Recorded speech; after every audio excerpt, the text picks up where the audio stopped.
Chapter 58.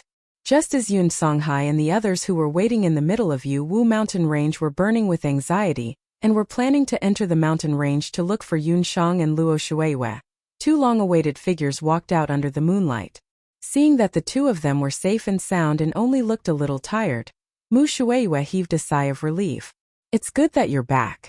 It doesn't matter if you didn't find the soul stone. Actually, not many magicians get their first soul stone by themselves.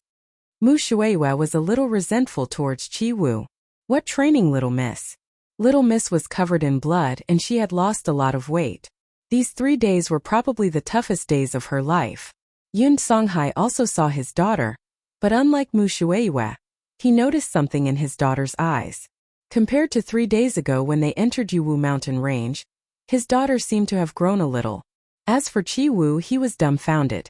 The two of you, his eyes weren't playing tricks on him, right? The little miss was actually holding hands with Yunsheng as they walked out. Moreover, when Mu Shuiwei handed the water and rations to the little miss, she actually gave them to Yunsheng first. Heavens, is this still the unruly and willful little miss that I know? Who said that we didn't find the soul stone? Look at our magic scepter. Dong Huanglinger proudly showed her magic scepter. On top of the magic scepter, there was an additional purple soul stone. When they saw the purple soul stone, Qi Wu and Mu Shuiwei were shocked. That was a lightning-type soul stone. Furthermore, it was a soul stone that was at least 80 to 90 years old. Little miss, how can you fuse with such an old soul stone? It's too dangerous. Mu Shuiwei was so shocked that she almost stopped breathing. Even if she wanted to fuse with such an old soul stone, she would need the help of a magician of a higher rank. Thinking of how Little Miss managed to fuse with such an old soul stone, Mu Shuiwei was so scared that her hands and feet turned cold. So what? Dong Huanglinger was unconvinced. She pointed at Yunsheng and said, Yunsheng is more powerful than me. She fused with a fire-type soul stone. That soul stone is at least 100 years old and she is still fine. What? 100 years old soul stone? What kind of little monsters were they? Ordinary magicians would fuse with 10 or 20-year-old soul stones for their first magic soul stone. After becoming an archmagus, they would start fusing with 50 to 100-year-old soul stones. They actually jumped over it on the first try. Mu Shuiwei suddenly felt that she was half a head shorter. It had to be known that her first soul stone was 20 years old. Even her second soul stone was only 85 years old. All the warriors present, including Mu Shuiwei, and even Yun Songhai, who had always been incomparably calm, could not help but change their expressions. Yun Songhai grabbed Yunsheng and looked at her daughter from head to toe. Father, I'm fine. Actually, the magic fusion isn't as dangerous as you make it out to be. Ling and I are fine, aren't we? Yunsheng took out her magic scepter for him to inspect upon seeing the worry on her father's face. Fire magic scepter. Magic compatibility. 80%. Lightning magic scepter. Magic compatibility. 70%. After Yun Songhai inspected the two magic scepters, he discovered that the fusion rate between the two magic scepters and the soul stones was very good. Generally speaking, as long as the fusion rate between the magic scepter and the soul stone exceeded 50%, it would be considered good. The higher the fusion rate between the magic scepter and the soul stone, the smoother it would be when fusing with the second magic soul stone. Furthermore, what was even more gratifying was that after the two children obtained such old soul stones, their ability to use magic had increased. Without any external interference, the two of them were able to fuse with the soul stone so perfectly just by relying on their own magic power. No matter if it was because the two of them were lucky or because the two of them were really talented, it was already very commendable. Even so, Yunsheng and Dong Huangling were still taught a lesson by their respective elders. After the lesson, Yunsheng and Dong Huangling glanced at each other. That gaze in the eyes of the elders was extremely strange. Mu Shuiwei was a woman, and her thoughts were more meticulous. She suddenly thought of a question. Where did the two of you get your soul stones from? A 130-year soul stone and a 90-year soul stone, didn't that mean? We were just about to talk about this. We encountered a rank 5 mutated demonic beast, and it seemed to be a wanted demonic beast. When we found it, it was already dying. There were a few hunters beside it, and it looked like both sides were injured. That demonic beast was poisoned, and the two of us waited beside it for 2 days and 2 nights before it finally died. We took the opportunity to dig out the soul stone from its body. The two girls recounted vividly. The two of them had already practiced this speech 8 to 10 times on the way back, and it was very vivid. Wanted demonic beast.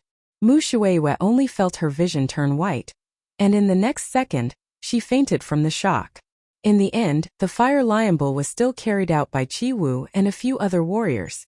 The Fire Lion Bull's enormous body and sturdy bones made Chi Wu and the others gasp in shock. This rank 5 wanted demonic beast was very strong, but its body was poisoned, and it even suffered a fatal blow at its chest. There were indeed a few hunters around it who had already died. In addition to what Yun Shang and Mu Shuiwe said, it was reasonable. The lords believed the two men's words. When Chi Wu and the others carried the demonic beast's bones out, they found out that this demonic beast was indeed a wanted demonic beast, and a C-class one at that. The few of them handed the demonic beast's bones to the local guards and received a considerable reward. Yun Songhai and Chi Wu each received half of the reward. This Mount Yu trial could be said to be a blessing in disguise. Not only did the two of them become great magicians, Yun Shang and Dong Huanglinger also became good friends. The moment of separation still came. After Dong Huanglinger obtained her first demonic beast soul stone, she was about to return to the eastern capital. Yun Shang, you are my first friend. Dong Huanglinger looked at Yun Shang reluctantly. Linger, you are also my first friend. Although the two of them didn't get along well in the beginning, after experiencing life and death and knowing each other's secrets, they were already honest with each other. In the carriage, Mu Shuiwe was already urging Dong Huanglinger, who said that only men's friendship was forged with fists. Women's friendship could also be forged with fists. Will we have a chance to meet again? Dong Huanglinger wiped the corner of her eyes. She really couldn't bear to part with Yun Shang. If fate allows, we will meet again. Yun Shang waved her hand as she watched Dong Huanglinger get on the carriage. The carriage moved forward, and when they turned into a fork, Dong Huanglinger suddenly popped her head out. Yun Shang, I will be going to the Magic Academy in the Eastern Capital. If there is a chance, let's meet again in the Eastern Capital. Chapter 59. Seeing that Yun Shang was watching Dong Huanglinger and the others leave, Yun Songhai's gaze turned slightly heavy. Sure, you are already 6 years old. In another 2 years, you will be entering the Magic Academy. Dong Huanglinger's words reminded Yun Songhai that Yun Shang couldn't stay by his side all the time. She had to learn magic systematically. When Yun Songhai initially planned to bring Yun Shang out of Banana Leaf Village, he only wanted to send Yun Shang back to the Yun family so that she could learn medicine. But now, Yun Shang already possessed the rarely seen 5-colored magic soul. She also obtained her first type of fire elemental magic. With such talent, it would be a waste for her to only learn medicine. Father, what is a magic academy? If I must enter a magic academy, why don't I go to the East Capital Magic Academy that Linger mentioned? Through Dong Huanglinger, Yun Shang opened up a whole new world. That world was something that Yun Shang had never come into contact with when she was in Banana Leaf Village. Through Yun Songhai's explanation, Yun Shang knew what a magic academy was. In the boundless world, children who could sense the elements of magic could choose to enter the elementary magic academy in the country once they reached the age of 6.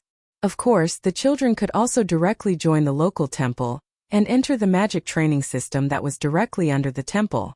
In the magic academy, the magic apprentices would be systematically taught all kinds of magic knowledge. According to their ranks, the magic academies in the continent were divided into elementary magic academies, intermediate magic academies, and advanced magic academies. The elementary magic academies only accepted magic apprentices. The intermediate magic academies only accepted magic apprentices and above. As for the advanced magic academies, they were also known as the continent's magic elite camp. Only the magicians recommended by the various magic academies and temples could enter. There is a magic academy in Jade Capital. As for the magic academy in the East Capital, sure, you are very sensible. Father thinks that there are some things that I should tell you earlier. Dong Huanglinger's identity isn't simple. You two can be friends now, but in the future, if you were to join the Magic Academy and become a member of Zhou State's Magic Academy, your relationship with her would most likely become hostile. With regards to Dong Huanglinger's identity, Yun Songhai somewhat knew about it. He was from the eastern capital and had several experts protecting him. Dong Huang was young but had a noble aura. He must be from the imperial palace. I already know. Ling said that her brother is the emperor of Dongdu. Yun Sheng was not surprised. She came from modern times. In her opinion, status was not important. Most importantly, she and Dong Huangling were each other's first friends. She is indeed someone from the Dong Huang clan. Sheng do you still remember what father told you about the few powerful countries in the boundless continent? Yun Songhai hugged his daughter and placed her on his lap. Like a true loving father, he began to talk about the stormy past of the boundless world. The 5 powerful countries are later Qin, Penglai, Immortal Abode, Zhou State, and Tangyuan. Yun Sheng had a photographic memory. When she was in Banana Leaf Village, she did not know much about the history of the continent. However, she still heard about it from Yun Songhai. Through Yun Songhai's narration, Yun Sheng knew that the 5 powerful countries were once 1,000 years ago. They were all part of the Donghuang dynasty. At that time, the Donghuang dynasty was powerful and unparalleled in the boundless continent. However, since the death of the greatest monarch in the history of the continent, Donghuang Liming, 1,000 years ago, the Donghuang dynasty declined day by day. Finally, more than 900 years ago, the 5 great countries led the way and split up. In the Donghuang dynasty, the most powerful forces were the magicians, warriors, and a summoner. They split up and formed the new structure of the continent. Because the 5 powerful countries were similar in strength, they secretly discussed to keep the Donghuang dynasty as a puppet in the eastern capital. In the past few hundred years, the direct descendants of the royal family had been assassinated and poisoned. The previous emperor of the Donghuang dynasty only lived to 35 years old and passed away early. Furthermore, the rulers of the various countries also restricted the direct descendants of the Donghuang dynasty from learning magic and combat skills. This is also why Huang Linger, as a noble princess, only dared to bring a few bodyguards and maids with average strength to secretly come to such an unremarkable place like the Moon Crow Mountain Range to search for Devil Beast Soul Stones. Yun Songhai didn't want to restrict Yun Sheng's circle of friends. Dong Huangling was still young, and she still retained the pride of the royal family. She also did not know that the royal power would become the heaviest shackle on her in the future. She also did not know that it was impossible to learn powerful magic in the Eastern Capital's Magic Academy. Yun Songhai also knew that as a citizen of Zhou State, if Yun Sheng returned to the Yun family, she might one day stand on the opposite side of Dong Huangling. Yun Sheng lowered her head and thought, seriously, father, even if this is the case, she is still my friend. I will never stand on the opposite side of my friends. Yun Songhai looked at his daughter's determined eyes, as if he saw his ex-wife in her. Silly child, you'll know when you grow up a bit. You must be tired these days. Now that we're a bit more well off, I'll go rent a carriage in the city and head to Jade Capital. Yun Songhai rented a carriage in the city. He didn't hire a coachman, and instead drove the carriage himself. The carriage was much more comfortable than riding a horse.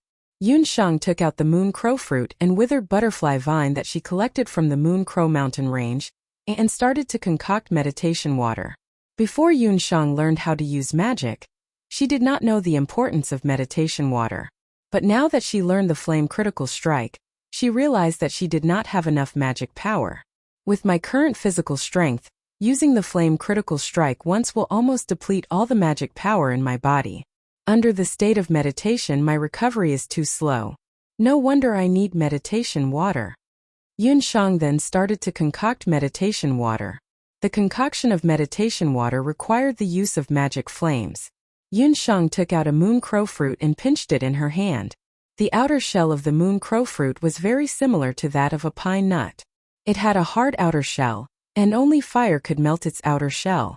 The fruit juice wrapped in the hard outer shell could be used to concoct meditation water. Yun Sheng circulated the fire magic power in her body. After fusing with a soul stone, her control over magic became more acute.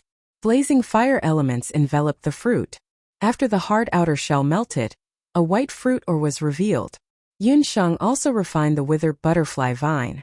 Yun Shang realized that by using fire elements to process medicine, the medicinal properties of the herbs were better preserved.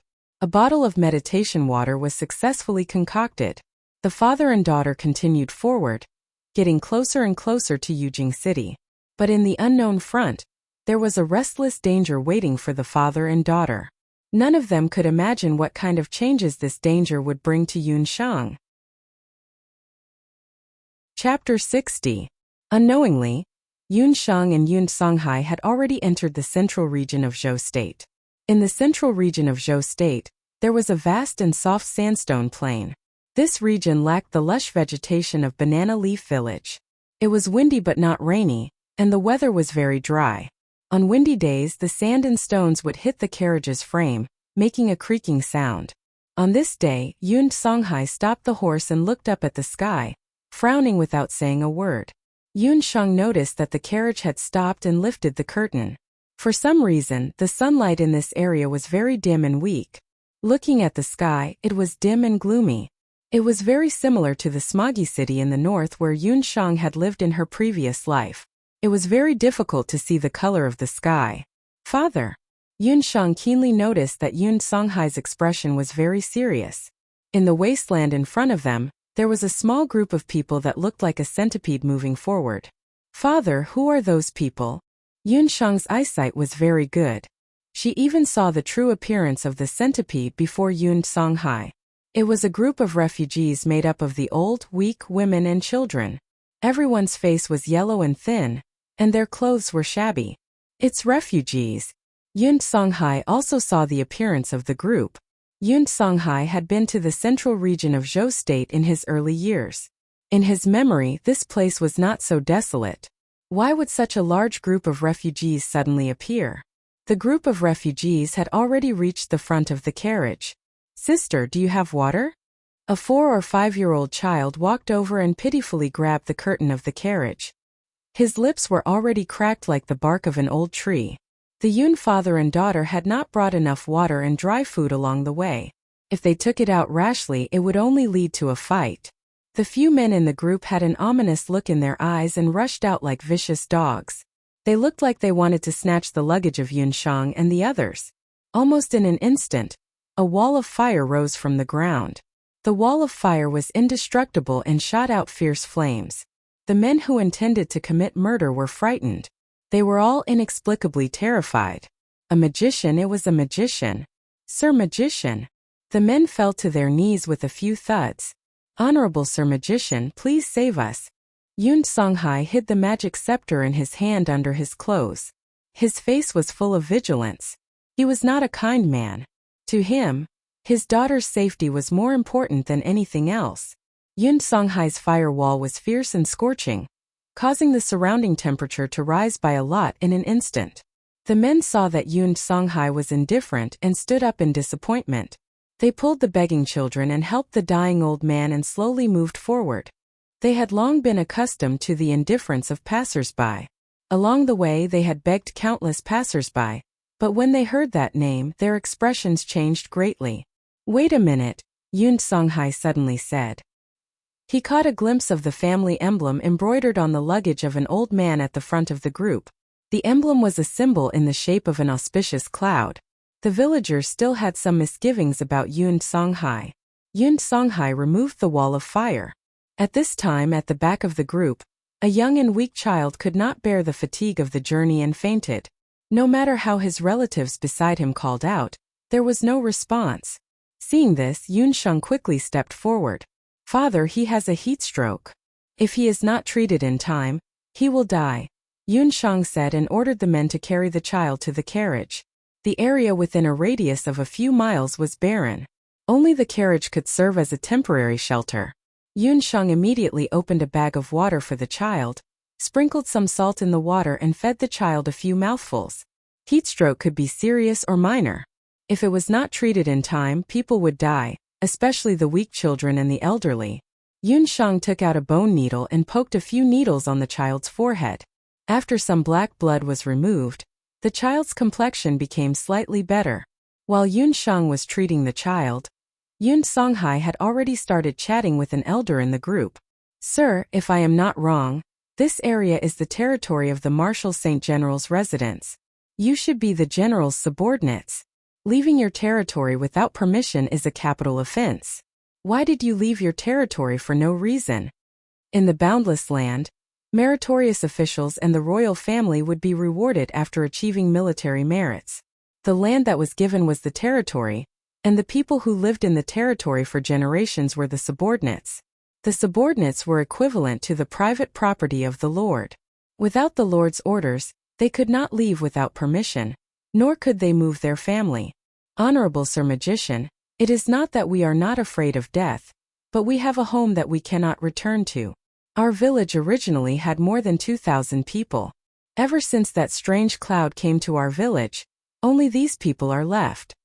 The elder who was talking to Yun Songhai was the village chief of the village. He sighed and told Yun Songhai that he was indeed a subordinate of the Marshal Saint General's residence. Their village had been living well nearby. About half a month ago, a red cloud floated over the village. The villagers did not pay attention to it at first and only thought that it was a strange cloud. However, as the days passed, strange things happened in the village ever since that cloud appeared. First, the livestock in the village died one after another. Then the well water dried up. Finally, even the crops in the village died. The scariest thing was that the cloud in the sky kept getting bigger. At this moment, our entire village was shrouded by that cloud. Every once in a while, a strange gust of wind would rise from the cloud and suck in dozens of villagers. By the time the villagers realized that something was wrong, more than half of the villagers had already been sucked in by the strange cloud. A strange cloud that could suck people in? Yun Songhai's expression was grave. Something like this happened? You didn't report it to the general's residence? The territory was equivalent to the personal property of the lord. Therefore, any incident that happened must be reported to the lord first. The lord would then send the experts of the family to inspect. We did.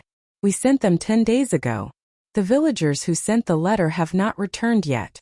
Seeing that the villagers are getting fewer and fewer day by day, I could only risk the death penalty and bring the villagers to a nearby village. The village chief could not help but cry. Sure, you stay here with the villagers. I will go ahead and take a look. Yun Songhai told Yun Shang to stay where she was. He left the carriage for Yun Shang and went ahead to explore the village. The Marshal Saint General's residence? Yun Shang could not help but look at the villagers. Yun Shang realized that these people were most likely the subordinates of the Yun family. No wonder her father acted abnormally and intervened in this matter. A strange cloud that could suck people in? Was it a monster or an unknown magical beast? What kind of monster was it? She was worried about her father and wanted to go and take a look. They heard the neighing of horses and the screams of women. Everyone looked back and saw a moon-white carriage rushing over at lightning speed. Pulling the carriage were two exceptionally beautiful Gaul horses. Their necks were tall and their hair was dense. Their entire body was white, and not a single strand of hair could be found from head to toe. Driving the carriage were two twins. They were dressed in gorgeous magic robes and looked very delicate. At first glance, one could tell that they were of extraordinary birth. A pregnant village woman was frightened and fell in front of the carriage. Chapter 61. The woman fell to the ground. Her body was wet, and her amniotic fluid had broken. However, it turned red again after a while. That woman was the mother of the child who suffered from heatstroke earlier. Her husband was sucked into the strange cloud 10 days ago, and it was unknown whether he was dead or alive. The woman endured the pain and fled with the villagers with her young child. Earlier, her child had fainted for no reason. Although Yun Shang had saved him, she had been frightened and her fetus had been affected. Xiao He, follow them and find father. If there is any situation, tell me immediately.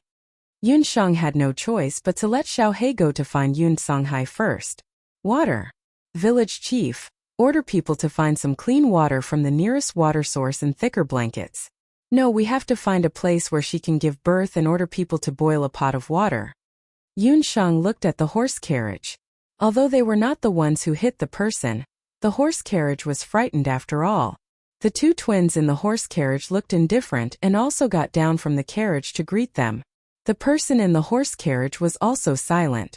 It was covered tightly with the best quality snow mist silk satin, and they could not tell whether it was a man or a woman sitting inside. Everyone stopped the horse carriage. Yun Shang saw that the woman was sweating profusely and was in a hurry to give birth. The woman could not be exposed to the wind and could only give birth in a horse carriage. That horse carriage was suitable. It was a matter of life and death. When the villagers heard this, they all mustered up their courage and rushed forward, wanting to stop the horse carriage. Unruly people. You don't know what's good for you. The one on the left of the two twins in the horse carriage saw a group of refugees in shabby clothes suddenly appear in front of them, and his delicate little face was filled with disgust. The magic scepter in his hand flashed with a green light, and a biting cold wind blade rose from the ground and slashed at the refugees who were blocking the road. The one on the right waved his whip and urged the horse carriage to leave. Bang! The dust in front of them surged, and a sharp spike rose from the ground and collided with the wind blade. Seeing that the other party had made a move, Yun Shang did not back down and immediately drank a bottle of meditation potion. Bang bang bang. Just like a sharpshooter shooting bullets, a series of spikes rose from the ground. The two horses pulling the carriage were frightened and neighed, and had no choice but to stop. Who? How dare you obstruct the Dharma Temple's carriage? When the boy on the left saw that his wind magic had been countered, he was so angry that he jumped down from the carriage. The boy on the right had a cautious expression as he scanned the crowd. The villagers gathered around them, and the village chief walked forward. Little brothers, are you from the Dharma Temple? There's a woman in our village who is about to give birth. I hope that your carriage can shelter her from the wind and sand. When he heard that he had to borrow a carriage to give birth, the little magician from the temple was shocked. What? No. The one in the carriage is our Lord Si Ming. We have urgent matters to attend to, so please move aside. Otherwise, don't blame me for being impolite. The other little magician looked much colder, but he also stood in front of the carriage. He quickly waved the magic scepter in his hand, and several icicles blocked the villagers who were swarming over. In the carriage, a white-robed young man sitting cross-legged in meditation heard the commotion outside. He opened his eyes. Outside the carriage window there was an argument going on. A bloody hand pulled open the curtains. Hey, who are you? The little magician driving the carriage only just realized that a reckless girl had gone around the back of the carriage and climbed into it. The girl was young, but she was very agile. In just a few moments she had climbed into the carriage, which was more than twice her height. Get down, your carriage has been requisitioned. Yun Shang did not care about the threat. She climbed into the carriage. This person must be obsessed with cleanliness. There was not a speck of dust on the carriage. The table and the tea set were all wiped clean. This was Yun Shang's first reaction when she entered the carriage. This person must be obsessed with white. The entire carriage was a world of white. It was whiter than any hospital Yun Shang had visited in her previous life. This was Yun Shang's second reaction when she entered the carriage. This person Yun Shang's third reaction was, it was too unfair. How could someone look like this? The carriage was not big, but it was still spacious. Under the weak sunlight, a near-perfect face was reflected in Yun Shang's eyes. The creator was so amazing. He had actually put the world's most standard and beautiful accessories on the same jade-like flawless face. This is my carriage. Not only the face, but even the voice was as pleasant as spring water. However, the owner of the voice had a strange expression. His amber eyes were a little mischievous. Outside the carriage, the pregnant woman's cries could be heard again. She must not be seduced by a man.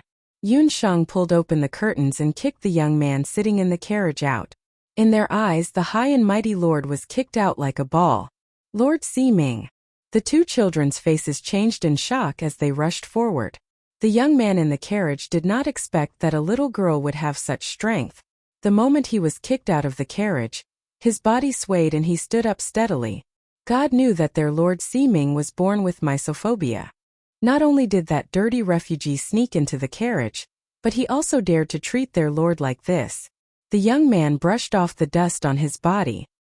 His handsome eyes fell on the pregnant woman and the little girl in the carriage.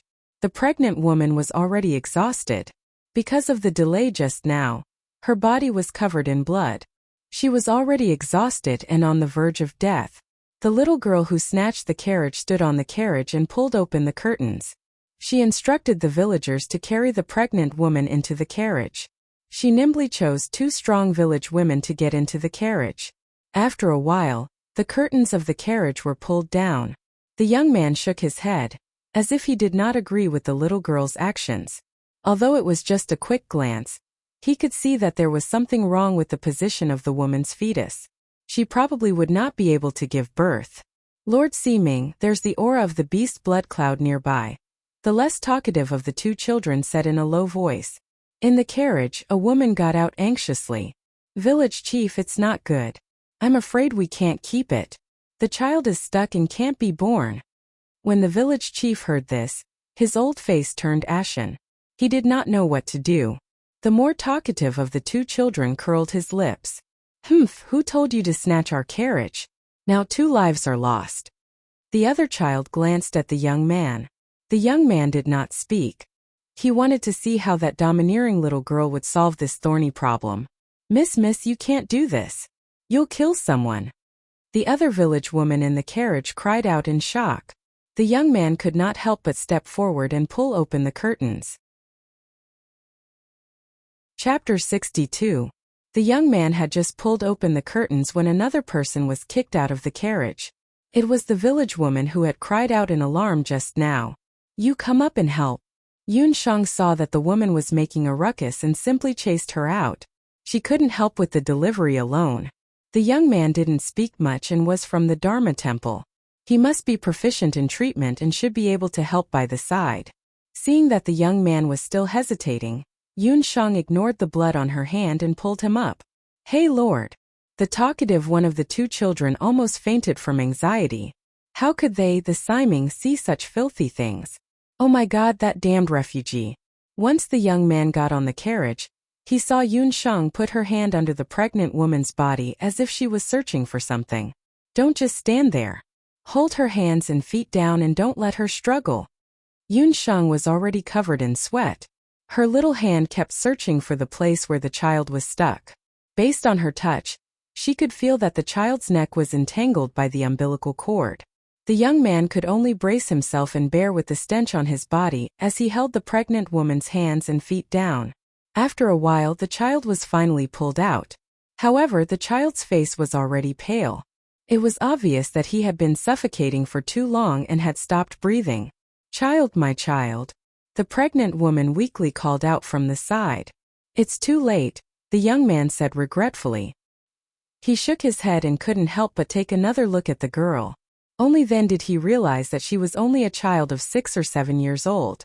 However, what was with her serious gaze and her skillful hand gestures just now? Yun Shang carried the baby and placed her hand on the baby's naked body. The baby's wet skin was cold and smooth, and his body temperature was dropping bit by bit. There was no breathing and no heartbeat. According to the standards of the boundless land, he was already a dead baby. She fell into silence. He will come back to life. Yun Shang suddenly looked up and glared at the young man. Yun Shang didn't hesitate. Using her index and middle fingers, she pried open the baby's mouth.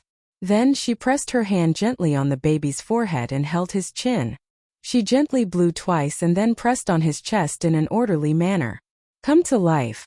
With every pulse, Yun Shang's crisp voice accompanied her movements as she pressed the baby's chest again and again. Come to life.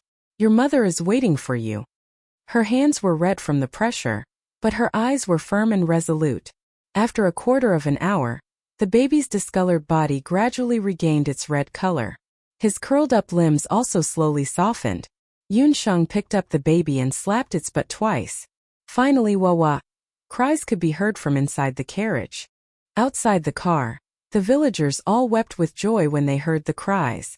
A new life added a glimmer of hope to this village that had suffered so much. It also added a glimmer of hope to a broken family. Outside the carriage, the 2 boys were surprised. Could it be that Siming had helped them? But before the great Siming left, he had clearly warned the young Siming that no matter what, he couldn't help anyone to change their fate. The 2 boys had been with the young man for 5 to 6 years now, so they knew a thing or two about physiognomy. The woman just now had a deathly aura on her face and her forehead was dark. She looked like she was about to die. If it wasn't for Siming's help, she wouldn't have been able to come back to life. Don't just look. Take off your coat. The girl in the carriage and Siming alighted together. What made the two boys' eyes almost pop out of the window was that the domineering girl actually shamelessly asked Siming to take off his coat to use as a bandage for the baby. A trace of struggle flashed across Siming's handsome face, but he eventually took off his coat and handed it to the girl. When she handed over the coat, the girl's fingers touched the young man's fingers gently. Surprise flashed across the young man's eyes for a moment, but it was only for a moment. He quickly concealed the surprise in his eyes. Village chief, here are some red ginseng, guayao and rock sugar. After you find a place to settle down, cook them for the pregnant woman to drink. She's bleeding a little.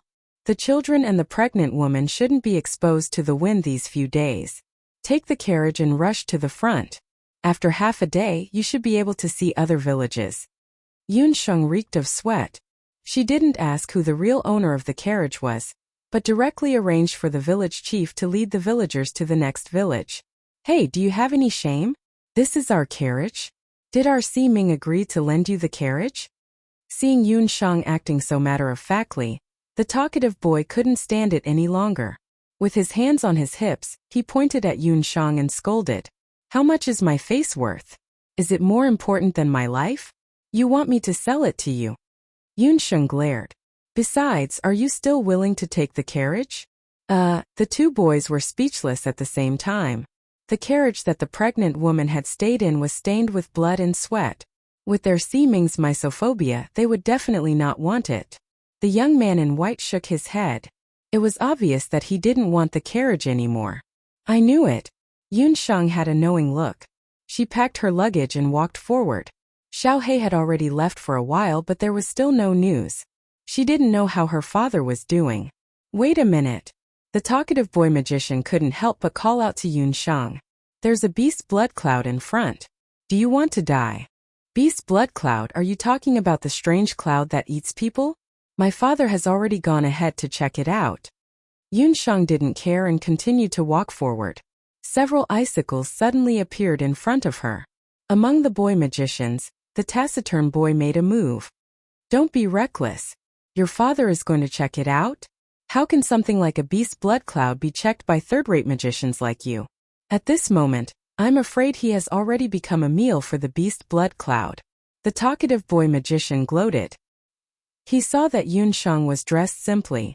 Although she knew magic, she didn't even have a basic magician's badge. He guessed that she was just a magician's apprentice who had just learned beginner magic not long ago. Miss, the beast blood cloud is giving birth to a high-level magical beast demon fetus. It's extremely dangerous. It's better if you don't go further. The young man in white suddenly opened his mouth and said. The two boys were stunned. Siming actually took the initiative to strike up a conversation with someone. Siming was famous for being warm on the outside but cold on the inside. They had followed him for 5 to 6 years, and the number of times they had heard him speak could be counted with 2 hands. But today he actually took the initiative to strike up a conversation with this girl. Yunsheng could also see that these people were not ordinary. She suddenly realized that her father might really be in danger. Who are you people? At this moment a loud beast roar came from the front. The ground in front of them shook and a huge magical beast energy rose from the ground like a tornado. The whole ground shook as if it had experienced a tsunami earthquake. Father! An ominous premonition arose in Yunsheng's heart. She didn't ask any more questions. With a stomp of her feet she shot forward like an arrow. The young man ordered. He and the 2 other magicians followed closely behind Yunsheng and rushed to the village in front of them. Chapter 63. 2 hours ago, Yun Songhai left Yunsheng behind and rushed to Jade Boat Village. Why didn't the residents of Yun send anyone over? 10 days was enough for them to bring the news to the Jade capital. Yunsheng did not know what the strange cloud that the villagers were talking about was, but Yun Songhai knew. Dutian Beast Blood Cloud. Only the beast blood cloud that floated out of the Dutian blood world would devour all life around it. The beast blood cloud was a terrifying existence that made all the powerful people in the boundless land tremble in fear for the past 1,000 years. Legend had it that at the easternmost part of the boundless land, at the peak of the East Sea, There was a man-made seal of the Cloud Sea. Sealed within the seal was a beast blood cloud sea. That beast blood cloud sea was known as the Dutian beast blood cloud world. That cloud sea was formed from the blood, flesh, evil spirits, and souls of countless demonic beasts that were slaughtered in the boundless land. Although the seal existed, a crack would appear in the seal every 10 years. The blood cloud in the Dutian beast blood cloud sea would take the opportunity to enter the boundless land through the crack. After the blood cloud entered the land, it would absorb the magical elements and devour living beings. Over time, it would gain spiritual energy and turn into a demonic fetus. Once the fetus matured, it would break out of the clouds and become a high-level demonic beast. The demonic beasts bred in the beast blood cloud were different from the normal demonic beasts in the land. They were gifted and some could even use terrifying sorcery.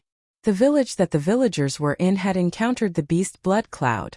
When the various countries in the land discovered the existence of the beast blood cloud, they would usually kill it before it hatched and broke out of the clouds. However, Jade Boat Village was remote, and the villagers could not get the news to the Jade capital in time. If this dragged on, the beast blood cloud might break out of the clouds when it matured. By then, even the nearby cities would be in trouble, let alone the villagers who were fleeing for their lives. Yun Songhai was a member of the Yun family. Although he betrayed the family for his wife, he could not bear to see the people of the family become homeless. In front of them, a huge blood cloud was crawling on the sand like a ferocious beast with red eyes. That was where the village used to be. The color is as beautiful as blood, and the sound of heartbeats and fetuses can be heard from far away. This beast blood cloud will break through the clouds in at most half a day. Yun Songhai saw the lump of blood cloud expand and completely cover the entire village, and his face sunk like water. Before he could get close to the blood cloud, a small tornado rolled out from the cloud. Yun Songhai quickly chanted, and a dazzling fire arrow hit the hurricane. The hurricane dissipated, and the fire arrow disappeared with it. The sky was completely red. The beast blood cloud looked like a cloud. However, Yun Songhai knew that the blood cloud was protected by powerful magical elements. If he wanted to split the cloud and kill the demon fetus in the blood cloud, he would have to use at least high-level magic. From the wind attack and the description of the villagers, although the beast blood cloud has not hatched, but in the beast blood cloud, there must be a powerful magical beast with wind attributes. Yun Songhai clenched his magic staff. A bone-chilling chill once again surged through his body. If he used high-level magic again, the poison in his body would most likely. His daughter's young face constantly hovered in his mind. Yun Songhai slowly put down the magic staff in his hand. Woo! A sound like the sound of the wind came from the beast blood cloud. The magical beast in the beast blood cloud is about to hatch. Yun Songhai no longer hesitated. His tall and thin body, like a javelin, plunged into the blood cloud. Not far away, Xiao Hei rushed over.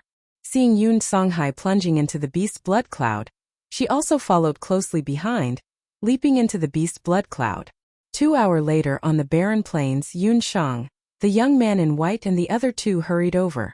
On the horizon a blood-red mushroom cloud rose. From afar it looked like a blood-red Ganoderma. A crack constantly grew in the cloud, and in the cloud, there was a ferocious magical beast that looked like a worm or maggot. Half of the magical beast's body had already left the beast blood cloud. Its body was covered with incubation fluid, and looked as tall as a small building. Around it there were no villages, plants or any living creatures. It's a wind maggot. After seeing the appearance of the magical beast, the two young magicians said in unison. They looked at the girl with pity in their eyes. Wind maggot beast, a magical beast of the 8th rank.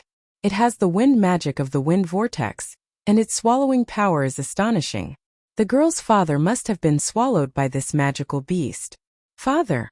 Yun Shang looked around, but there was no sign of Yun Songhai. Don't be rash. The young man grabbed Yun Shang, and the two young magicians were shocked again.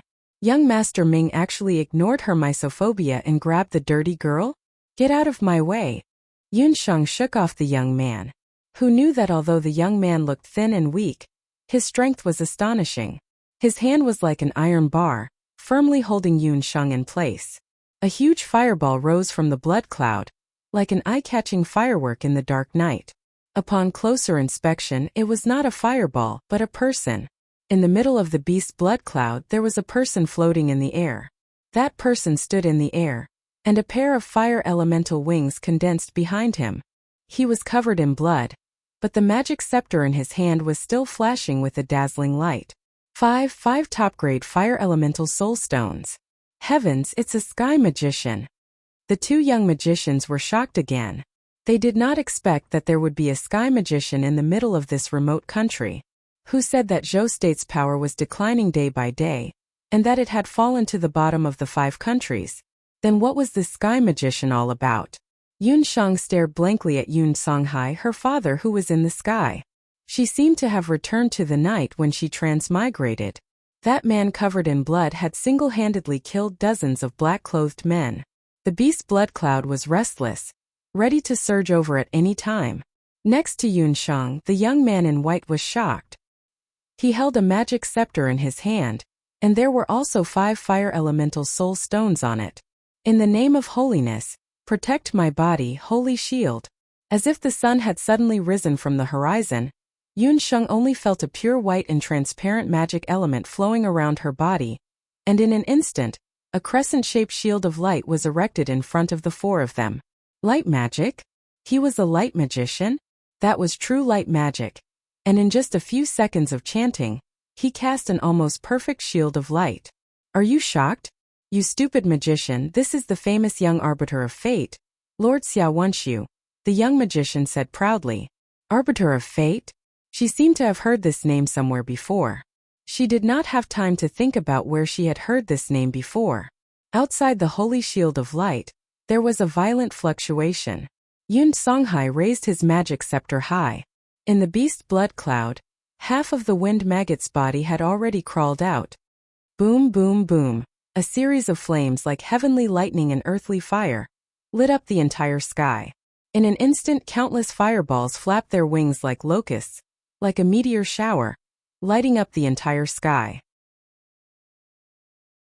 Chapter 64. Fire Esoteric Spell, Sea of Netherworld Flames. At that moment even the holy shield was shaken. After a buzzing sound, a few cracks appeared on the shield. Everyone present was a mage, and there were a few mages from the temple. But from their expressions, they had never seen such a powerful fire spell. In other words, they had never seen anyone who could release so many powerful fire spells in one breath. Generally speaking, the more powerful a mage was, the more powerful their spells would be. But even so, it was difficult for them to release so many fireballs at once like the sky mage in front of them. It was truly rare. Sea of Netherworld Flames was a type of spell that could destroy the world by activating the magical elements in an instant. It was 100 times more powerful than a normal fire spell, and it consumed a lot more mana. Under its effect, the beast's blood cloud was roasted dry, and the wind maggot beast was cut into several pieces by the powerful fire spell and thrown to the ground. Too powerful. The young magician was dumbfounded, his mouth unable to close. Hey, I say, is he your father? Are you sure you're not adopted? They had seen the girl's magic before, and it seemed to be the most common earth-spiked magic. This kind of magic was something that all the apprentices in the temple knew. They had only been careless earlier, which was why they had fallen for her trick. But her father was actually a powerful sky magician? The twin mages did not know that Yun Shang had only been practicing magic for a short period of 10 days. Yun Songhai, who was floating in the air, kept his fire element wings. He turned around and saw his daughter Yun Shang and smiled. Yun Shang did not smile. Her gaze fell on the wind maggot beast's body, and she suddenly shouted, "Father, be careful." When the voice sounded, the wind maggot beast's body that had been severed into several pieces began to tremble. It suddenly came to life and flew up, shooting towards Yun Songhai's chest like several sharp arrows. No! Yun Shang didn't even think about it as she instantly shot out a fiery explosion. Whoosh! An arrow that was radiating light flew through the air. Almost at the same time, an agile shadow moved even faster than the arrow. It bit down on the wind maggot beast's body that was still alive even though it was dead. 3 different directions. A holy light arrow, the nimble Xiaohei, and a shockingly powerful blazing explosion. Dual elemental magician? His reaction speed was actually faster than everyone else's. The white-robed youth looked at Yun Shang, but she had already flown towards Yun Songhai. Yun Songhai's chest was pierced by the broken body of the last rank wind maggot beast, and blood flowed out. Father. Yun Songhai smiled bitterly. He could feel the life force in his body slipping away bit by bit. Father, don't speak. Sheng'er will help you stop the bleeding. Yun Sheng trembled as she took out the bone needle. However, her fingers couldn't hold the needle as they trembled uncontrollably. The wind maggot beast's last attack was infused with its last bit of strength. Yun Songhai's lungs and even his heart had been pierced. There was no other way. Even if she stopped the bleeding, there was no way to save her father. There were footsteps behind her. Yun Sheng's eyes were filled with tears. However, she gritted her teeth and tried her best to steady her trembling hands, not letting her tears fall. At that moment, the girl's strong and forbearing look pierced the youth's eyes. The white-robed youth watched from the side and felt a slight pain in his heart. He couldn't explain why, but he felt an inexplicable pain. Leave him to me. Master Siming. The twin magicians stopped her at the same time. Could it be that Master Siming wanted to use that spell? Yun Sheng hesitated. Through her tears, she saw the honesty on the youth's face. It didn't seem like he was lying to her. A light elemental magician. He was a light elemental magician from the temple. Perhaps he really had a way to save her father. Yun Sheng stepped aside, half believing and half doubting. On his deathbed, Yun Songhai's consciousness was already blurry. He didn't even have time to see the youth take out his magic scepter before he fainted. The white-robed youth took out a magic scepter. On the scepter, 5 magical beast soul stones flickered. A sky magician. Yun Sheng's pupil shrank. A sky magician who was only in his teens. Such a person had actually appeared on the continent. Goddess of Light, grant me the power of divine recovery. Heal the pain of all living things. Pity the suffering of the world. The chant was like flowing water, beautiful and moving. As if someone was playing a song of praise by her ear, a gentle curtain of light descended from the sky. That light had a miraculous healing power. Under the light's illumination, Yun Songhai's damaged organs recovered as if they had been overturned by water. The broken organs were repaired and the festering flesh and blood quickly regenerated. Even the bones grew back. That was true light elemental magic. It was completely different from the light elemental magic that Yun Sheng had seen great magician Yang use in the Jiaoya temple. When the healing light disappeared, the wound on Yun Songhai's chest had already disappeared. Yun Sheng could even see that his chest was gradually rising and falling again. However, Yun Songhai didn't wake up. Yun Sheng took Yun Songhai's pulse and found that his heartbeat and breathing were normal, but he was still unconscious. What's going on? My father. Yun Sheng couldn't find any other problems with Yun Songhai's body. The white-robed youth was also a little puzzled. Logically speaking, any wound would be healed under the light's healing. After he checked, he couldn't help but be startled. He found that Yun Songhai's body had been poisoned. Did your father have a habit of drinking in the past few years? If I didn't guess wrongly, he had been using alcohol to suppress a kind of poison in his body all these years. However, that was only treating the symptoms and not the root cause. Light magic could regenerate the body, but it couldn't really heal the weak body. Yun Songhai's body was like an old machine that had been completely corroded by the poison. This kind of poison could be suppressed with alcohol for a short period of time, but under the condition of drinking, once magic was used, the poison would spread even more violently. Father has never mentioned what kind of poison it is. Could it be that even light magic can't cure it? Yun Sheng didn't expect that the truth behind Yun Songhai's drinking was actually like this.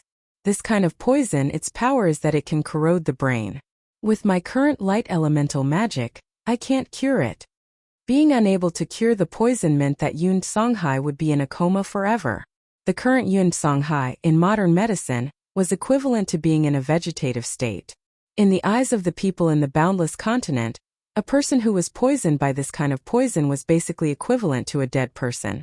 However, the white-robed youth didn't say this truth in the end. He thought that after Yun Sheng knew this news, she would be dejected and depressed. Who knew that after a moment of silence she suddenly smiled brightly. Many thanks. At least father is still alive.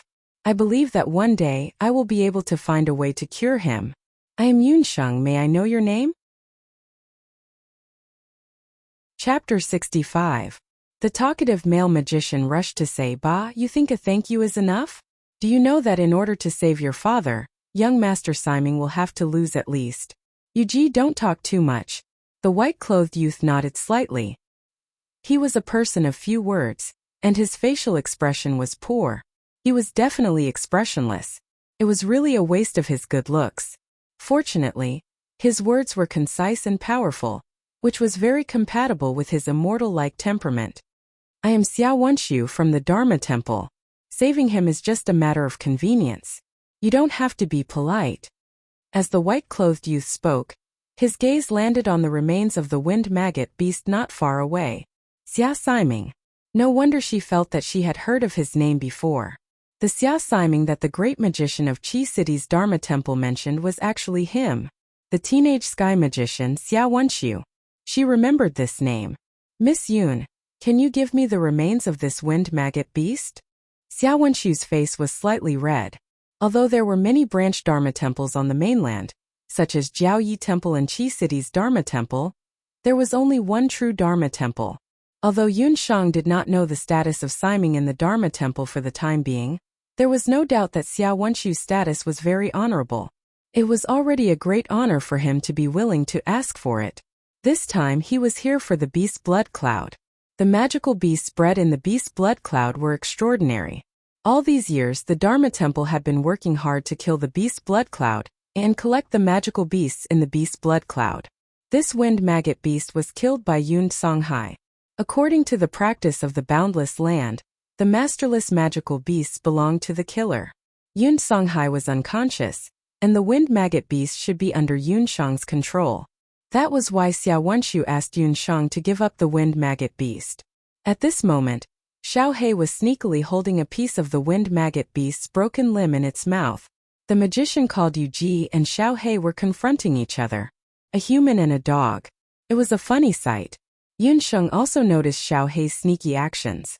Xiao He seemed to be particularly interested in high-level magical beast meat. This wind maggot beast was a high-level magical beast, and its meat was rich in magical elements. Unfortunately, Xiao Wenshu had already asked for it. The people from the Dharma Temple had traveled thousands of miles just to reach this barren village. They would definitely not give up the remains of the wind maggot beast so easily. "Xia Siming, you're too polite. You saved my father, so I'll give this wind maggot beast to you as a reward." Yun Shang helped Yun Songhai up. Her small body helped the tall Yun Songhai up. Xiao Wenshu's eyes flashed slightly, and a certain part of his heart was touched. He suddenly asked, "Where does Miss Yun want to go?" The father and daughter's carriage was still parked not far behind. "Let's settle father first. Then think of a way to cure the poison," Yun Shang called out to Xiao He. Although Xiao He had the magical beast meat snatched from its mouth, it was not angry. It followed Yun Shang and helped to support Yun Songhai's body, sharing some of its little master's weight. "There's no cure for this poison." Xiao Wenshu wanted Yun Shang to give up on this idea. "It can't be cured now, but it doesn't mean it can't be cured in the future. I've seen people with similar symptoms wake up. Besides, there's no disease in the world that can't be cured." As a doctor, Yun Shang had seen countless people grow old and die, but she had also seen many miracles in life. And those miracles required patience and perseverance. Supporting her father and leading Xiao He, Yun Shang walked forward resolutely. "Young Master Ming, why didn't you tell them the truth about the poison in that person's body?" The twin sorcerers besides Xiao Wenshu, the talkative one was called Yu Ji, and the quiet one was called Umo. The one who spoke was the usually quiet Umo. "You can see that it's not poison, but the beast blood curse of the Zhao state." Yun Shang's figure had already disappeared into the distance, and Xiao Wenshu felt a sense of loss. If she knows the truth, I'm afraid she won't let it go. That was why he chose to hide it. The Zhao state and the Temple of Dharma were inextricably linked, and he could not break the balance between the two for the time being. "Young Master Ming, you're too kind. Her father must be an extremely evil person. Otherwise, the Zhao state wouldn't have placed a beast blood curse on him. She can't possibly fight against the entire Zhao state alone." Yu Ji pursed his lips. Their young Master Ming was too kind. The Zhao state and the Temple of Dharma had always prided themselves on punishing evil and promoting good. If they weren't evil people, they wouldn't use a curse as vicious as the beast blood curse. Life is unpredictable. I can't see through her fate, Xiao Wenshu said calmly.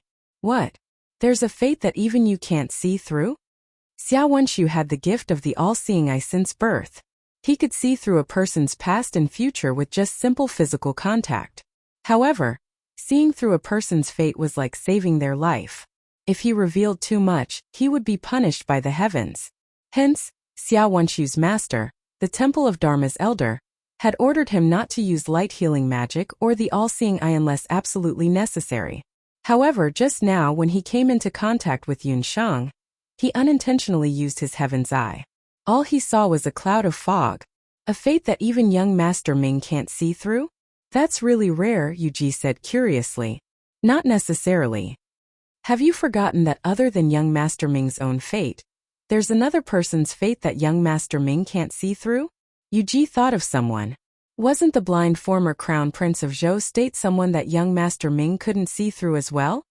Speaking of which, I heard a piece of news from the Dharma Temple. A few days ago, the former crown prince who was confined in the cold palace was released. Yuji had a lively personality and loved to gossip. He was especially knowledgeable about the royal families of various countries. What's even more bizarre is that his eyes have recovered. What? You're saying that Yi Baiming, who even great Master Ming couldn't cure, has regained his sight? Even Yuji, who usually didn't care about such news, couldn't help but be curious after hearing this news. Xiao Wenshu was also shocked. Could it be that there was a higher level of healing magic than the light magic that the Dharma Temple had? Presumably, after hearing this news, Master would also be very shocked. Tidy up the remains of the wind maggot beast. We have to return to the Dharma Temple as soon as possible. Xiao Wenshu ordered the twin magicians to tidy up the broken limbs of the wind maggot beast before leaving. Not long after Xiao Wenshu and the others left, a horse carriage rumbled along. A Xiaohei dog jumped out of the carriage. Xiaohei dog searched the ground and dug for a while before finding a small piece of wind maggot beast meat. Xiaohei, you're smart enough to hide a piece of meat. I'll make it into jerky on the way. You and Puffed Egg will benefit from it then. Yunsheng patted Xiaohei's head. The wind maggot beast's body was very long. After being blasted by Yun Songhai's magic, pieces of it were scattered all over the place. Even if one piece was missing, the Dharma Temple wouldn't know. Xiaohei was very clever. While the people in the Dharma Temple weren't paying attention, she secretly buried a piece of meat under the ground. Let's go. I'll definitely bring Father to the Jade Capital. I believe that with the help of the Yun family, Father will definitely wake up. Yun Shang whipped the horse and the horse carriage rushed forward. Chapter 66. Yujing City, the capital of Zhou State, is the largest city in the southwest region of the boundless continent.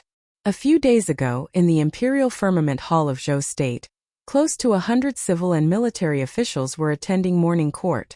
1,000 years ago, the Great Zhou Empire was founded on martial arts, and martial arts had always been the foundation of the Great Zhou Empire. Therefore, in the morning court there should be many military officials. However, in the past few years, because the number of martial artists in the Great Zhou Empire had withered in the court, there was a situation where the civil and military officials each occupied half the sky. The civil officials were led by the newly risen Elder Chan and Scholar Zhao, while the military officials were led by Marquis Zheyuan and the Marshal Saint General's estate. Reporting to Your Majesty, there are many waves of refugees in Zhou State and we don't know how to settle them. The head of the civil officials, Elder Chan, stepped forward. The atmosphere in today's morning court was a little unusual. Order all the officials to settle the refugees in the vicinity and not to drive them away. Have you found out the cause of the waves of refugees?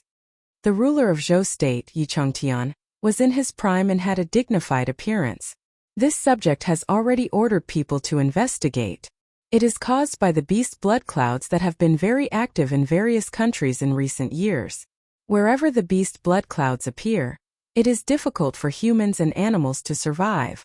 The area where the beast blood clouds appeared recently is Jade Boat Village in the central region, which is the territory of the Marshal Saint General's estate. This subject believes that the Marshal Saint General himself has an undeniable responsibility for the attack on his territory. Elder Chun pointed his finger at the martial saint general, Yun Ba, who had been resting with his eyes closed. What he meant was that the martial saint general didn't have enough supervision, and couldn't even take care of his own territory. Elder Chun had a lot of prestige among the civil officials. The moment he finished speaking, a few civil officials stepped forward and started denouncing him. Yi Changtian had a helpless expression. It's starting again. He glanced at the calm and composed Marquis of Juan, as well as Scholar Zhao, who rejoiced in his misfortune. Martial Saint General! Martial Saint General! The civil officials spoke until their mouths were dry. However, they didn't expect that it was like punching cotton. After a long time, the martial saint general Yun Ba didn't react. Only a light snoring sound could be heard. The snoring sound came from an old man in his 70s. The old man was tall, had a lion-like nose, tiger-like eyes, and a full face of white beard. He didn't look young at all. He was the famous martial saint general of Zhou State, Yun Ba. In the entire Zhou State, old General Yun was probably the only person who dared to openly sleep in the imperial court. The emperor of Zhou, Yi Chengtian, coughed heavily. Only then did Yun Ba's white beard tremble as if he had just woken up from a dream. He said loudly, "If there's something to report, if there's nothing to report, court is dismissed. This official is old and cannot stand for too long. This official requests that this official withdraw from court early. May your majesty investigate this matter." With that, Yun Ba withdrew from the court. He left behind a group of civil officials, who could only stare at him helplessly. "Yun Ba, you old fool." Elder Chun was so angry that his beard was blowing and his eyes were glaring. However, all he could do was feel annoyed. After all, the martial saint old general was the martial arts master of several generations of emperors of Zhou State. Even the current princes of Zhou State were all personally taught by the old general. Although this old fellow had aged over the years, his prestige still remained. However, the martial saint old general's manor had been without a successor for many years. There was only a crippled son and a widowed daughter left in the manor. The Marquis of Juan could only stand up. "Your Majesty, this official believes that we still need to send someone to capture the beast's blood cloud. I heard that not only the temple, but even some bounty hunters have joined in the hunt for the beast's blood cloud. It's rumored that the other countries are also searching for the beast's blood cloud's whereabouts.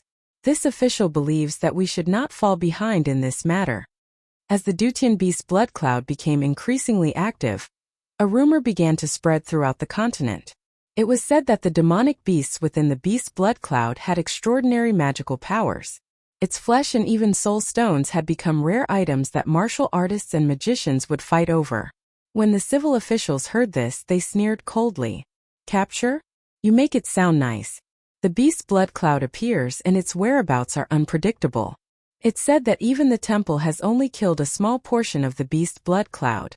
If the Marquis of Juyuan and the martial saint old general have the ability to do so, you can send someone to capture it." The Marquis of Juan fell silent. Needless to say, the beast's blood cloud was a very dangerous demonic beast. The demonic beasts bred within it were all extremely powerful. It was said that the temple had only managed to kill them after sending out a sky-rank magician. Although the Zhou State did not lack martial artists who could compete with the beast's blood cloud, most of them were outsiders who did not take orders from the imperial court. There were indeed a few hidden experts in the imperial court, but they were only responsible for protecting the imperial family and would never leave the imperial capital. Only a few military officials were left who could go on expeditions. The Marquis of Juan only had one daughter and no son. As the commander of the imperial guards, he could not leave the capital. The martial saint old general was old and could not go on expeditions. For a moment, there was no one in the imperial court to send. Someone suddenly said, "It would be great if young General Yun was still here." Hearing this, Emperor Zhou and the Marquis of Jiyuan's expressions changed. The martial saint old general originally had 2 sons and 1 daughter.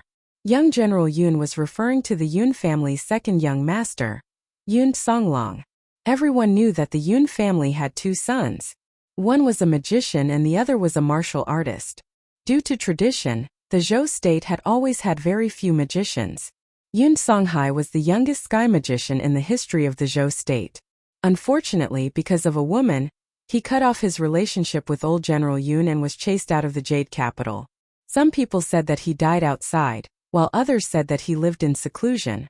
A talented sky magician would be a great help to the great Zhou country's national fortune. It was hard for people to estimate. After Yun Songhai left, the Yun family's second son had his arms crippled by the enemy on the battlefield and became a cripple.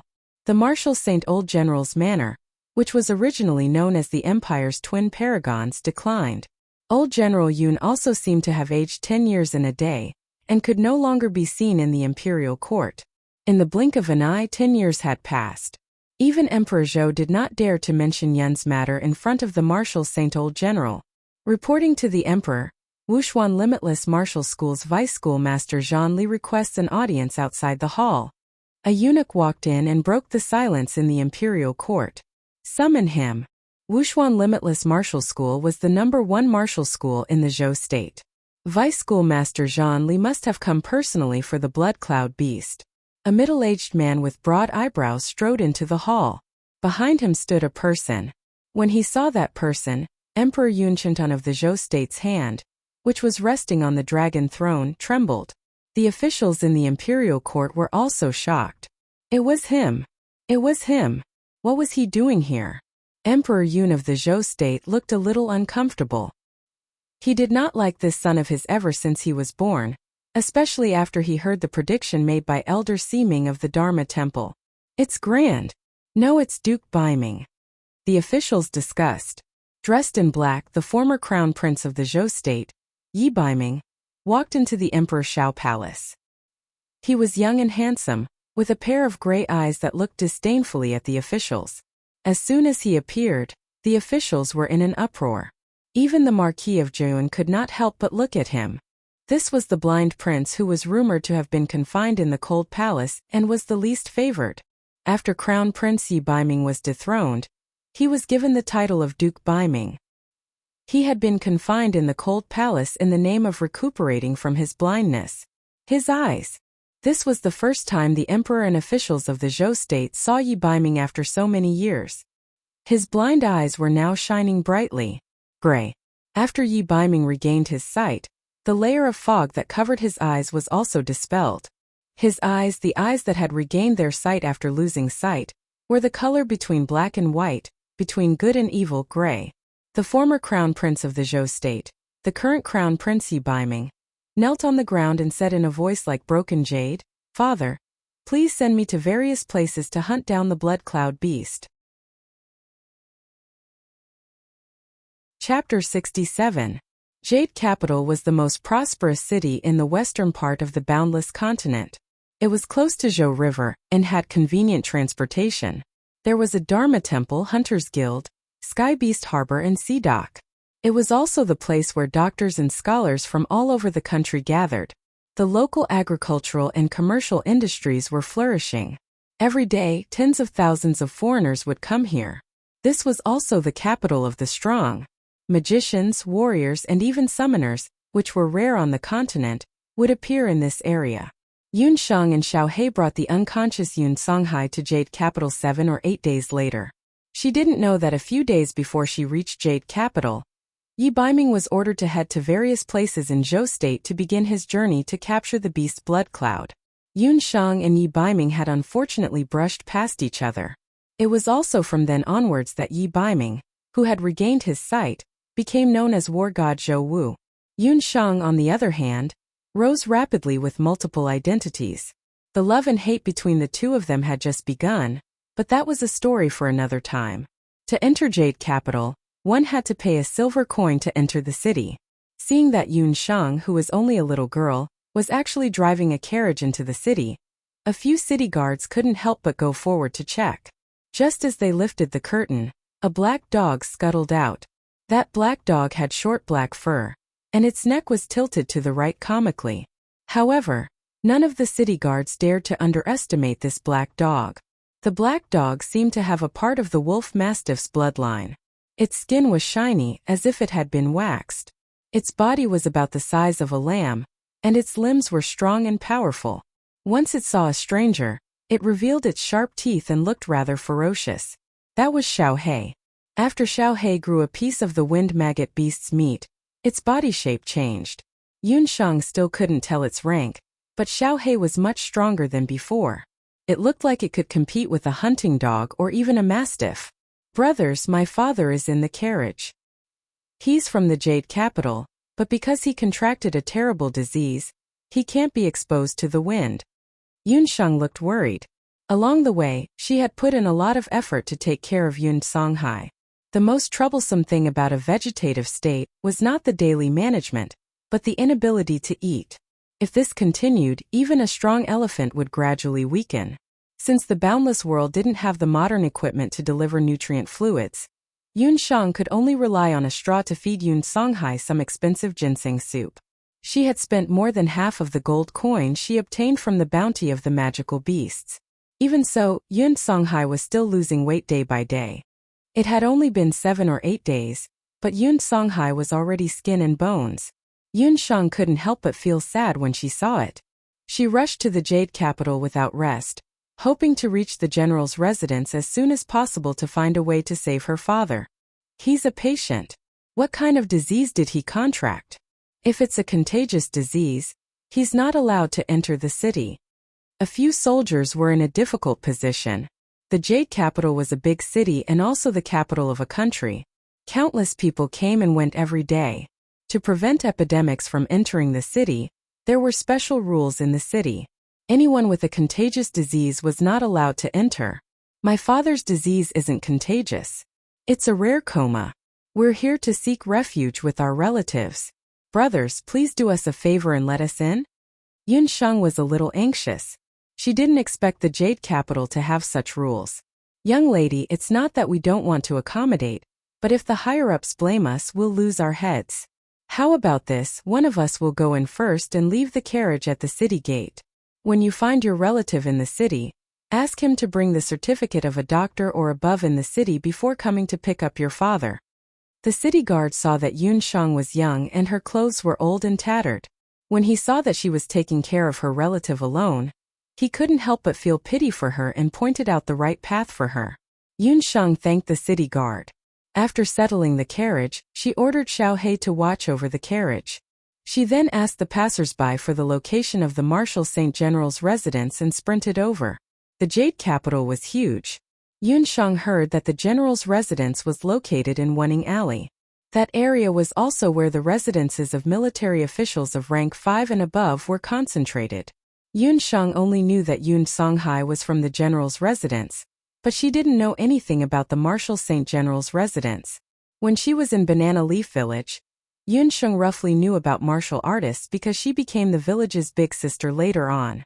Martial artists were the same as magicians and were divided into different ranks. For example, Lei Hu of Banana Leaf Village was only a beginner martial artist. As for Ding Mao of Fire Cliff Village, he was a martial master. From beginner to higher ranks, martial artists were martial artist, martial artist, martial artist, martial artist, martial artist, martial artist, martial artist, martial artist, martial artist, martial artist, martial artist. The Yun family was called the Marshal Saint General's residence because there were 2 martial saints in the Yun family. Besides that, Yun Songhai's father, who was also Yunsheng's grandfather, was also a martial saint. A martial saint was equivalent to a saint-level guardian king among magicians. In the entire Zhou state, there were no more than 3 martial saints. Among them, old General Yun had been a martial saint for the longest time. Therefore, to the citizens of Zhou state, the martial saint general was like the Big Dipper. Yunsheng had never seen this legendary grandfather of hers before. But just by standing outside the martial saint general's residence, she could feel a sinister aura. Outside the martial saint general's residence, there were 2 majestic stone lions made of red iron standing on both sides of the gate. 2 dignified guards were guarding the gate. Just the guards were 2 martial artists. Only the general's residence would use a martial master as a guard. One had to know that in other cities, martial masters could also independently become instructors in their dojos.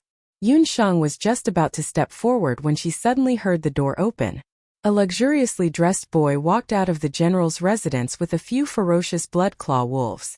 The great Zhou dynasty revered martial arts, and in the manners of the 5th-rank officials, Besides having guards, some of the nobles and officials even had their own magical beast breeding grounds, which were used to raise various ferocious magical beasts. In addition to allowing the disciples of the clan to practice martial arts, during the annual spring and autumn hunt, they could also bring the magical beasts to hunt. The Jade capital at the end of the 5th month already had the scorching heat of early summer. The boy who came out was about 2 to 3 years older than Yun Shang. His facial features were not bad and his posture was agile. It was obvious that he had been practicing martial arts since he was young. "Good morning, young master. Where are you going with the magical beasts?" The guards bowed respectfully. The boy who came out was old General Yun's widowed third daughter, Yun Songshua's late husband Tang Yu. Yun Songshua's husband was originally Yun Ba's right-hand man. Who would have thought that he would unfortunately lose his life in the chaos at the border? Yun Songshua was also known for her crafty temper. She did not get along well with her mother-in-law, so she brought her only son, Tang Yu, back to the general's residence. Yun Songhai did not have any grandchildren. Tang Yu was also very clever. At a young age, he had already passed the martial arts examination and was very much favored by Yun Songhai. We saw that the 2 Bloodclaw wolf pups we just bought were bored, so we brought them out for a walk. Tang Yu chased the wolf pups out after he finished speaking. Who would have thought that the wolf pups had just entered the residence and were still wild? Just as they walked out of the residence, they saw Yun Shang standing not far from the entrance. They opened their mouths and pounced towards Yun Shang. Chapter 68. Tang Yu, who grew up in the Marshal St. General's residence, had a domineering temper. When the 2 Bloodclaw wolves pounced out, he was shocked. However, when he saw that the wolf cubs were pouncing towards a little girl who was covered in dust and looked like a beggar, Tang Yu did not stop them. Instead, he clapped his hands and cheered. "Wolf Fong, Wolf Hammer, bite her to death." She was just a little beggar. Biting her to death was just a matter of a straw mat and a few stacks of paper money. Bloodclaw wolves were magical beasts of the wolf clan that lived in tropical forests. They were born at the 3rd level. Even though they were just cubs, their claws and teeth were very lethal. Civilians who were attacked by them would die. For people who were not summoners, there was only one way to get close to magical beasts. That was to raise magical beast cubs since they were young. This way, when the magical beast grew up, it would become a battle pet. The difference between a battle pet and a summoner's battle beast was huge. Most of the battle pets could not evolve. However, in the Jade capital, there were still many officials who liked to buy some baby beasts for the safety of their descendants. This also caused the practice of raising battle pets in the Jade capital. It had become a popular and status symbol. Tang Yu's 2 Bloodclaw wolves were bought by his mother, Yun Songshua, after he passed the martial master examination. The 2 Bloodclaw wolves had red fur and looked like balls of fire. They looked very adorable. Tang Yu took care of them daily and loved them very much. In Tang Yu's eyes, a trash-like beggar appearing in a place like Wenning Alley was a kind of stain. When the guards saw this, they wanted to stop them. However, this little ancestor threatened, "Don't go up. Those are Wolf Fong's snacks. Whoever wants to save her will get out of the Marshal St. General's residence immediately." The Marshal St. General was getting older and no longer cared about the matters in the residence. Since the 2nd young general was crippled, he was also depressed. Unknowingly, all the affairs in the residence fell into the hands of Yun Songshua. Although the guards knew that it was wrong for battle pets to hurt people, they did not dare to go up when they thought of being chased out of the Marshal St. General's residence and losing their jobs. Faced with this unexpected disaster, Yun Shang was thinking about how to go up and ask when she suddenly felt her eyelids twitching. She looked up and saw 2 hungry wolves pouncing towards her. Not far away, the well-dressed boy was cheering non-stop. Yun Shang felt a chill run down her spine. She suddenly realized that the child must be the young master of the general's estate. At such a young age he was already so vicious. What a domineering general's residence. The eyes of the 2 Tier 3 wolf cubs were filled with greed, as if they had already tasted fresh human flesh. But just as they were about to taste the fat meat in their mouths, the short figure in front of them suddenly disappeared. Yun Shang slipped and dodged the 2 wolf pups. She grabbed the bone needle and quickly rubbed it on the wolf pup's waist. The 2 young wolves howled and fell to the ground. There was not a single wound on their bodies, but upon inspection, one would find a needle hole in their spine. Legend has it that wolves have copper heads, iron tails, and soft waists. Yun Shang had just pierced the 2 bone needles into the wolf pup's waists. She had opened up her second strange tendon, and with her current jade marrow skill, she could use it freely. The hidden needles were invisible, but one needle was fatal. The 2 Tier 3 wolf pups were instantly killed by her. But in the eyes of others, after she staggered and dodged, the 2 wolves suddenly fell to the ground dead.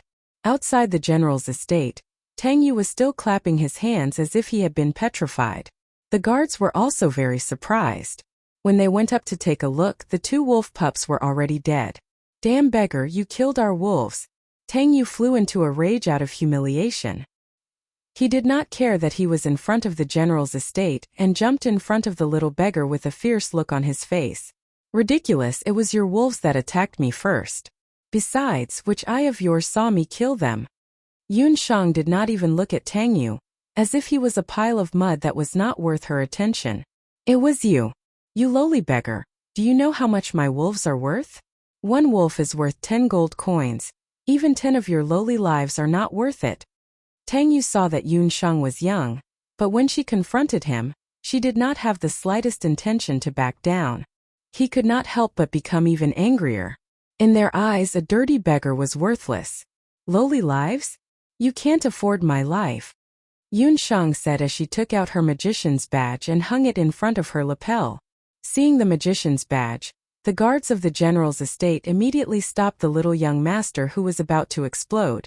The little ancestor had really gotten into trouble this time. In recent years, Zhou State's talents had withered, especially magicians who were very rare in Zhou State. In order to attract magicians from other countries and the periphery, Emperor Zhou not only established a magic academy, but also issued a law that all registered magicians and summoners were protected by the state's law.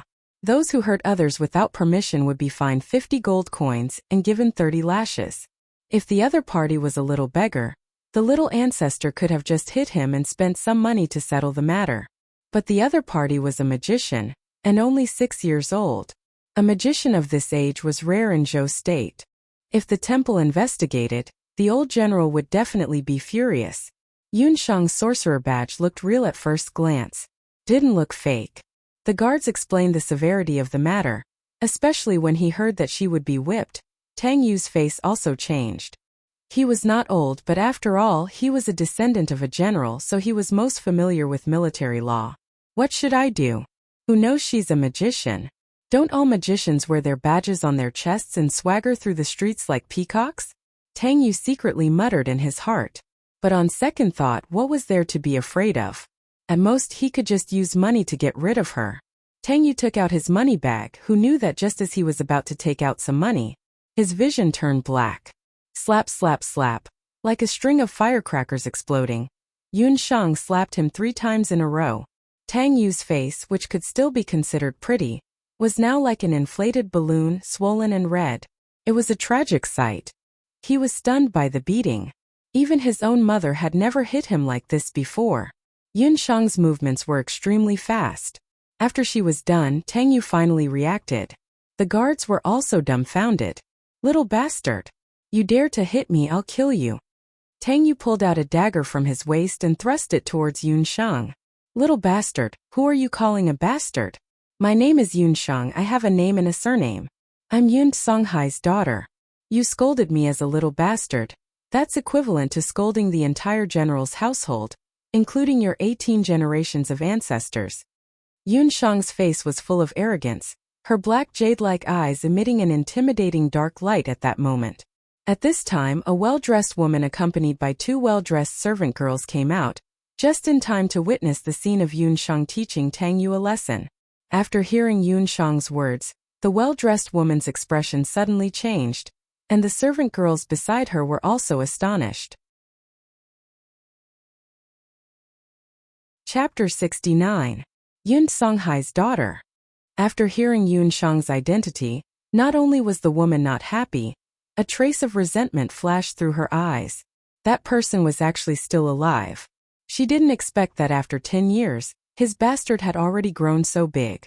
However, She immediately returned to her normal state. Tang Yu was already scared silly. When he saw the woman, he shouted, "Mother, this little bastard hit me." She even said that she was grandfather's granddaughter. "I don't have such an ugly cousin." Yun Shang couldn't help but feel angry when she was described as an ugly girl by a pig. However, she also guessed the identity of this woman and Tang Yu, the daughter of the Marshal Saint General's estate, Yun Songxue, who temporarily lived in the general's estate as a widow after marriage. She could be considered Yun Shang's third aunt. However, Yun Shang didn't have a good impression of Yun Songxue at first glance. Yun Songxue didn't have any resemblance to her father, Yun Songhai. Her appearance wasn't bad and her figure was elegant.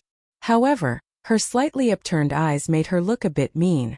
Yun Songxue looked at Yun Shang with disgust, then looked at her son's face with heartache. "Damn bastard, how dare you hit her precious eggs." She was also Yun Songhai's daughter. Humph, they did look similar. But she would never let Yun Songhai's daughter take half a step into the general's estate.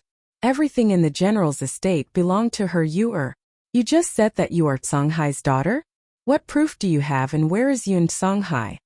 Yun Songxue raised her eyelids slightly and only glanced at Yun Shang from the corner of her eyes. She clearly didn't put her in her eyes. "Father is sick and is still outside the city. I want to invite." Although Yun Shang didn't like Yun Songxue, considering Yun Songhai's condition, they couldn't delay, so they could only reply, "Impudent.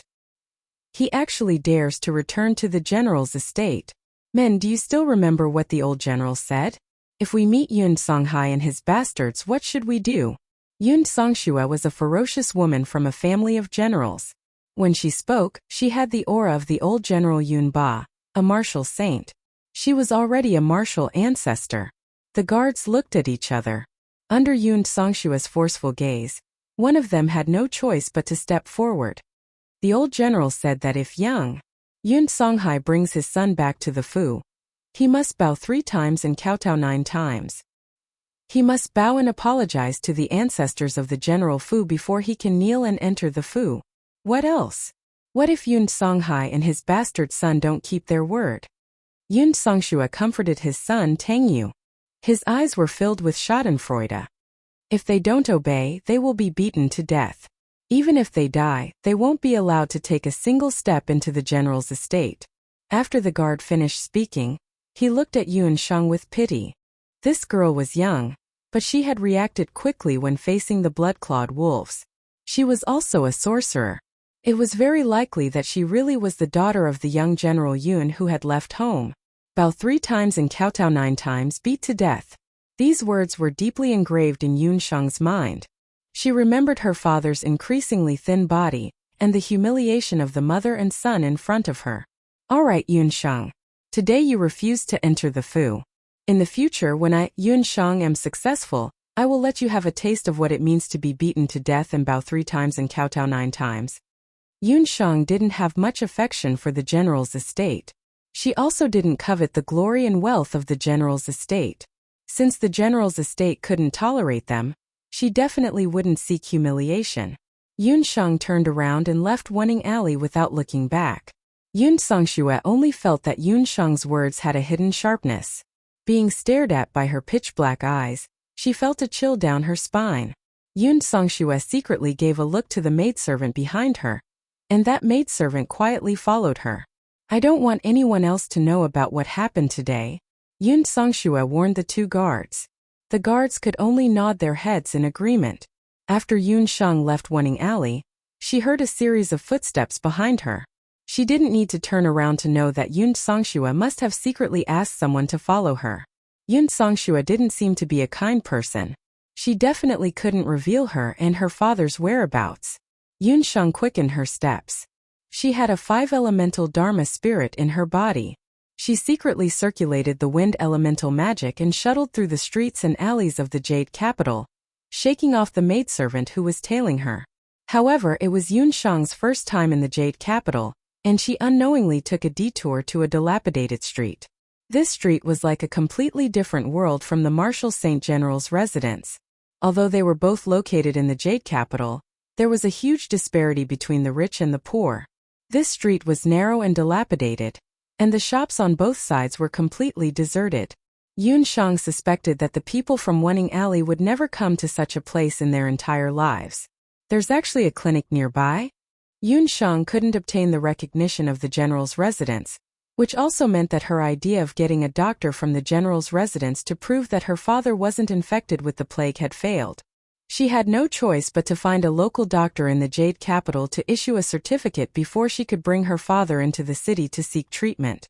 After taking a few steps, Yun Shang saw the words "miraculous hands," guaranteed to cure all diseases, hanging in front of her. However, there was another board hanging at the entrance of the clinic. There were a few lines of crooked words written on it. As she continued reading, Yun Shang didn't know whether to laugh or cry. On the small board there were words, issued on behalf of all kinds of certificates, including the treatment of infertility and all kinds of gynecological diseases. This was almost exactly the same as the unlicensed Xiaohei clinics in the modern world.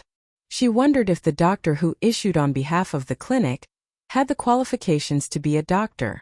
With a doubtful heart, Yun Shang turned into the clinic. It was an extremely simple and crude clinic. There were only a few medicine cabinets and a table of uneven height. A lean man was sitting in the medicine cabinet, half asleep. He must be the owner of this clinic. May I ask if you can help me issue a certificate for the plague? One of my relatives wants to enter the city, but because he's severely infected, the city guards won't allow him to enter. After Yun Shang finished speaking, the man at the counter didn't respond for a long time. May I ask? Yun Shang walked forward and took a closer look. She realized that the man had fainted. Not good. Yun Shang hurriedly helped the man up. After looking at him for a while, she couldn't help but smile bitterly. How was this person sick? He clearly hadn't eaten for many days and had fainted from hunger. Yun Shang had no choice but to take out the dry food she carried with her. She also took out some water to feed the unconscious doctor. Unexpectedly, just as she took out the dry food, the lean man at the counter smelled the fragrance of the food. He immediately jumped up and wolfed down the dry food in her hands. He said while eating. Finally someone came. I'm starving to death. What kind of certificate do you want? A certificate to enter the city, right? Tell me your name, age and illness. 5 silver coins for a certificate. It will take effect on the same day. Chapter 70. Since she had come to the Jade capital and this was also the hometown of her father, Yun Songhai, Yun Shang planned to settle down first. However, if she wanted to settle down first, she would need to obtain a doctor's certificate. However, this doctor in front of her almost starved her to death. This kind of person was definitely unreliable. Furthermore, a certificate required 5 silver coins? This was too much of a scam. Yun Shang didn't say anything else and turned to leave. Hey young lady, don't go. How about I give you a discount? 4.5 silver coins? The lean man saw that the meal ticket that he had painstakingly delivered to his door flew away and became anxious. This is considered the lowest price in the entire city. If you go to other medical centers, you won't even be able to enter. Yun Shang stopped in her tracks. The Jade capital was under the feet of the emperor, and every inch of land was worth its weight in gold. Those who could open medical centers in the city weren't ordinary people, and the price of treatment was even more imaginable. Yun Shang's clothes were tattered, and the money she had on her was mostly spent because of Yun Songhai's coma. She could still take out 5 silver coins, but if it was other medical centers, she would probably be immediately chased out of the door. Don't doubt me. I dare to guarantee with my qualifications as Dr. Ling that once you step out of this door, there won't be such a shop anymore. Afraid that Yun Shang wouldn't believe him, the man took out a token and handed it to Yun Shang. That token was similar to the imperial physician token that Yun Shang had seen in Taishang town. However, it wasn't golden in color. Instead, it was made of purple iron and had a bell engraved on it. Dr. Ling referred to those who had obtained the primary certification of the Medicine Emperor Pavilion and had the qualifications to practice medicine and refine medicine. They were doctors who could practice medicine in a town and help the world. The ranks of doctors in the boundless continent: herb gathering boy, medicine man, medicine master, Dr. Ling, Dr. Ling, Dr. Ling, Dr. Ling, Dr. Ling. This doctor in front of her was actually a famous doctor? 4.5 silver coins is still too expensive. Yunsheng frowned and bargained. It's not expensive. What if I tell you that for 4.5 silver coins, not only can I issue a certificate, I can also help you keep your unconscious relative alive without using any medicine. As soon as the man's voice fell, Yunsheng suddenly turned around and looked at him with a guarded expression. How did you know that I have a family member who is unconscious and needs to be kept alive with ginseng medicine? Yunsheng was a cautious person. Moreover, she had been ridiculed by the general's mansion. After entering the medical center, she did not mention a word about her father's condition. I can smell at least 3 or 4 different kinds of herbs on your body, all of which are precious herbs. But you're dressed simply. You don't come from a wealthy family. Since that's the case, you must have a family member who is seriously ill and unconscious. That's why you have no choice but to use precious herbs to save your life. Am I right? The man's face was full of confidence. With his nose, he could distinguish the different smells of various herbs, even in the imperial palace's medicine storehouse. 4.5 silver coins deal. But you have to tell me first. What method can replace herbs? Yunsheng had just arrived in the Jade capital. If she wanted to settle down and rent a house, she would definitely need to spend a lot of money. She was already out of money and had to think of a way to earn money quickly. Water element magic formation. Cloud dream ice slumber. After the man finished speaking, a magic scepter the size of a chopstick appeared in his hand as he chanted. A blue magic formation flowed with blue clouds and mist. The clouds and mist were incomparably cold and instantly froze a table and chair at the side. A person who was in the state of cloud dream ice slumber would have all of their bodily functions reduced to the lowest level. Correspondingly, the loss of life would also be reduced to the lowest level. It was equivalent to 1% of the time when they were unconscious. As such, they would naturally be rid of their dependence on herbs. You're also a magician? Then how did you become one? What made Yunsheng even more astonished was that this Ling doctor was actually a magician.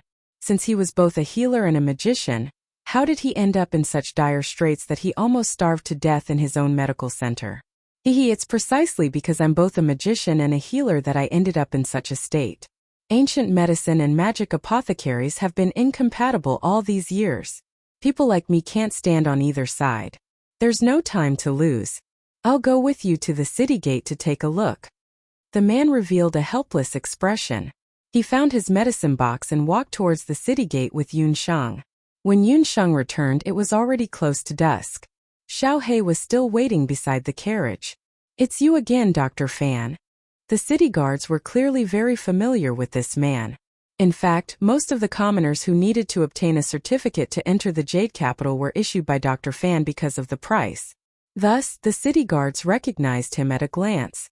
Little girl, be careful.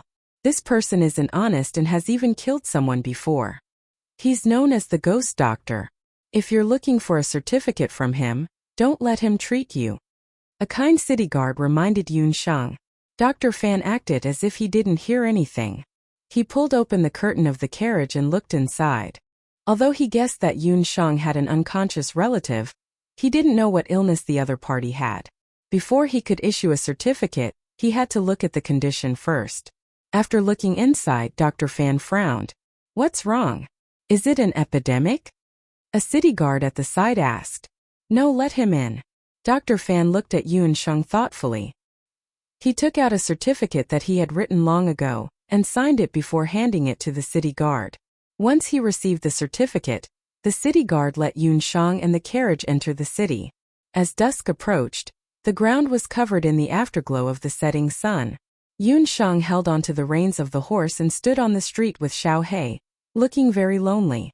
Little girl, find a place to stay first. If you want to cast Dream Cloud Ice Sleep for your father, you have to give me 5 silver coins. But let me tell you, one Dream Cloud Ice Sleep can only last for half a month. Dr. Fan was very calculative. He had already calculated that Yunsheng didn't know water magic. If she wanted to find someone to cast Dream Cloud Ice Sleep, she could only look for him. I have nowhere to go. The inns in the city are very expensive. We can't afford to stay there. Yunsheng looked at the Jade capital in the dusk and frowned. The capital was bustling, but in the bustling crowd, everyone's face was cold. Only she could protect her father. Behind my medical center, there are 2 empty rooms, but the rent is 10 silver coins a month. Dr. Fan could see that Yun Shang didn't have much money, but he wasn't a good person. He wouldn't do something that would cost him money. I owe you a total of 20 silver coins.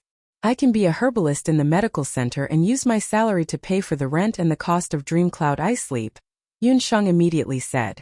Although the city guard didn't have a high evaluation of Dr. Fan, a doctor who could guess her father's condition just by seeing him once was definitely not as useless as the rumor said. A herbalist's salary is only 5 silver coins at most.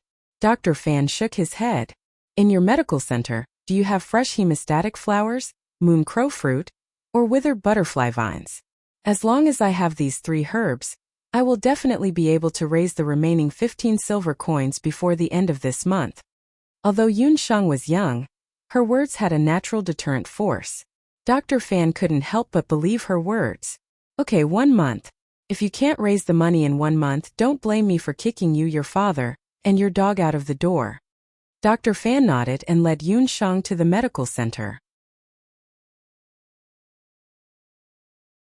Chapter 71. After returning to the medical center, Yun Shang noticed that there was a courtyard behind the small medical center. The courtyard wasn't big. There was a well, a few acres of barren medicinal fields, and a few rooms. One of them was Dr. Fan's own room, one was the pharmacy, and one was the kitchen. The remaining 2 rooms were empty. Yun Shang tidied up and settled her father, Yun Songhai, in Chaoyang's room. The remaining room was her and Xiao Hei's nest. Including the cost of sleeping with Yun Meng twice, the total is 20 silver coins. This is the IOU. Remember to hand over the money at the end of the month. Also, the herb gatherers here will take care of your 3 meals, but the money for your dog's meals isn't included. You get up at 6 o'clock every day. Tidy up the medicinal herbs in the medical center. Cut the herbs and dry them. You have half an hour of rest at noon. At 6 o'clock in the evening, the medical center closes. You can't be lazy. If I catch you, I will deduct your money. Dr. Fan is a very cost-effective person. He won't let Yun Shang take advantage of him. Yun Shang saw that the medical center didn't have much business, but to her surprise, she found that the medical center's pharmacy was very complete. There were even a lot of seeds.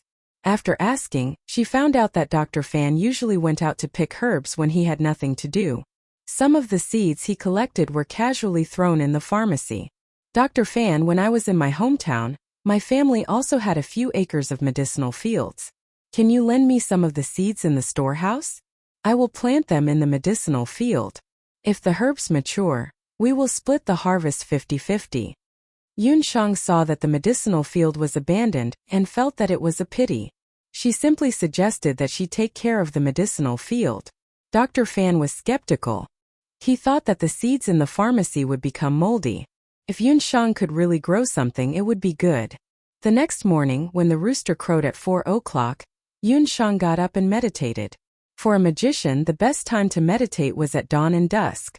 After meditating for a while, Yun Shang felt refreshed. She went out of the room and went to Yun Songhai's room to take a look. A blue magic array flickered with an icy blue light. Inside the magic array, his father Yun Songhai was covered in a layer of icy blue ice. Father Shanger will find a way to save you one day, Yun Shang swore in her heart. She prepared breakfast as usual. Then, he loosened the soil of the medicinal field and planted the selected seeds before daybreak. Not to mention Dr. Fan's medical skills, but his eyesight for herbs was very good. The seeds of the herbs he collected were all middle-grade herbs. On the boundless continent, medicinal herbs were divided into the most common types: low-grade, mid-grade, high-grade, and supreme-grade. For example, the hemostasis flower from Banana Leaf Village was the most common type. It was cheap and could only be made into ordinary low-grade medicine. Middle-grade herbs were much more expensive than ordinary herbs. They could also be made into mid-grade medicine. After making the hemostasis medicine and meditation water, Yun Shang already had a certain level of ability to make medicine. She planned to wait until the mid-grade herbs were successfully planted before starting to develop them. In her previous life, Yun Shang's parents died early and her grandfather was busy with the small clinic all year round, so her ability to take care of herself had always been good. She stayed in Yujing partly because of Yun Songhai's illness. Another reason was that she wanted to enter the Magic Academy in Yujing City. Although Yun Shang had a 5-elemental spirit, Yun Songhai didn't have time to teach her basic magic before he became a vegetable. She wanted to enter the Magic Academy to obtain more opportunities to learn basic magic and become a real magician. That would require a lot of tuition fees and living expenses, so Yun Shang had to earn more money. Dr. Fan woke up early in the morning. As soon as he stepped out of his room, he smelled the aroma of food. Looking at the courtyard, he saw that it was neat and tidy. Some cut herbs were neatly placed under the sun. This little girl is very nimble. Unfortunately, no matter how nimble she is, she won't be able to save her father. The beast blood curse of the Zhao state. Dr. Fan walked into the clinic with his hands behind his back, deep in thought. On this day, not a single patient came. Dr. Fan spent most of his time napping on the counter. Around noon, Yun Shang had half an hour of free time. She notified Dr. Fan and left the clinic. She ran towards the busiest street in the city and shuttled through the streets of Yujing City. The sun was shining brightly. Yun Shang ran all the way here, her face bright red from the sun. These hemostasis medicine were made by Yun Shang when she was in Banana Leaf Village. The 3 bottles of qi-gathering elixir and meditation water were also made on the way here.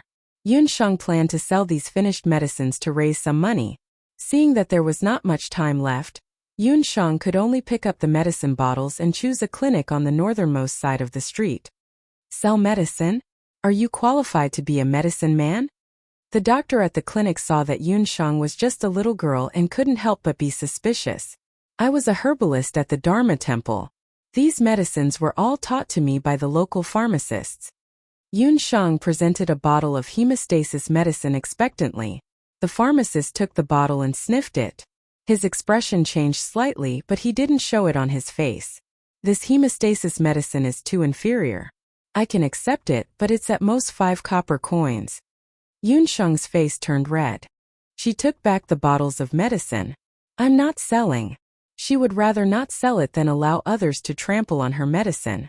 Her lunch break was only half an hour, and she had spent some time rushing over. She really didn't have much time left.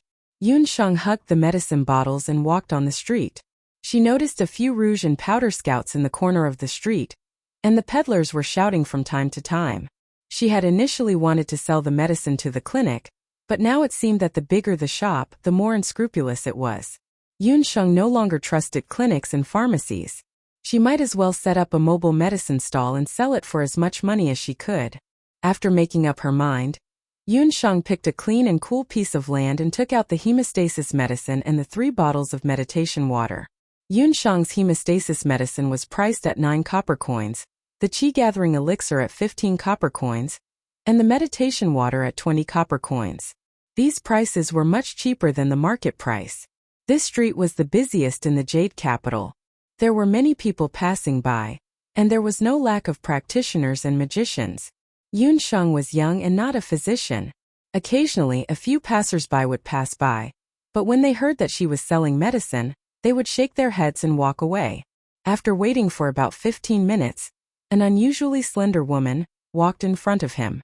"Sister, do you want to buy medicine?" Yun Shang stopped the woman.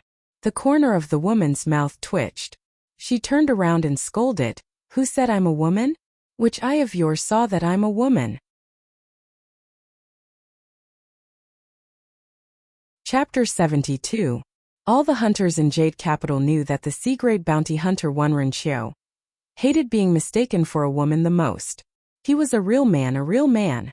However, he had an oval face that was more attractive than a woman's. His facial features were as clear as a painting, and his skin was fair and transparent as if water could be squeezed out with a pinch. It was said that it was because he was too beautiful that he once went to the largest brothel in the city to have fun with a few hunting soldiers. He was treated as the top courtesan of the brothel by a third-rank official who was so drunk that his eyes were bleary. That third-grade official was also drunk and superstitious, and he shouted that he wanted to redeem his freedom. When Wenren Qiu heard that, he went berserk on the spot. He skinned that third-grade official and hung him at the entrance of the brothel. He even cut off all the protruding parts of his body. This matter was blown out of proportion, and the whole Jade capital knew about it. That third-grade official's family wanted to take revenge, but after asking around, they found out that Wenren Qiu was the younger brother of imperial concubine Wenren, who was favored by the emperor of Zhou State. He was also a C-grade bounty hunter of Zhou State's Hunters Guild, so the matter was left unsettled. Since then, no one in Jade capital dared to say that he looked like a woman in front of Wenren Qiu. People called him Wenren Yuxia behind his back. Who knew that Wenren Qiu would be stopped by Yunsheng when she was walking on the street? Yunsheng was also shocked. When she looked carefully, she saw an obvious Adam's apple on the person's neck. She complained in her heart that the sun was too strong. It was all Yunsheng's fault. It was really a big misunderstanding. Wenren Qiu was about to chop the guy who called him sister into pieces when he saw a little girl standing not far away. The little girl was small and had a pair of black eyes. She was looking at him pitifully.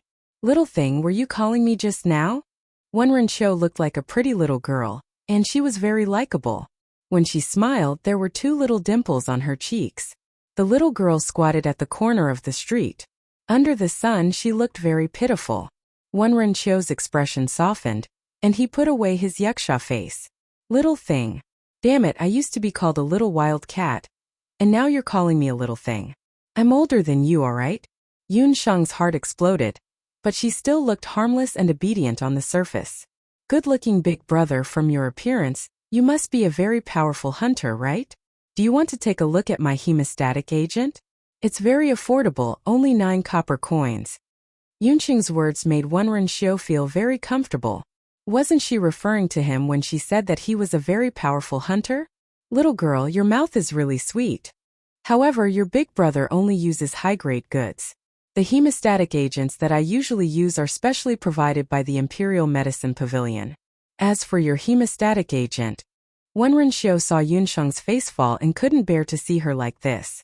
He casually picked up a bottle of hemostatic agent. As soon as the smell of the hemostat wafted out, Wenren Qiu let out a soft cry of surprise. The quality of this hemostatic medicine wasn't bad, and it wasn't too far off from the Medicine Emperor Pavilion's Hemostatic Emperor. A bottle of Hemostasis Emperor cost 3 silver coins. His name was Wenren Qiu, not Wendatu. "Wait a minute. Are these bottles of meditation water? I'll buy them all. How much are they?" "You calculate." Wenren Qiu was very casual and didn't pay attention to the production of medicine like the average person. He felt that Yunsheng's hemostatic agent was good, so her other medicines must be good as well. He might as well buy them all at once.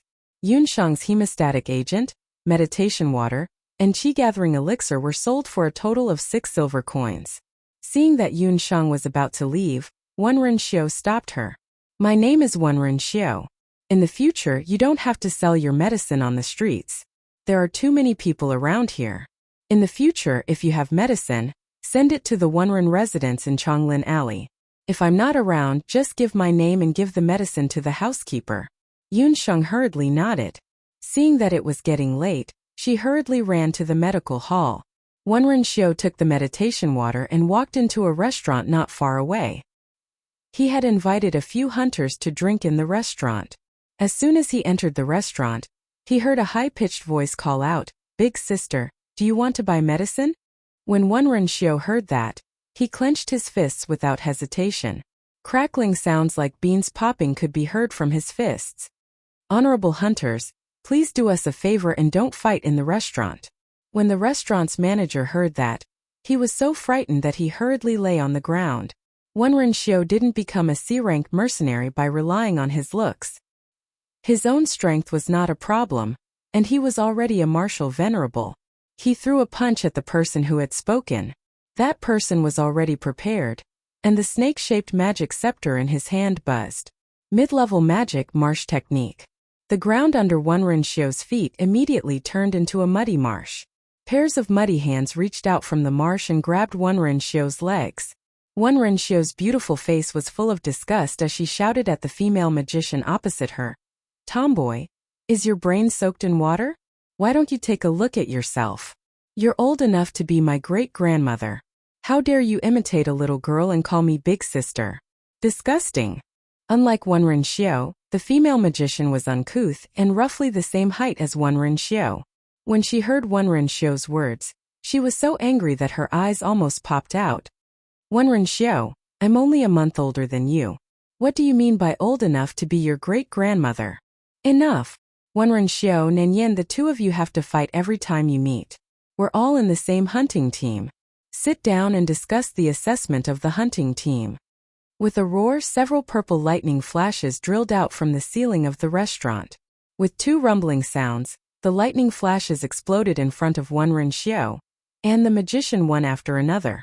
The two of them stepped back and glared at each other in dissatisfaction. The one who spoke was a big man with a dignified appearance. He was 2 meters tall and his whole body was covered with muscles. The most terrifying thing was that he had a magic scepter on his waist. Fengque, a dual cultivator of magic and martial arts, a C-rank hunter. He was a warrior at the peak of revered martial artist, and a magician at the level of lightning master magician. He was also the captain of the Soaring Phoenix hunting team. He picked up Wenren-xiu and Mu Nanyan and threw them on their seats. The two of them looked like obedient babies as they sat there without uttering a word. Wenren-xiu smiled. Boss, don't be angry. Look, I bought a few bottles of good stuff. I can guarantee that compared to the Medicine Emperor Pavilion's meditation water, the effect is much better. Keep bragging. Who doesn't know that the Medicine Emperor Pavilion's meditation water is the best quality in the continent? You dare to buy medicine from a 6 or 7-year-old girl. Wenren-xiu, your brain must have been kicked by a mule. Mu Nanyan couldn't help but mock. She snatched the bottle of meditation water and drank it in one gulp. The magic spell just now had consumed a portion of her magic power.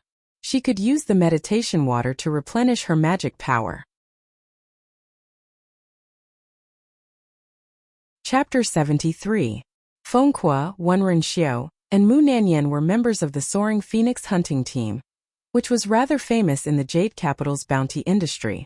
The three of them were cultivators of both magic and martial arts, martial artists, and magicians. Wenren-xiu was good at attacking, Mu Baiyan's earth element magic was good at defending, and Fengque was good at both attacking and defending. The three of them had been in the team for 5 years, but Wenren-xiu and Mu Baiyan had always disliked each other. If it wasn't for Fengque's suppression, the two of them would have fought to the death. Mu Nanyan drank a mouthful of the meditation water and raised her eyebrows. You tomboy, don't drink it all in one gulp. Letting you drink it is like a cow eating peonies. It's a reckless waste of natural resources, Wenren-xiu scolded. Boss, this meditation water. Mu Nanyan smacked her lips and felt a vigorous surge of magic power in her stomach. It was like a raging wave that spread out in an instant. She couldn't help but be stunned. Is there a problem with the potion? Wenren-xiu was also a little uncertain. She was a martial artist and didn't know much about meditation water. Fengque, who was about to teach the two of them a lesson, also took a bottle of meditation water and drank a mouthful. To a magician, meditation water was sometimes a lifesaver. For example, bounty hunters who lived on the edge of a knife's edge would sometimes lose their lives if they recovered 10% of their mana in the face of magical beasts. After Fengque tried it, his eyes shone brightly, and he couldn't help but exclaim, an improved version of meditation water. Yes, boss, you've noticed it too. The taste is similar to the one in the Medicine Emperor Pavilion, but the effect is very shocking. It should be some kind of improved meditation water. Mu Baiyan no longer had the mood to argue with Wenren-xiu. She was an earth element magician, and when she drank the meditation water, her earth element recovered 50% faster than usual. That meant that when facing a magician of the same level, as long as she had this meditation water, she would be invincible. Where did that little girl come from? How much improved meditation water does she have? We'll buy all of it. Fengque realized that the maker of this meditation water did not know the value of the potion itself. Wenren-xiu bought all of the finished products in one go, so Yunshang gave her the best price. After conversion, a bottle of meditation water was only worth 1.5 silver coins. One had to know that in the Medicine Emperor Pavilion, a bottle of ordinary meditation water cost 5 silver coins. In Fengque and Mu Nanyan's eyes, this kind of improved meditation water was even sold for 1 gold coin. I don't know. Wenren-xiu was confused by the two of them. He had only done a good deed that day and bought that little thing's medicine. Who would have thought that her medicine would be so good? We'll continue to wait here tomorrow. If she comes out to buy medicine, we'll buy all of it. It's best to inquire about who made the medicine. Whether it was Mu Nanyan or Fengkua, they all took it for granted that Yun Shang was helping her elders set up a stall to sell medicine. A few drops of cold sweat appeared on Wen Renxiu's forehead. He said weakly, I saw that she was still young, so I told her not to set up a stall in the future. Two hostile gazes immediately swept over. However, I also told her to send the finished products to my house as soon as she has them. What if she doesn't send them? Mu Nanyan wanted to strangle Wen Renxiu. She should send them, she definitely will. The more Wen Renxiu said, the more guilty he felt. He was not very sure. If that little thing did not know the way, or if she found other sellers, then this improved meditation water would be gone. It was just that in such a big jade capital, finding a nameless little girl was a bit too difficult. Fine, we'll wait. I called you here today for the bounty hunter assessment. We've been stuck at the C-rank bounty hunter level for a long time. According to our experience and the total amount of bounty we've accumulated over the years, we should have been promoted to B rank long ago. Fengkua, Wen Renxiu, and Mu Nanyan were all from Jade Capital. Although the three of them were bounty hunters, each of their families was famous in Jade Capital. The three of them were from the same generation. Because of their ancestors, they had been playmates since they were young. 5 years ago, because of Fengkua's suggestion, they formed Huang Tong. The three of them were quite strong, and with their tacit cooperation, they could be considered to have a little reputation in the bounty hunting world. However, the bounty mercenary level had been stuck at C rank. For the three of them who were proud and arrogant, this had always been a sore point. After all, only bounty hunters above B rank could accept cross-country bounty missions. Our strength has been enough for B rank for a long time, but we haven't found a suitable summoner. Wen Renxiu drank a mouthful of wine gloomily. Unlike those insignificant hunters, there had to be at least one warrior, one mage, and one summoner in order to become a B-level bounty hunter team. That was, there had to be at least one warrior, one mage, and one summoner in the team. This hard condition was set by the 3 SSS rank hunters who had founded the Hunters Guild. At the same time, it was also set by the legendary Divine Edge Hunter team on the mainland. All the hunters on the mainland had to abide by it. Moreover, the hunter team that met the condition had to challenge a B-rank hunter team. If the challenge was successful, then they could be promoted. It's easier said than done to find a summoner. Look, in the past few years, the summoners who passed the assessment at the Jade Capital Summoning Center were snatched away before they could leave the summoning center. In 10 years, there were no more than 20 summoners from the Jade Capital Summoning Center. Those people lived like princes. Who would be willing to be a bounty hunter? Zhou State's national fate has withered. Among the warriors, there were no more warriors like old General Yun. The other 4 countries have many talents. Among them, Penglai has the most summoners. So now among the big countries, Penglai has the most B-rank hunter teams. Mu Nanyan couldn't help but sigh. They became bounty hunters not because they were greedy for money, but because they wanted to pursue the adventure missions that only bounty hunters could come in contact with. However, the members of a bounty hunter team must be absolutely trustworthy. Otherwise, in the face of a life and death crisis, the betrayal of a member was enough to cause the collapse of the whole team. Summoners could summon beasts, and the consumption of magic elements was less than magic. Under the same conditions, having a summoner was equivalent to having 2 members. Therefore, even if the B-rank hunter team's assessment condition was removed, their chances of winning against a B-rank hunter team were almost zero. In the past 10 years, there was not a single C-rank hunter team that successfully challenged a B-rank hunter team. Let's wait and see. Let's search for a while more. In the next 1 or 2 years, we should also pay attention to the improvement of our own cultivation. Fengkua's words were met with the unanimous agreement of Wen Renxiu and Mu Nanyan. Just as Huang Tong was anxious to find a summoner, Yun Shang was still repeating the work of a herbalist in the medical hall every day. The herb field that she planted finally sprouted after a few days of careful care, including a batch of moonlight grass that she brought from Banana Leaf Village. Yun Shang also refined more than 10 bottles of qi-gathering elixir and 5 bottles of meditation water in her 1 month of free time. She planned to visit Wen Renxiu to sell the elixir, but she didn't expect that something would suddenly happen and interrupt her plan. Chapter 74. The ins and outs of the matter had to be explained from the medical center. After 10 days, Yunsheng also discovered the main source of income for the little rejuvenation clinic. In this clinic, other than issuing all kinds of fraudulent certificates, another important source of income was to help the neighbors grab and decoct medicine to treat some minor ailments such as headaches, fevers, and diarrhea. They didn't even come across a single difficult and complicated illness. There was once when Dr. Fan accidentally discovered that Yunsheng could treat patients, and he handed all these matters over to Yunsheng. Very quickly, the neighbors became familiar with Yunsheng. They all liked this young girl who was very knowledgeable about medicine. Dr. Fan even encouraged Yunsheng to participate in the examination of medicine men. The so-called medicine men were high-grade herb gatherers who were in charge of tasting, decocting, and dispensing medicine. Generally, in a medium-sized clinic there would be a medicine man. On the boundless continent, being a doctor was also a very popular occupation. However, in order to become a doctor or a doctor like Dr. Fan, one had to pass the examination of the Medicine Emperor Pavilion.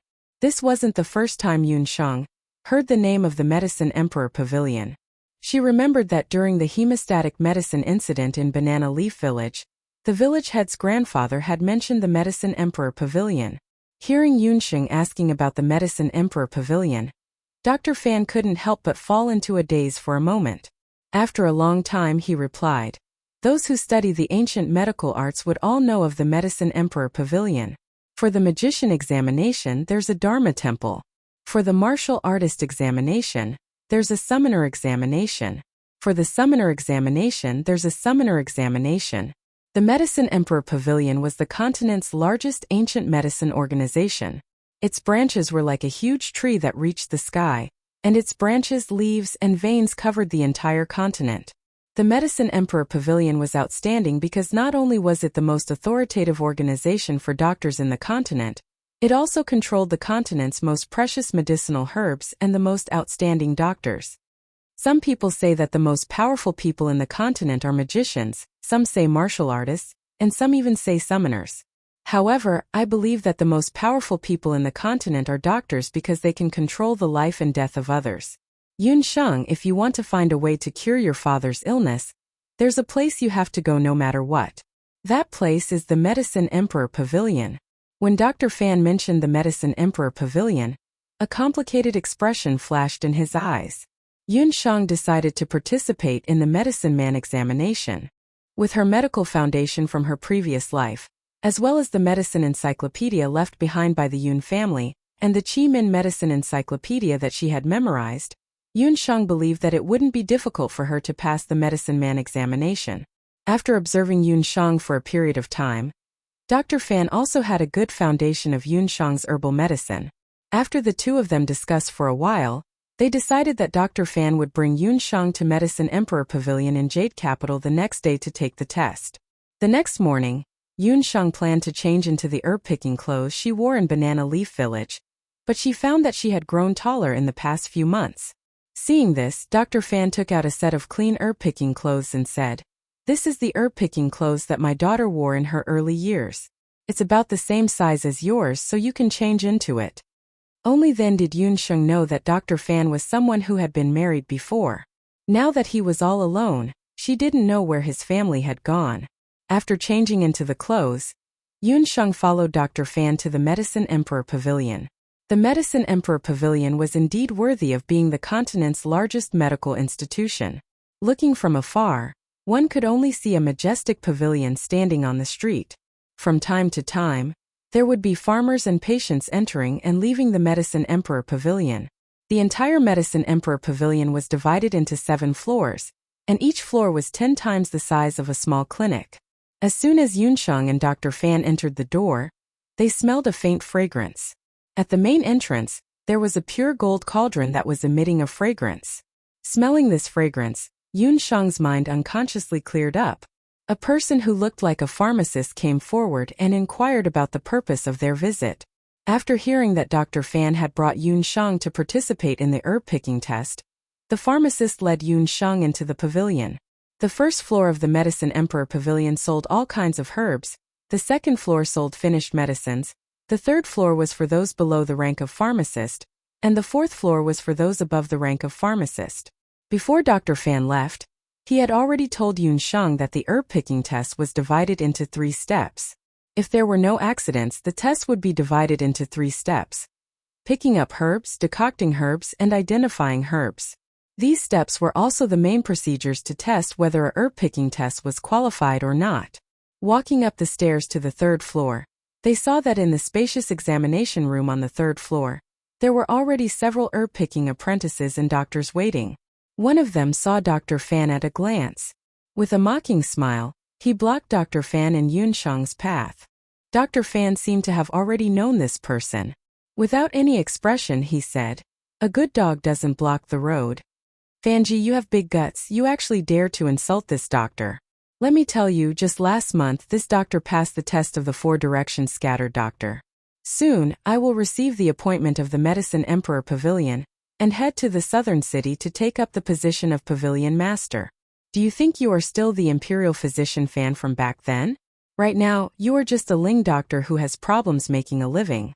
After being scolded by Dr. Fan, that person's face turned red and he pushed Dr. Fan away. Imperial Physician. Dr. Fan was originally an Imperial Physician? Yun Sheng found it hard to imagine that a dignified Imperial Physician would be cooped up in a small clinic. Dr. Fan's expression changed slightly and he couldn't help but grip his magic wand. "Fanji, Chung Si Hai, do you want to cause trouble here? Noise is not allowed in the Medicine Emperor Pavilion." At this time a woman gracefully walked over. The woman's appearance was elegant and beautiful. She was dressed in a doctor's robe. There was a waist token hanging from her waist. Yun Sheng recognized that the jade token was the same as the fake Imperial Physician token that Night Fox had taken out when she was in Taishang Town. This elegant woman was an Imperial Physician. As soon as she appeared, Chang Si-hai, who had just provoked her, immediately showed an infatuated expression. The medical apprentices present also immediately felt deep veneration. They respectfully shouted together with the pharmacists present, "Imperial Physician Yao." Dr. Fan's hand that was holding the magic wand loosened. His expression was gloomy. "Yao Rong, I am not here to cause trouble. I am here to bring this child to participate in the examination." Dr. Fan did not look directly at the woman. "Examination? Haha, Fanji, with your shabby clinic, you still need an Imperial Physician?" The scattered doctor looked at Yun Sheng with disdain. He saw that Yun Sheng's age was at most 6 or 7 years old. At this age, if she did not practice medicine since elementary school, how could she pass the examination of the Medicine Emperor Pavilion? This scattered doctor was called Chang Si-hai. He was originally from the same school as Fanji and Yao Rong, but his talent was much worse than the two. For many years, he had been in love with Yao Rong and had always been jealous of Fanji. Today, his nephew, who was also one of his apprentices, came to participate in the examination. Therefore, he bumped into Dr. Fan. Imperial Physician Rong did not say a word. She looked at Yun Sheng's clothes and her eyes darkened. She sternly said, "Bring this child up. Fanji, Dr. Chung, you are not allowed to enter." "Dr. Fan, I can go up by myself. I will definitely become an Imperial Physician," Yun Sheng deliberately said loudly. At the same time, she glared at the scattered doctor. Chang Si-hai secretly said in his heart, "To become an Imperial Physician, humph, it is not that simple." Chapter 75. The Medicine Emperor Pavilion lived up to its reputation as the medical examiner of the boundless continent. When Yun Sheng entered the examination room with the other herb gatherers, she discovered that there were already several dozen herb gatherers standing in the examination room. Some of them had already participated in the examination multiple times. Yun Sheng's sharp eyes noticed that although they were all herb gatherers at a glance, she could see that they were divided into different grades and ranks. Some people's clothes were obviously more exquisite, and most of the people here seemed to know each other. Chang Si-hai's herb gatherer, Chang Qing, knew quite a few of them. The moment he entered the examination room, he greeted the few people he was familiar with and even discussed the contents of today's examination. It seemed that most of the herb gatherers here were acquainted with each other. "She's the herb gatherer of that magic Dr. Fanji." Chang Qing pointed at Yun Sheng maliciously. He thought that Yun Sheng couldn't hear what he was saying. But ever since Yun Shang unblocked her second extraordinary tendon, her 5 senses had become more sensitive. Everything that these people said behind her back all fell into her ears. Isn't Fanji that doctor who once killed someone? I heard that he actually tore open a person's chest. A few herb gatherers who were on good terms with Fanji clicked their tongues when they heard his name. Everyone spontaneously distanced themselves from Yun Shang, as if Yun Shang was some kind of filth. Yun Shang didn't mind. She couldn't be bothered to bicker with this bunch of kids. A herb gatherer walked in. He was the chief examiner of today's examination in the Medicine Emperor Pavilion. Silence, I'm your chief examiner today. You can call me Herb Gatherer Kong. Most of you here are herb gatherers of the Medicine Emperor Pavilion, so I believe that you're not unfamiliar with the examination. Today, there are a total of 43 people participating in the examination. I hope that all of you will be able to become qualified herb gatherers. Our first round of examination is to grab medicinal herbs. Everyone follow me to the first floor. Herb Gatherer Kong led dozens of herb gatherers to the medicine storehouse on the first floor. So big. Yun Shang followed the herb gathering boys to the storehouse of the Medicine Emperor Pavilion. The medicinal storehouse of the Medicine Sovereign Pavilion was like a gigantic underground parking lot. There were over 10,000 types of medicinal herbs here, and they were all neatly separated into different areas. For example, low-grade, mid-grade, and high-grade medicinal herbs. Yun Shang's shocked expression fell into the eyes of the other herb gatherers, and they couldn't help but laugh at her. When you entered the storehouse, each of you received a prescription. There were a total of 18 types of herbs in the prescription. In the first round of the assessment, you are not allowed to use the scale to grab 18 different types of herbs. Those who accurately grasped 18 to 15 types of herbs will be considered excellent.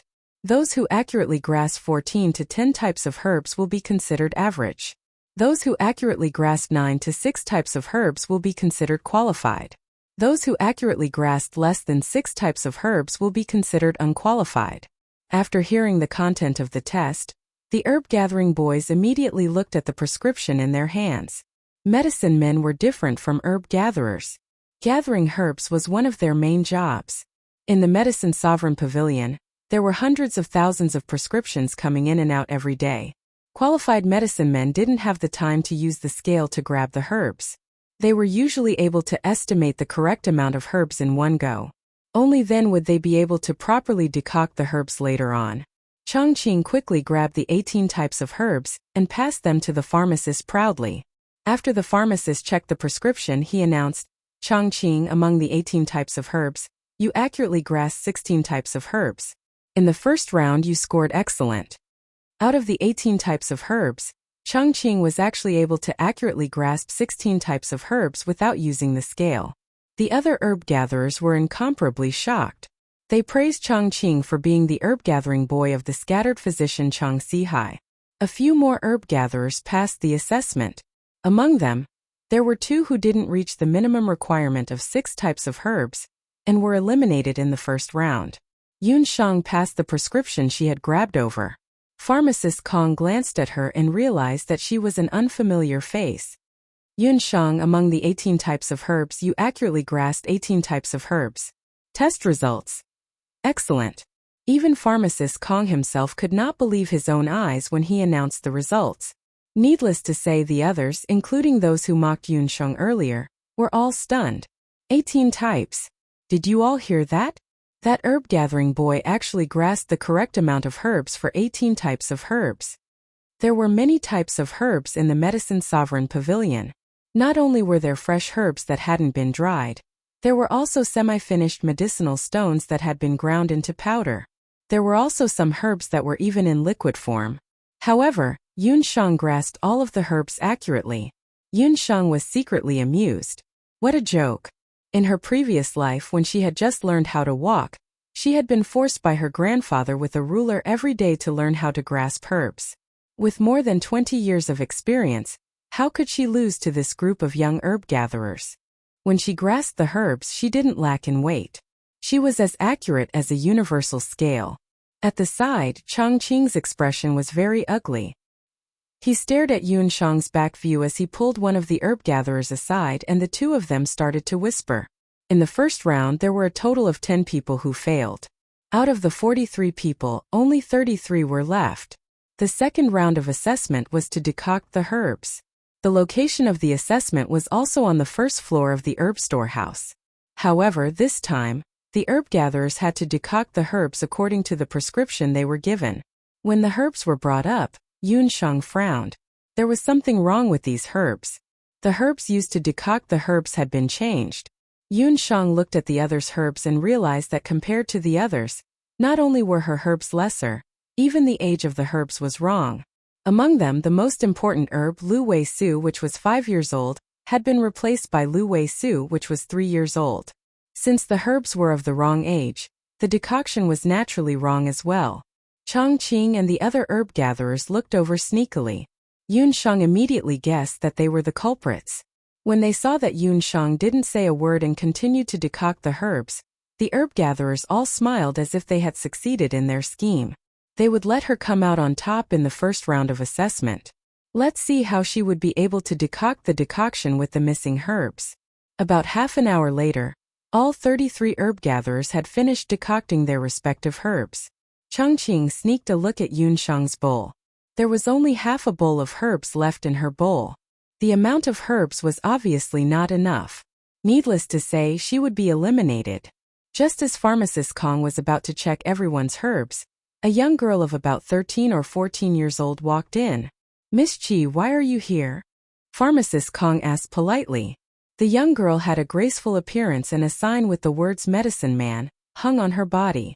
Logically speaking, Pharmacist Kong's status was higher than that Medicine Man Chi, and he shouldn't be so respectful towards her. However, Pharmacist Kong and the other herb gatherers all looked at her with reverence. This was because this young girl was the personal medicine man of the only national master in the Imperial Medicine Pavilion in the Jade Capital. Chapter 76. The Grand National Physician was a legendary physician, who was a level higher than the Imperial Physician. That Grand National Physician who no longer made house calls had taught many Imperial physicians in his early years, and his status in the Medicine Emperor Pavilion was very high. In his later years, he only brought along one herbalist to serve him. That herbalist was the female herbalist named Qi Fengfei in front of them. Therefore, even though Qi Fengfei was young and her status was only a herbalist, her status in the Medicine Emperor Pavilion was very high. Even in front of Yao Rong and the others, she could still speak a few words. No wonder Medicine Master Kong had to be respectful when he saw her. "Are these the herbalists who came to participate in today's examination? I heard that you're going through the second round of examination. Let me see, how are the herbs you've brewed?" Qi Fengfei came to the Medicine Emperor Pavilion today to look for a medicinal herb and coincidentally heard that a new batch of herbalists had come to participate in the examination. Although her status in the Medicine Emperor Pavilion wasn't low, she was still a teenage girl with an innocent personality. Thinking of the examination that she had a headache over in her early years, she secretly snuck over. "Miss Chi, please take a look. These are all the herbs that have been brewed." Medicine Master Kong simply handed over the right to judge today to Qi Fengfei. Qi Fengfei looked at the bowl of herbs placed at the front. Just by looking at the color, she curled her lips. Not up to standard. It's obvious that it's not mature enough. That herbalist's expression changed and he left dejectedly. Qi Fengfei looked at a few more bowls of herbs and actually found problems with all of them. At this time she walked to a bowl of herbs and saw that it was empty. There wasn't a single drop of herbs in it. "Hey, this is really rare. Why didn't you brew the herbs?" Qi Fengfei suddenly saw the empty bowl. Looking again, the owner of the empty bowl was still a little girl. "Could it be that you don't know how to brew herbs?" "It's not that I don't know how to brew herbs, but my herbs are wrong. The quantity is too little and the age is too young. If I were to do it half-heartedly, not only would the herbs not be able to save people, it might even harm them." Yun Shang said unhurriedly as she presented her portion of herbs to Qi Fengfei and Medicine Master Kong. Yun Shang's actions scared Chang Qinghe and the few troublemakers into lowering their heads, not daring to make a sound. Qi Fengfei was taken aback. She couldn't help but recall the time when she had just become a medicine man. Once, due to the negligence of the medicine storehouse, she had mistakenly concocted a 10-year-old herb into an 8-year-old one. Although she had discovered it, she had thought that it was only a difference of 2 years. She believed that it wouldn't affect the efficacy of the medicine much, so she had carelessly concocted it. Who would have thought that when de Guichot checked the medicine, he flew into a rage and reprimanded, "You knew that the medicine was wrong, but you still decocted it. How can you be considered a qualified medicine man?" After Medicine Master Kong examined the herbs, he found that the age of the herbs was indeed wrong. Qi Fengfei cast a glance at Chongqing and the others who had a guilty conscience. Her voice abruptly changed and carried a warning tone. "Listen up, I don't care what happened today, but you must remember, as medicine men, you must not secretly switch the herbs. If any of you dare to harm your colleagues in the future, you will be removed from the medical profession forever."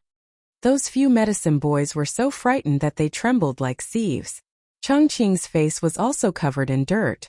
After this round of assessment, there were another 13 medicine boys who failed. Although Yun Sheng didn't concoct the medicine, she had relied on her quick wits to successfully pass the assessment. However, Qi Fengfei didn't leave. The assessment just now made her interested in Yun Sheng. She also found out from Medicine Master Kong that Yun Sheng had accurately picked out 18 different herbs in the first round of assessment. She wanted to see how Yun Sheng would perform in the third round of assessment. The third round of assessment is to identify the herbs. When it came to the third round of assessment, the medicine boys' expressions were much more relaxed than before. Identifying the herbs may be difficult for ordinary people, but to these medicine boys, most of them had followed their respective medicine masters since young and often went in and out of the medicine storehouse of the Medicine Emperor Pavilion. Other than a few rare and precious herbs, they could recognize most of the herbs. Medicine Master Kong naturally saw the changes in the medicine boys' expressions. He couldn't help but shake his head. However, the identification of the herbs this time is different from the previous years. The location of your assessment is not in the medicine storehouse. Follow me. If the identification of the herbs wasn't in the medicine storehouse, then where was it? Not only the herb gatherers, but even Qi Fengfei had a baffled look on her face. A group of people filed out and arrived at the main entrance of the Medicine Emperor Pavilion. At this time, including Fanji and Cheng Sihai, there were also some commoners who came to buy medicine and see a doctor at the main entrance. When they saw the group of medicine boys coming out, they all revealed an expression of watching a show. When Qi Fengfei walked past and saw Fanji, she couldn't help but be startled. After hesitating for a moment, she still called out, "Eldest senior brother." It turned out that Fanji, Yao Rong and Cheng Sihai had all been under the tutelage of that secluded national master. They could be considered as Qi Fengfei's senior brother. When Fanji saw Qi Fengfei, he nodded and said with a bitter smile, "I'm no longer your senior brother. AI senior brother. Dr. Fan, why did you come to the Medicine Emperor Pavilion today?" Qi Fengfei sighed, recalling that Fanji had long been expelled from the Medicine Emperor Pavilion. Little junior sister. He brought his own medicine boy to participate in the assessment. That little girl. I didn't expect that she would be able to last until the last round. Cheng Sihai went up to greet Qi Fengfei enthusiastically, but Qi Fengfei revealed an indifferent attitude. So that little girl was eldest senior brother's medicine boy. No wonder her temperament was so similar to eldest senior brother. At this time, Yun Sheng and the other 20 medicine boys were already standing at the entrance in confusion. Medicine Master Kong chuckled. "Your third round of assessment will now begin. You have an incense stick's worth of time to distinguish which herbs are used to refine the incense in this golden cauldron. Remember, you have to guess all the herbs correctly in order to pass the assessment. Otherwise, you will be considered a failure." They actually had to distinguish the herbs in the cauldron. None of the 20 herb gatherers had expected that the third round of the examination would be like this. Isn't this making things difficult for us?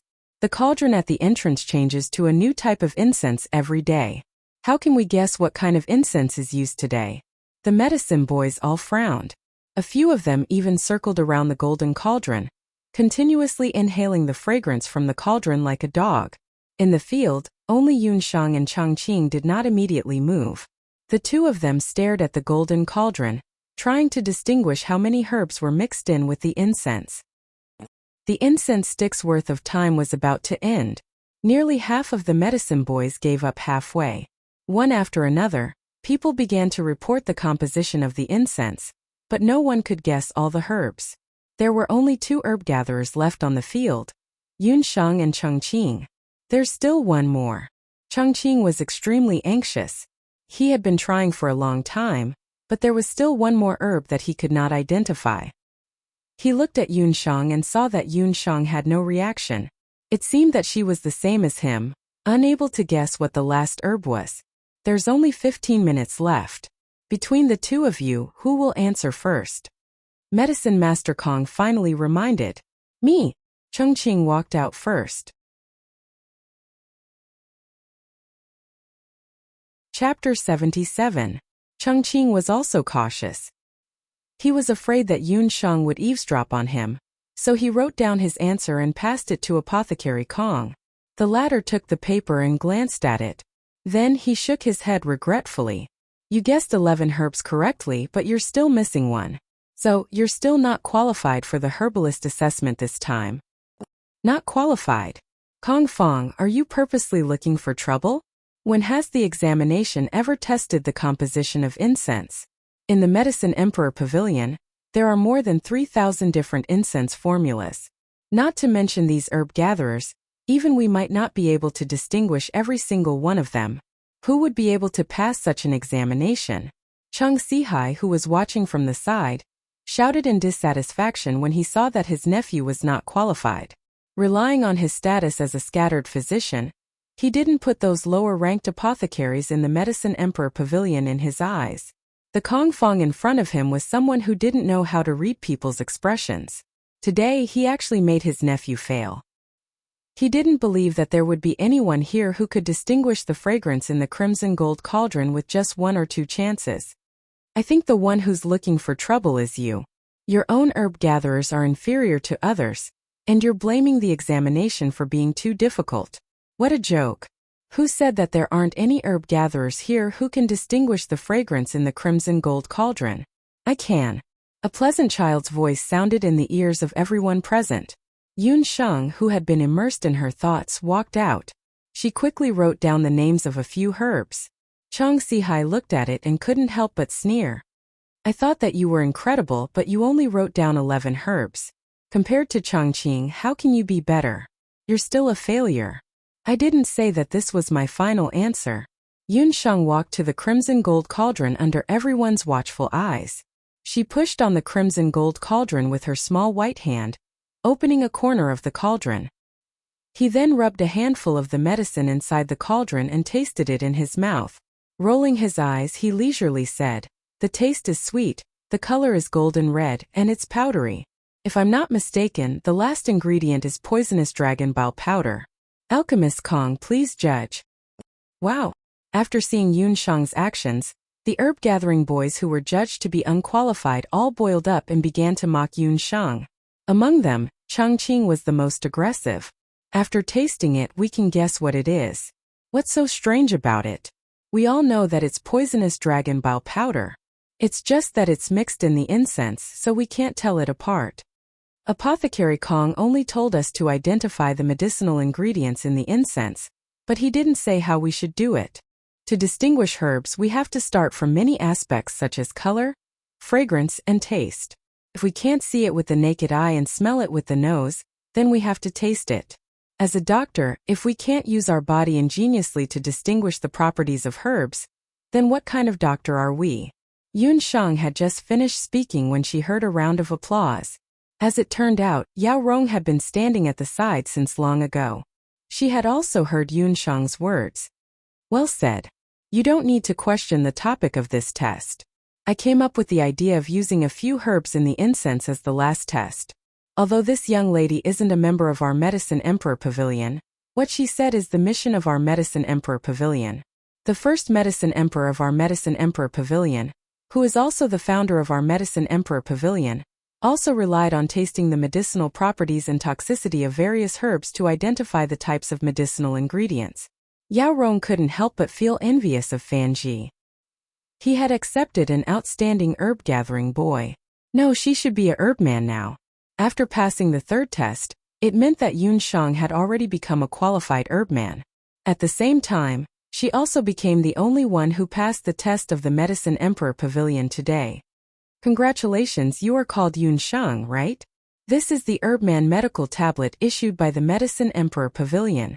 Yao Rong bestowed a delicately carved medical tablet to Yun Shang. When Yun Shang received the medical tablet, Fan Ji couldn't help but nod his head in praise. Yun Shang, are you willing to join the Medicine Emperor Pavilion? As a potential doctor, you will be able to receive the most comprehensive medical training in the Medicine Emperor Pavilion.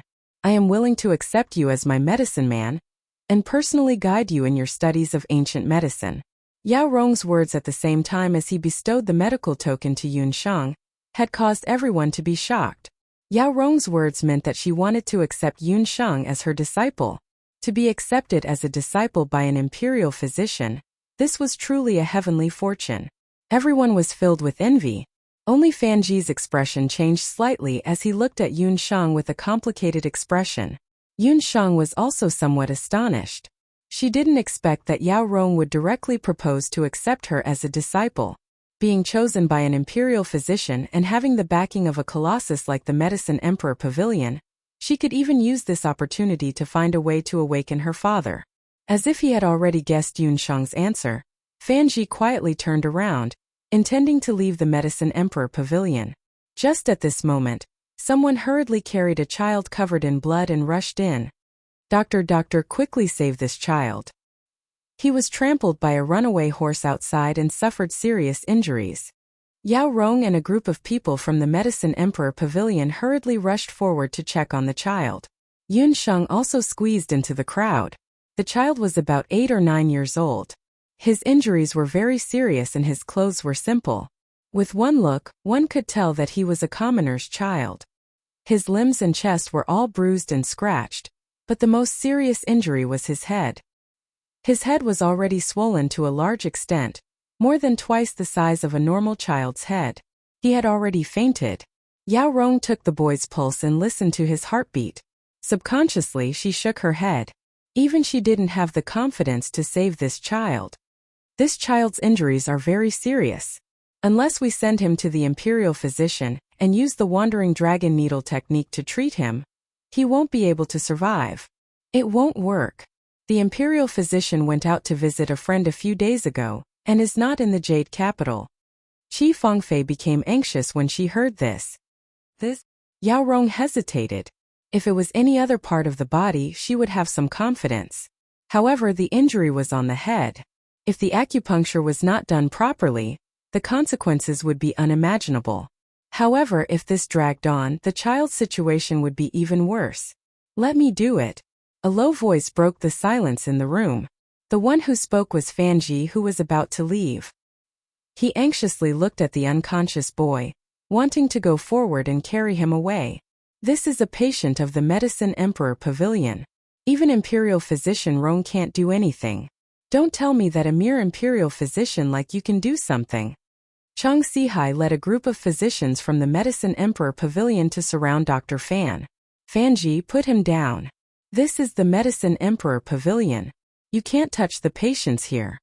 Yao Rong's face was also somewhat embarrassed. Can't touch him. Don't tell me you have a way to save him? Have you forgotten how our daughter died?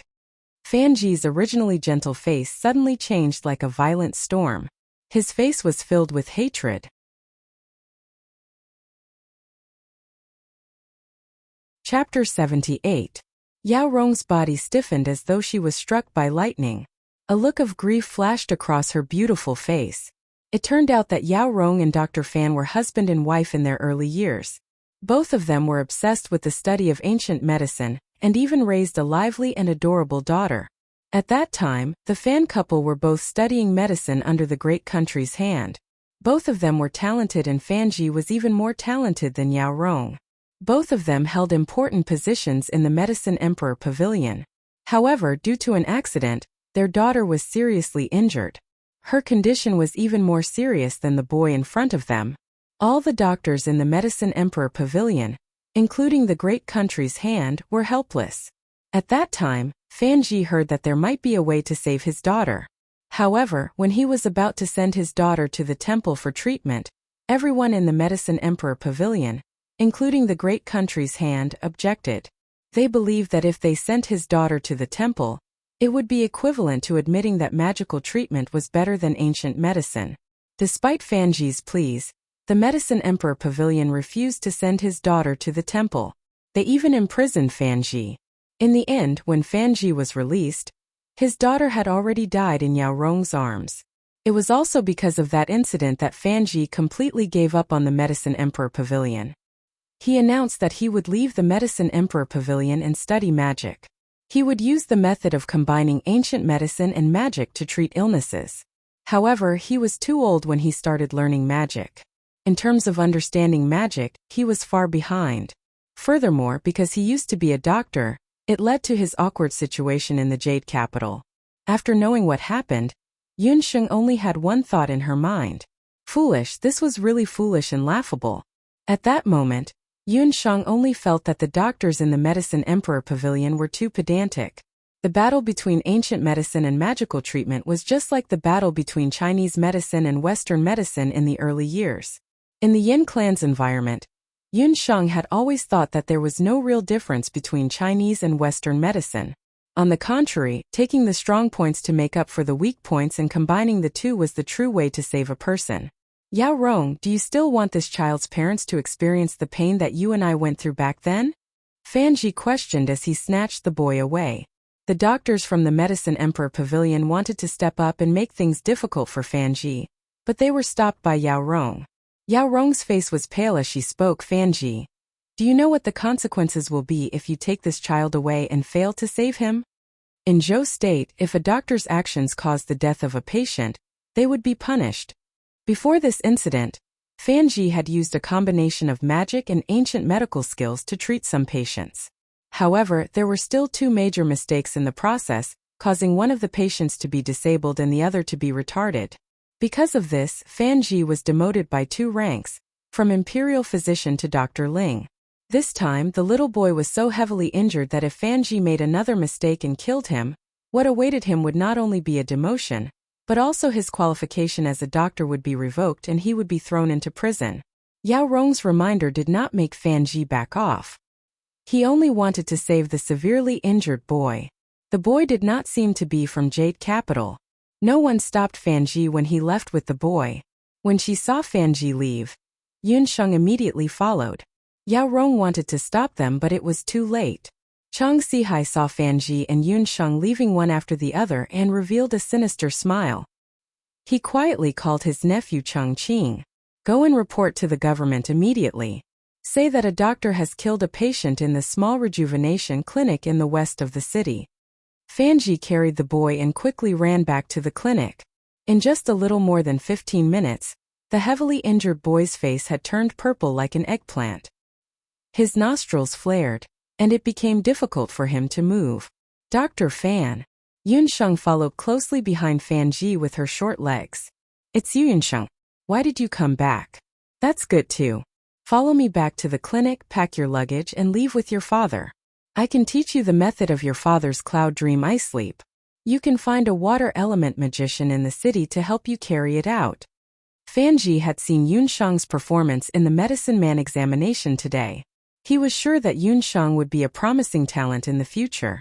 It was too much of a waste for such a child to follow him in the small rejuvenation clinic. Since Yao Rong had proposed to take her in as a disciple, she would definitely be able to make a name for herself in the world of ancient medicine. No, Dr. Fan.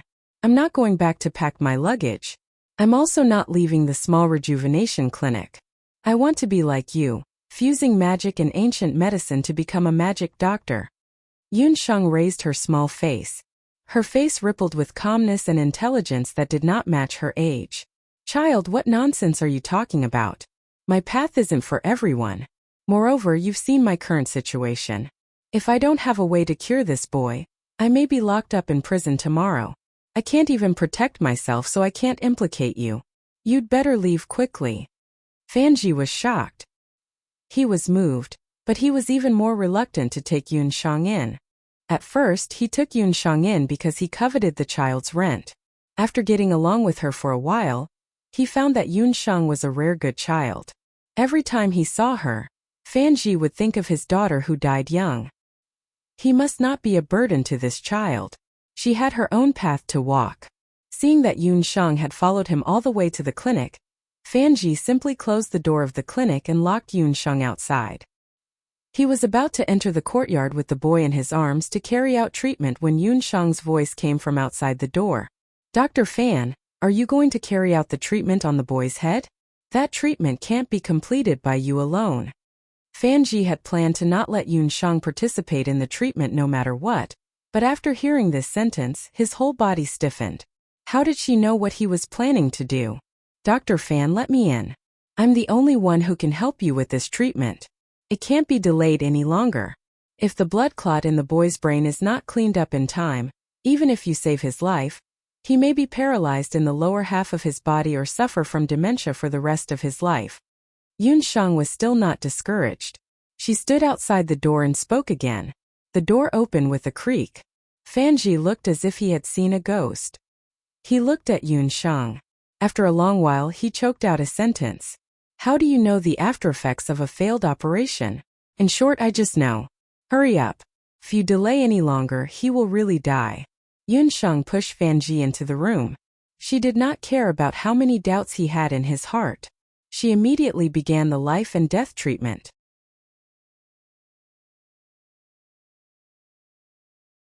Chapter 79. In just half an hour, the boy's head had swelled up quite a bit. His entire head looked like a balloon that had been blown up. Dr. Fan had examined his other injuries, but none of them were fatal.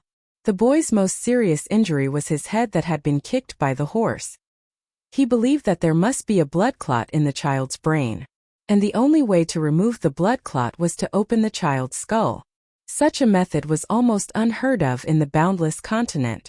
However, Yun Shang, who had modern medical knowledge, had the same opinion as him. However, Yun Shang also realized the danger of having the skull pierced. Even in modern times, the head was the most vulnerable part of the human body.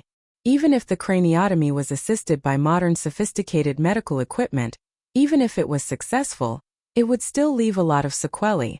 That was why Yun Shang could speak of the side effects of the craniotomy. In fact, Dr. Fan had a similar experience before. That craniotomy treatment caused the patient's lower body to be paralyzed, and he was still lying in the hospital bed. However, even if half of the body was paralyzed, it was still better than dying. That was why Dr. Fan did not hesitate to choose to have the boy's head pierced. Although she had lived in the medical center for a while, Yun Shang had never entered Dr. Fan's room. She found that Dr. Fan's residence was somewhat similar to the residence of modern Western medicine doctors. There was actually a complete human skeleton here. No wonder the outside world thought that Dr. Fan was a ghost doctor who killed people. Dr. Fan was also paying attention to Yun Shang's reaction. He thought that after Yun Shang saw the human skeleton, she would show a frightened expression. Who would have thought that she would just casually glance at it and no longer have any reaction? According to what you said just now, you should have seen the craniotomy.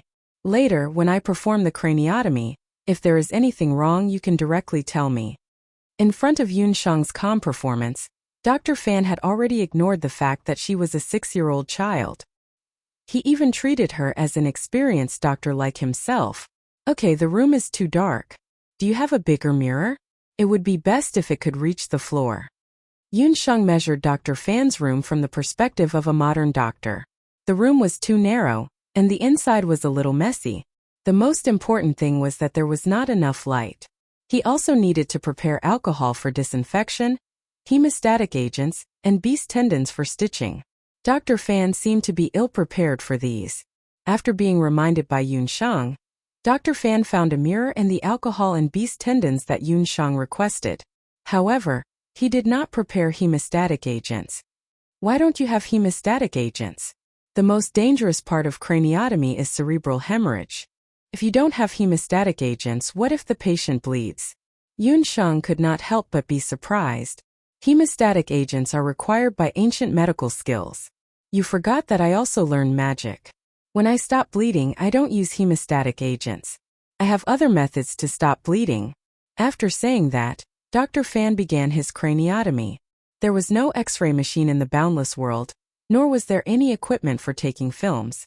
Yun Shang's Shenong I was only at the microscopic level. so she could not see the location of the blood clots in the child's brain. But in this aspect, Dr. Fan's experience came into play. His hand felt around the child's swollen head for a moment, and soon landed on the back of the child's head. Judging from the wound, the horse must have kicked the back of the child's head directly, so there was a dent in the horse's hoof. This should be the place where the blood clots had accumulated the most. After confirming the location of the blood clots, Dr. Fan's hand emitted a bone-chilling cold air. Yun Shang saw that in his hand, water magic elements quickly condensed to form a blade that was not inferior to her own beast bone knife.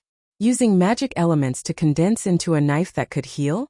Witnessing this scene, Yun Shang could not help but be speechless. Although this ice blade was formed from the water element, its hardness was not inferior to that of the beast bone blade. Furthermore, its shape could be changed according to the magician's own wishes. This was the perfect fusion of magic and ancient medical skills. Yun Shang seemed to have entered a brand new realm. The combination of magic and ancient medical skills might be able to make up for the lack of modern medical equipment in the boundless world. Yun Shang could not help but feel her heartbeat quicken. She was looking forward to this craniotomy that still needed to be carried out. Under the refraction of the floor-to-ceiling mirror, the light in the room was much brighter. This was also more beneficial for Dr. Fan to carry out his craniotomy treatment. The magic ice knife cut through the skin at the back of the boy's head, quickly revealing the skull that was covered with nerves and small blood vessels. Blood also flowed out in an instant. But the miraculous thing was, at the place where the magic ice knife cut, the blood that was about to spurt out was immediately frozen by the cold magic elements. Perfect. This way, the so-called symptoms of excessive bleeding would not appear. In fact, in modern medical treatment, there were also methods of using freezing to treat some diseased tissues. But compared to modern medical equipment, the magic elements were more gentle. It could temporarily freeze the blood, but it would not harm the internal tissues of the person. This method was even faster than Yun Shang directly using gold needles to stop the bleeding. No wonder Dr. Fan said just now that he did not need a hemostatic agent. At this point, the surgery was already half done. Yun Shang could already see a sticky blood clot with the naked eye. It was this large blood clot that caused the boy's brain to swell and become unconscious. The next step was to break the blood clot in the boy's brain and release it. The ice knife in Dr. Fan's hand slowly became thinner as he cleared out the blood clot in the boy's brain little by little. In a small basin on the ground, there was soon a small basin of blood clot. Just when the blood clot was almost cleared out, Dr. Fan's pupils violently shrank. He realized that his magic elements were not enough to maintain the operation. Due to his late initiation, he was only a sorcerer, and a very simple water sorcerer at that. It was completely impossible for him to complete a craniotomy. Last time, he did not persist at the last moment, which led to the patient's lifelong regret. Dr. Fan, leave the next step to me. Yun Shang took a step forward and a shiny knife appeared in her hand. Her fingers moved nimbly, and at a speed that was difficult to be seen by the naked eye. The remaining blood clot in the boy's brain was cleaned out. Yun Shang's expression was dignified. After cleaning out the blood clot in the boy's head, she quickly began to suture the wound on the boy's head. She threaded the tendons, and the needle was like a swimming dragon. The boy's skin was perfectly sewn together under her needle technique, and only a few of the smallest stitches could be seen. The whole process only took a moment.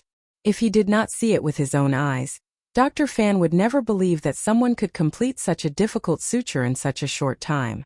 Yun Shang, who is she?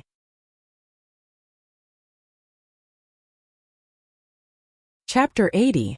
Pong, pong, pong. A series of messy knocking sounds could be heard as Chongqing led a group of soldiers to the entrance of the little rejuvenation. Sir soldiers, this is the place. Just now, there was a heavily injured boy who was carried in by Dr. Fan. This Dr. Fan isn't a good person. In his early years, he was imprisoned for several days for stealing a corpse from a graveyard. Chongqing had failed the examination today, and was extremely angry with Yun Shang.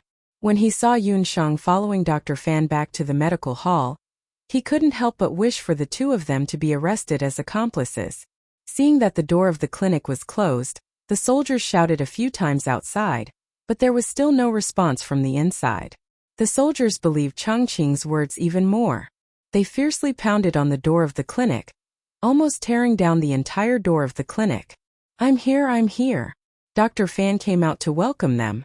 When he opened the door, he was shocked to see the soldiers. You are Dr. Fanji of the Bell. I heard that you secretly brought a seriously ill patient back to the medical hall. Where is the patient now? The soldiers came to investigate, causing a huge commotion. The nearby merchants all gathered outside to watch the show. Chongqing thought in his heart. With so many pairs of eyes watching, let's see how you can escape this time.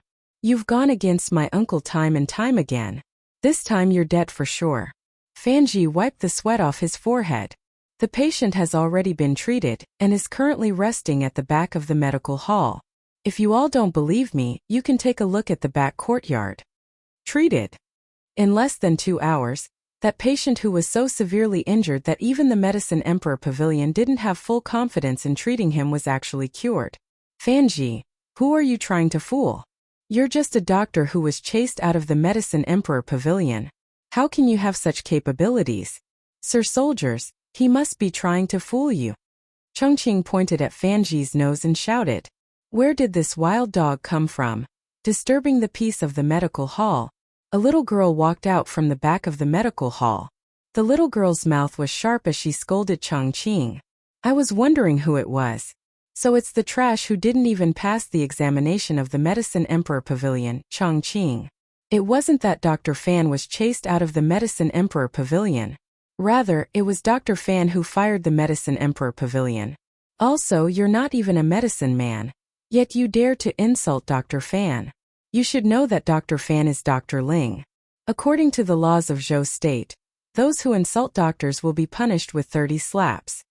While everyone was still thinking about the meaning of firing, Yun Shang had already led several officials into the backyard of the medical center.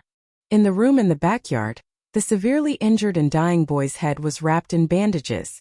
Although he had not yet woken up, his breathing and complexion were not bad.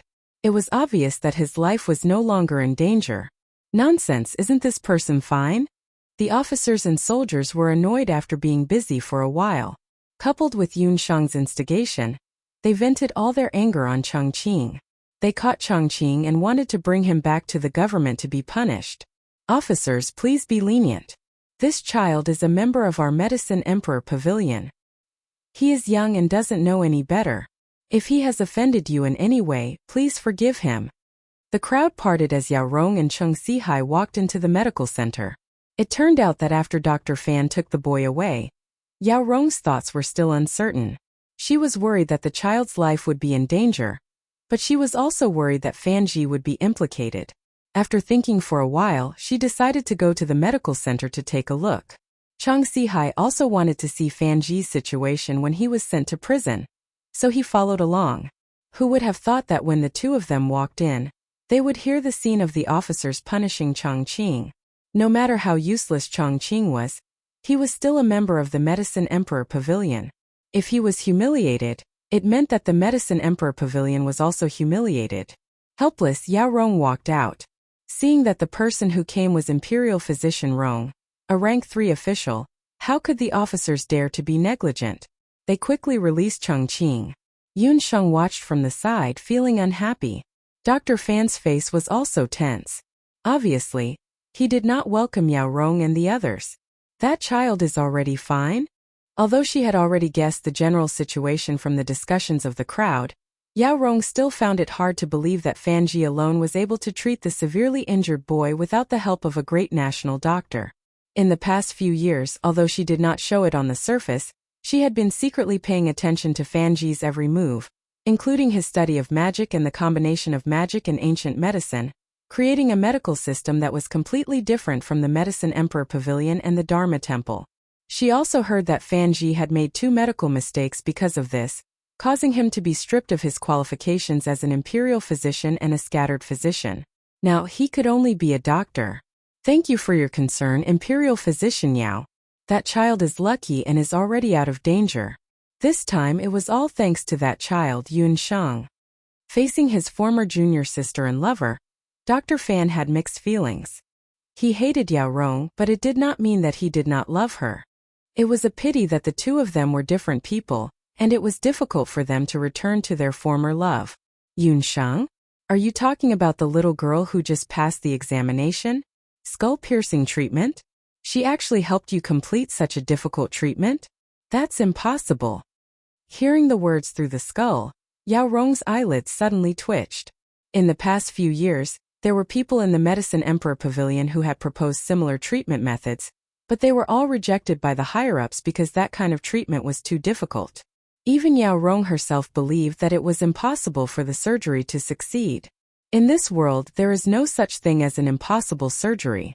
There are only doctors who are unwilling to carry out the surgery.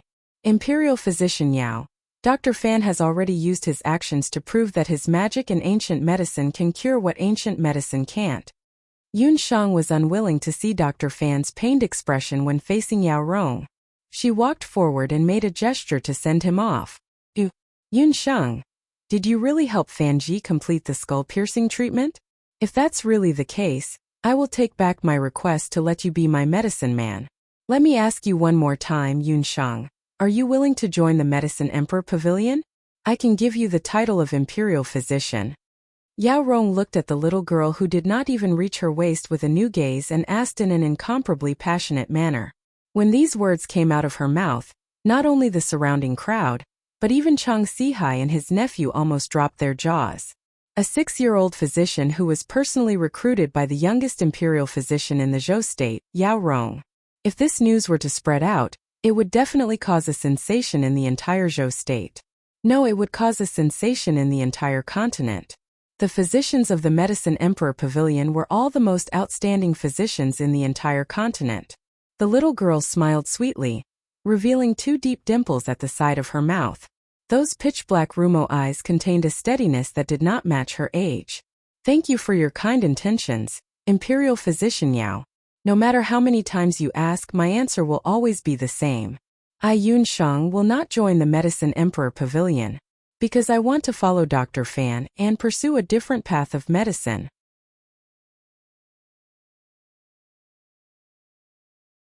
Chapter 81. Yun Shang's reply left Yao Rong flabbergasted. However, she was also an open-minded person and did not blame Yun Shang for her offensive words. Congratulations, Fanji. I think you have already found someone who can inherit your legacy. Perhaps the decision you made back then was correct. Yao Rong sighed as she looked at Dr. Fan with a complicated gaze. Fanji could not help but be moved. His lips moved. Rong, you know it's already too late. From the moment I refused to leave the Medicine Emperor Pavilion with you, I had already made my choice. I am Yao Rong, a member of the Yao family. In this lifetime, I will never be able to leave the Medicine Emperor Pavilion. Yao Rong stopped Fanji from continuing. She took out a medical token and handed it over to Yun Shang. Little girl, your temperament is very similar to mine when I was young. For the sake of patience, you will work tirelessly. I hope your decision today is correct. I believe you will be able to obtain this medical token sooner or later. Since you participated in the treatment today, it proves that you have the qualifications to become a doctor. Even if you refuse to become a doctor of the Medicine Emperor Pavilion, you can still use this medical token to become a doctor in the Little Huichan Medical Hall. Yao Rong also wanted to see how far this little girl, who had chosen a completely different path, would be able to go in the near future. Yun Shang did not hold back when she received the medical token. The medical token was a good thing. With it, it meant that she could officially prescribe medicine, make medicine, and help treat patients. This would greatly benefit Yun Shang's income and the research of new medicines in the future. Since the soldiers did not find anything illegal, they withdrew and left. Yao Rong also left with the Chung father and son. On the other hand, the crowd that had gathered to watch the entire process refused to disperse. These people had always thought that Fanji was a third-rate doctor with poor medical skills. Very few people would actually go to the Little Huichan Medical Hall to see a doctor. Today's matter, however, allowed Fanji to turn over a new leaf. Not only that, they also saw with their own eyes that the 6-year-old doctor in the Little Huichan Medical Hall rejected the invitation of the Medicine Emperor Pavilion's imperial physician. Oh my God, that was an imperial doctor. A doctor who treated the emperor and the royal family of Zhou state. So what if she was just a little girl who couldn't even reach the medicine cabinet? Little Huichan Medical Hall. Dr. Fan, little Dr. Yun, well done. It was unknown who was the first to shout, but the crowd all cheered. Then some patients rushed into the clinic. The lively scene almost caused the door of the clinic to be pushed down again. It was not until the sun had completely set that the patients in the clinic were sent out one after another. Yun Shang and Dr. Fan first performed a craniotomy today, and then they were surrounded by enthusiastic patients for the entire afternoon. By the time they closed the door, the two of them were already as tired as two dogs. Compared to the two of them, Yun Shang was the younger one. She had also undergone a medicine man assessment in the morning. Logically speaking, she should have already exhausted her physical strength. However, at this moment she actually obediently went to move the door plank and close it. This made Dr. Fan, who was already so tired that he could not move, sigh endlessly. Dr. Fan naturally did not know that although Yun Shang was small in stature, she wore the Shenong medical bracelet and had also opened her second strange tendon.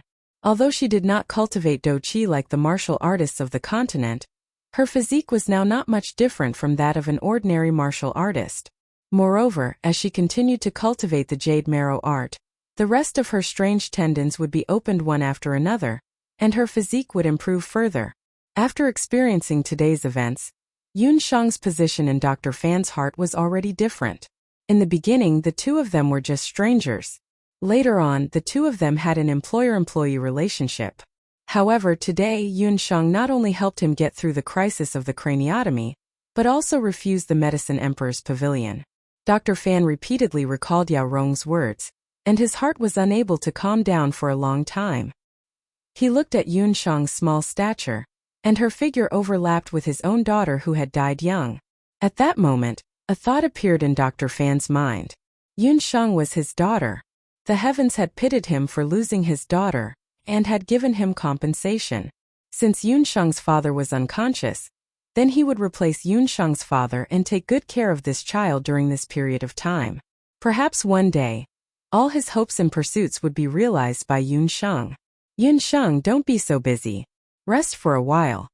Fanji already had a plan. Since Yun Shang was interested in both magic and ancient medicine, then he should not restrict her growth. If he allowed Yun Shang to stay in the little Huichan medical hall with the status of a junior doctor, although she would be able to help him and earn a living, it would obviously be detrimental to Yun Shang's growth. Previously, during the craniotomy, Fanji had almost failed due to the lack of magic elements. He realized that if he wanted to truly become a magic doctor comparable to the imperial physicians of the Medicine Emperor Pavilion, or even surpass them, he had to send Yun Shang to the Magic Academy while she was still young to learn magic. In terms of ancient medicine, with him and Yun Shang's talent, there should not be a big problem. However, in terms of magic, he was only a sorcerer and could not teach her the method of cultivating magic elements. As such, the Magic Academy became the only suitable place for Yun Shang. Yun Shang did not know that Dr. Fan's thoughts were actually the same as hers. According to Yun Shang's plan, she had originally planned to enter the Magic Academy next year. Therefore, after Dr. Fan brought up his idea, Yun Shang also confessed her plan. No, it's better to learn magic and martial arts as early as possible. In Yujing, children who have reached the age of 6 have already started to enter different magic academies or martial arts centers of different grades. Dr. Fan decided that tomorrow morning, he would bring Yun Shang to the Magic Academy in Yujing to inquire about it. In Yujing, there were many different magic academies. Among them, the most famous one with the best resources was undoubtedly the Yujing Magic Academy, which was run by the imperial family. Just as Dr. Fan was thinking about how to send Yun Shang to Yujing Magic Academy, Xiao He came out. It barked at Yun Shang a few times. Dr. Fan did not realize that Xiao He was a magic beast. He thought that Xiao He was just a slightly bigger wild dog. You're saying that the injured boy has already woken up? Earlier, when Yun Shang and Dr. Fan were busy in the medical center, Yun Shang asked Xiao He to help look after the unconscious boy in the backyard.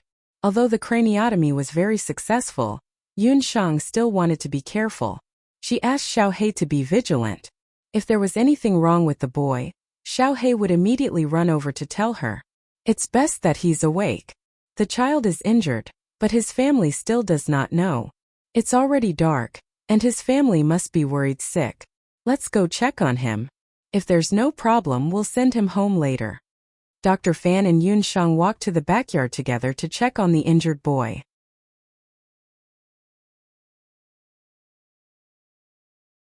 Chapter 82. In the backyard of the clinic, the boy who had woken up saw two strangers and shrank back in fear. "Don't move around, you still need to rest for a while."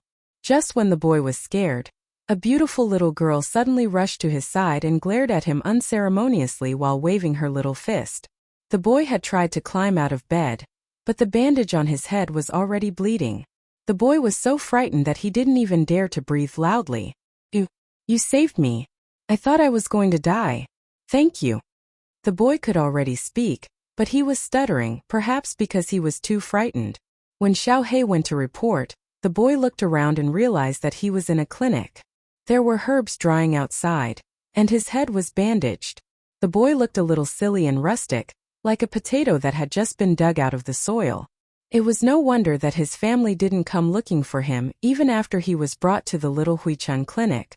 It was because he wasn't from the Jade capital. When the boy woke up, he remembered that he had been trampled by a horse on the street. Even the teachers in the school might not be able to treat such a serious injury. As he recalled, he suddenly felt around his body in a panic. Scepter. What? Magic scepter? The boy was about to cry. The most important thing in his body was his magic scepter. His family had saved up a whole year's worth of money to buy this magic scepter for him. "Don't move. If you do this again, do you believe that I will knock you out with one punch?" Yun Shang waved her fist at him when she saw that the wound on his head that had just healed was about to split open again. The aura of the big sister of Banana Leaf Village was immediately exposed. The boy was so frightened that he immediately stopped moving. However, he kept muttering, "Magic scepter. You are from the Magic Academy." Dr. Fan sized up the boy and vaguely sensed magical waves on his body. However, these waves weren't strong. This child's cultivation should be between a sorcerer's apprentice and a sorcerer's. "Yes, I'm a student of the Royal Magic Academy. My magic scepter." The boy struggled to recount what had happened to him during the day. The boy's name was Gufeng. He was 7 years old and lived in a small mountain village thousands of miles away from the Jade capital. From the sound of it, that small mountain village should be similar to Banana Leaf Village. It was isolated from the rest of the world and the people were simple. When Gufeng was 3 years old, he participated in his first magic enlightenment and was discovered to have an extremely rare light element in his body. When the news spread, the small mountain village was in an uproar. It had to be known that there hadn't been a child who could comprehend the elements of magic in over 100 years. Moreover, the child was a light mage. This was really too amazing. Due to the boy's special magic attribute, and the fact that Zhou State had been working hard to cultivate magic talents, Gufeng was recommended by the village to be a national public student. He completed his apprenticeship in the local city, and was then sent to the Royal Magic Academy. "I've only been here for a few months, because my magic isn't good. And I'm very stupid. I've always been bullied by the students of the academy." Gufeng uneasily pulled at his clothes. His clothes were covered in patches. On the boundless continent, the tuition fees for sorcerers' apprentices and martial arts students were subsidized by the state. However, after becoming a sorcerer or martial arts student, if they wanted to enter a higher-level magic academy or martial arts school, they had to find ways to raise their own tuition fees.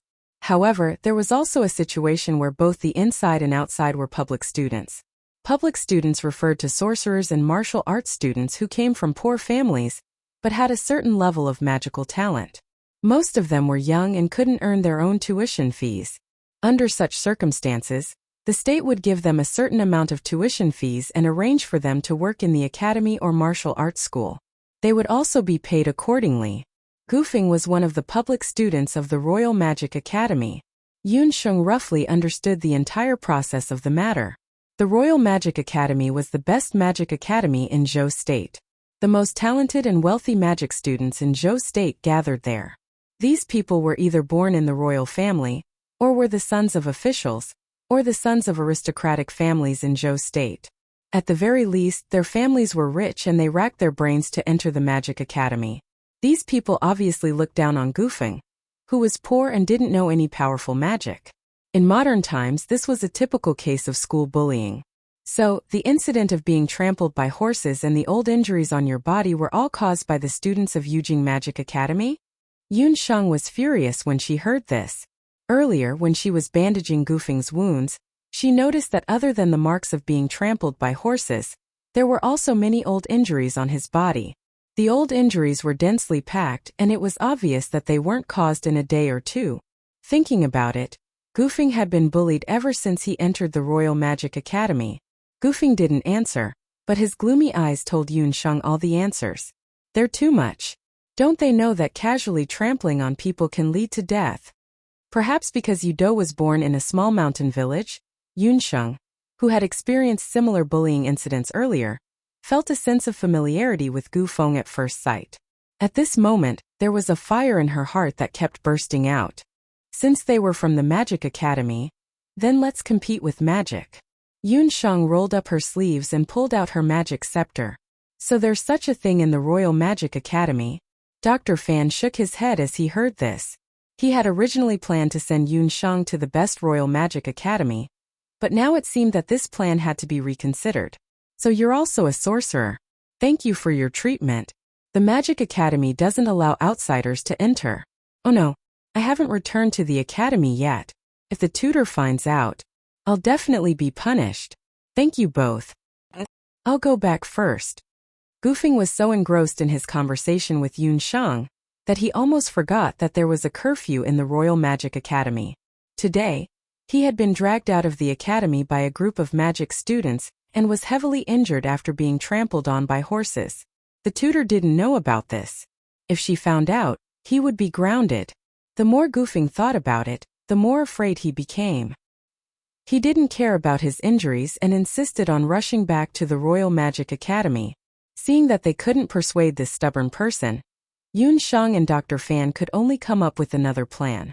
You can't move around with your injuries. How about this? If you must go back, let me and Dr. Fan send you back. At the same time, we'll explain to your tutor why you didn't return home tonight. Also, you must tell your tutor about the group of hateful magic students bullying you. Yun Sheng and Dr. Fan discussed this. They didn't feel comfortable letting Gufeng go back alone. Yun Sheng also wanted to see what the Royal Magic Academy was like. The two of them pushed the medicine cart and sent Gufeng back to the Royal Magic Academy overnight.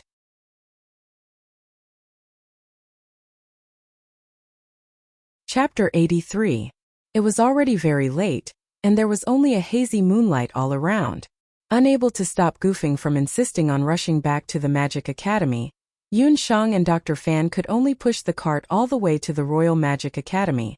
Before going to the Royal Magic Academy, Yun Sheng's impression of the Magic Academy was still stuck in a magic novel that she liked very much in her previous life.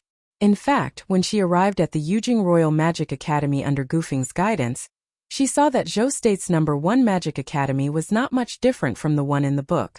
The Royal Magic Academy was built with a huge amount of money by the Zhou State's royal family. Its location was not just in Yujing City, but outside of Yujing City on a mountain with a beautiful scenery. This mountain was called Yutsong. In the early years, it was a hunting estate of the Zhou State's royal family. After some remodeling, it became the Royal Magic Academy of today. The Magic Academy was surrounded by mountains and rivers. Just the area alone was close to 1,000 mu. Because of the magic array, it was surrounded by trees all year round, and the scenery was incomparably beautiful. The academy built a plaza, a straight road, and a luxurious building with a royal style. According to Gufeng, the academy also built a special magic tower for students of different levels to study. When Yun Sheng and Dr. Fan arrived at the entrance of the academy, they saw a few magic arrays that emitted a gentle magical glow. In front of them was the entrance of the Magic Academy. The Yujing Magic Academy's emblem was hanging on the entrance. On the emblem was a magic scepter. Around the scepter were the 4 elements of nature: red fire, yellow earth, blue water, and green wind. At the bottom of the emblem were the words, Yujing. Beginner student Gufeng, why did you only come back this hour? Also, the academy prohibits outsiders from entering. Did you forget the rules? When the 3 of them approached, the guards at the entrance stopped them. Gufeng was nervous and stuttered even more.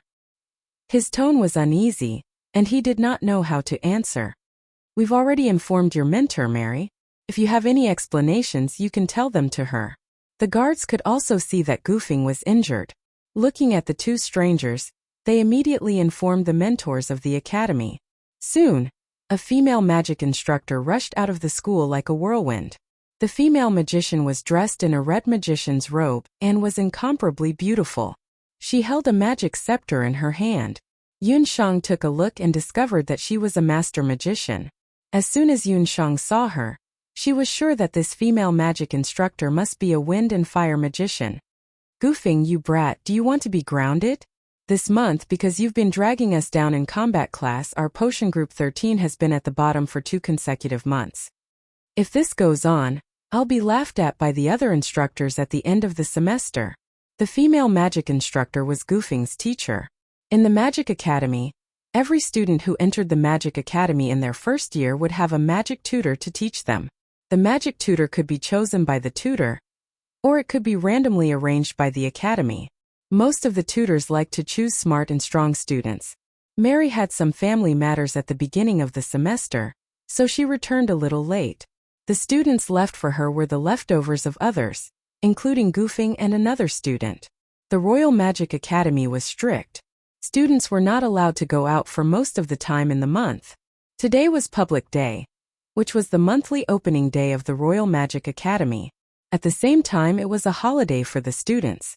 The academy allowed the students to go out, but they had to return to the Royal Magic Academy before sunset. After sunset, Mary went to the students' dormitory to check, but found that Gufing had not returned. After asking Gufing's roommate, she found out that Gufing had gone to the city to buy a magic scepter today. Most mages would buy a magic scepter directly after being certified by the Mage Temple. But as a public student, Gufing was too poor, so he had to wait until today to have enough money to buy his own magic scepter. Mary understood Gufing's personality. He would not dare to not return to the academy without permission. Who knew that after waiting for a while, he still had not returned. Mary was anxious and wanted to go out to look for him. Who knew that the academy guard would send news that her student Gufing had returned, and had even violated the academy's rules by bringing 2 outsiders with him. Mary was a two-headed wax. She would burn at the slightest provocation and kill. She was just about to teach Gufing a lesson when she found that this silly boy's head was wrapped up like a dumpling. She then looked at his body and saw that his clothes were tattered and full of dirt. Gufing, what's going on? Mary had a bad temper and was dissatisfied with Gufing dragging her group down. But that did not mean that she would let her student be bullied. Her gaze immediately fell on the suspicious characters Yunshang and Dr. Fan. That little one, who looked no more than 5 or 6 years old, was definitely not her. She must be old. But looking at Dr. Fan's appearance and the magical elemental aura around him, Mary felt that something was wrong. No need to look, we didn't bully him. It was the people from the Magic Academy who bullied Gufing. He was trampled by a horse today and almost died. If you don't believe me, you can look at the back of his head. Yunshang interrupted. What? Did those rascals from the Magic Combat Department bully you again? Tell me, which group are they from? From Mary's words, it seemed that the Magic Academy was divided into 2 groups, the Magic Combat Department and the Magic Potion Department. No. I accidentally fell down, and was stepped on by a passing horse, Gufeng hurriedly denied. Seeing his cowardly appearance, if it wasn't for the injury on his head, Yunshang really would have knocked him on the head and quietly woken this naive boy up. Mary saw that Gufeng refused to admit it no matter what and was angry. She was also depressed by her students' cowardice. I told you to go out with Poison Boy, but you didn't listen. You deserve to be bullied. And you too, thank you for bringing my student back. It's getting late, and the Royal Magic Academy does not allow outsiders to stay.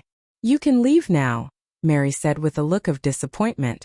At the same time, she ordered Yunshang and Dr. Fan to leave. Ms. Mary, don't rush. Yunshang, she's my benefactor. She also wants to enter the Royal Magic Academy. Can you help recommend her to enter the academy? Gufing looked silly, but he knew how to repay kindness.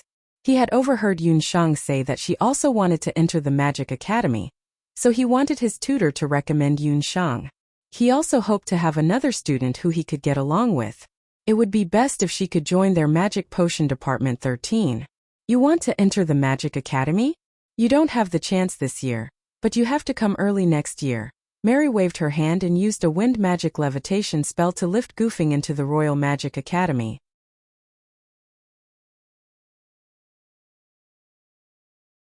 Chapter 84. Come back next year? What was going on? Seeing that he couldn't help Yun Shang, Goofing kept apologizing, but was pulled back by Mei Li. After being rejected by Mei Li outside the school gates, Yun Shang asked the school guard and found out that she had missed the enrollment period for the Imperial Magic Academy. The magic academies and dojos on the mainland all accepted students in the spring. The Imperial Magic Academy's enrollment period was set in the spring every year, and this year's enrollment period had ended 2 months ago. It was already the beginning of summer, which meant that if Yun Shang wanted to enter the Magic Academy, she would have to wait until next year to register for the examination. Dr. Fan could only console Yun Shang. A year would pass very quickly, and in this year, she could first learn the elementary water magic that Dr. Fan knew, Cloud Dream and Ice Sleep. This way, Yun Shang would be able to grasp the basics of magic with 3 elements. After that day, the medical center became much busier. Half a month had passed, and the sun was hotter day by day, officially entering the height of summer. Only then did Yun Shang remember that she had agreed with Wenren Qiu to send medicine to Wenren Manor. The medical center's income was stable, and Yun Shang had also begun to get in touch with the matters of a doctor. However, the profits from selling finished medicine were considerable, and Yun Shang wanted to refine some new medicine which required a large amount of money. Thus, Yun Shang decided to make a trip to Wenren Manor to sell the qi-gathering elixir and meditation water that she had already refined. During the lunch break before the medical center became busy, Yun Shang asked for leave from Dr. Fan. She put on the beast language ring, put the new medicine into the ring and left. As soon as Yun Shang left the medical center, Xiao He followed her eagerly. Yun Shang hadn't brought Xiao He out for a while, and seeing that it was bored, Yun Shang brought it out with her. Wenren Manor was located in Chonglin Alley, which was a secluded alley south of Yujing City. Most of the buildings in the alley were large courtyards, and there weren't many residences. Furthermore, they were all courtyards with their own gates, and it was obvious that they were the residences of the wealthy families in the Jade capital. After Yun Shang knocked on the door, a kind-looking old servant came out. Hearing that Yun Shang came for Wenren Qiu, the old servant was delighted. "Are you the little thing that young master mentioned?" Yun Shang pursed her lips. He called her a little thing again. For the sake of money she endured it. The jade marrow technique that Yun Shang cultivated was a very gentle Taoist internal cultivation technique. Although it could strengthen the body and open up the 8 extraordinary meridians, it was different from the battle qi of the boundless continent's martial artists. On the surface there wasn't much difference. Yun Shang was only 6 years old and looked small and skinny. She had been taking good care of herself in the Jade capital, so she looked chubby and was indeed younger than her actual age. It was inevitable that she would be called a little thing by others. Not long after the old servant entered to report, he heard a series of urgent footsteps coming from the courtyard. When Yun Shang heard the footsteps, she could tell that there were a few people rapidly walking towards the entrance. It seemed like there were other guests in Wenren Qiu's manor. The bear-like man, a female magician who looked like a warrior, and Wenren Qiu, who looked 100 times prettier than a woman, rushed to Yun Shang like a tornado, one in front and 2 behind. In the past month, Wenren Qiu had been anxiously waiting for Yun Shang's appearance in the manor. Who knew that Yun Shang had delayed the delivery of medicine because of the medical hall and the medicine man examination, which made Wenren Qiu suffer. He had been knocked by Fengquer and Mu Nanyan countless times like a wooden fish. He had been reprimanded numerous times, which made him feel suffocated. Today, when he heard the servant say that there was a young lady at the entrance looking for him, he was ecstatic. That scene made him even happier than when he saw his sweetheart. "Little thing. You're finally here. This young master has been waiting for you to death." Wenren Qiu's flower-like delicate face was filled with smiles. Mu Nanyan also sized up Yun Shang. Sure enough, it was as Wenren Qiu had described earlier. The other party was young and had a pair of black eyes. Although the other party's clothes were simple and plain, he looked full of spirit. He was indeed a lovable little fellow. Just as Yun Shang was thinking about the background of the other two people, the man who looked the most terrifying among the three, who looked like a bear, took a big stride forward. He opened his arms and wanted to pick up Yun Shang to take a closer look without saying anything. Who knew that when his body just leaned forward, a black shadow suddenly rushed out from behind Yun Shang. That was Xiao He, who misunderstood that the man wanted to harm Yun Shang and was eager to protect his master. Xiao He's pair of sharp claws slashed out several claw winds, attacking Feng Kuo. Different from when he was just saved by Yun Shang, Xiao He had grown taller and stronger. He looked like a lively little wolf cub. Just now, along the way, many passers-by were frightened by Xiao He and retreated. Feng Kuo was a dual cultivator of magic and martial arts, so he was not to be trifled with. He sucked in his chest and stomach and leaped backwards. His tall body was like a feather. After flying a few steps, he glared like a tiger and swept his long legs towards Xiao He like a praying mantis sweeping the ground. Xiao He saw that it was about to be swept by the leg wind, but it did not panic. It nimbly dodged to the side. Oh my, it's actually a war beast. Mu Nanyan and Wenren Xiu were shocked. Feng Kuo's face also showed a strange expression. Little thing, that's our captain. He's one of us. Wenren Xiu hurriedly went forward to stop it. With Yun Shang's shout, Xiao He immediately retreated. Wait, this little thing can understand you. You can control war beasts. Are you a summoner? Feng Kuo and the others were experienced. They immediately recognized the unusual relationship between Yun Shang and Xiao He. Moreover, Yun Shang and Xiao He cooperated well just now. Only a summoner could control war beasts so freely. The three bounty hunters looked at Yun Shang expectantly. I'm a summoner, but I haven't passed the assessment. Xiao He is not my war beast.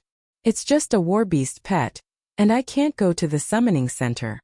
Yun Shang was scared by the three people staring at her. She had already summoned the puffed egg, so she could be considered a war beast summoner. However, in the Boundless Land, one had to pass a special assessment to become a summoner. Hence, Yun Shang was not a war beast summoner in the true sense for the time being. Her mother, Hu Jiuxing, had reminded Yun Shang not to let others know that she was a summoner. Hence, Yun Shang did not go to the summoning center for the assessment. Yun Shang had just finished speaking when she suddenly felt her body become light. She was already carried up by a pair of big furry hands. A bear-like face swayed in front of him.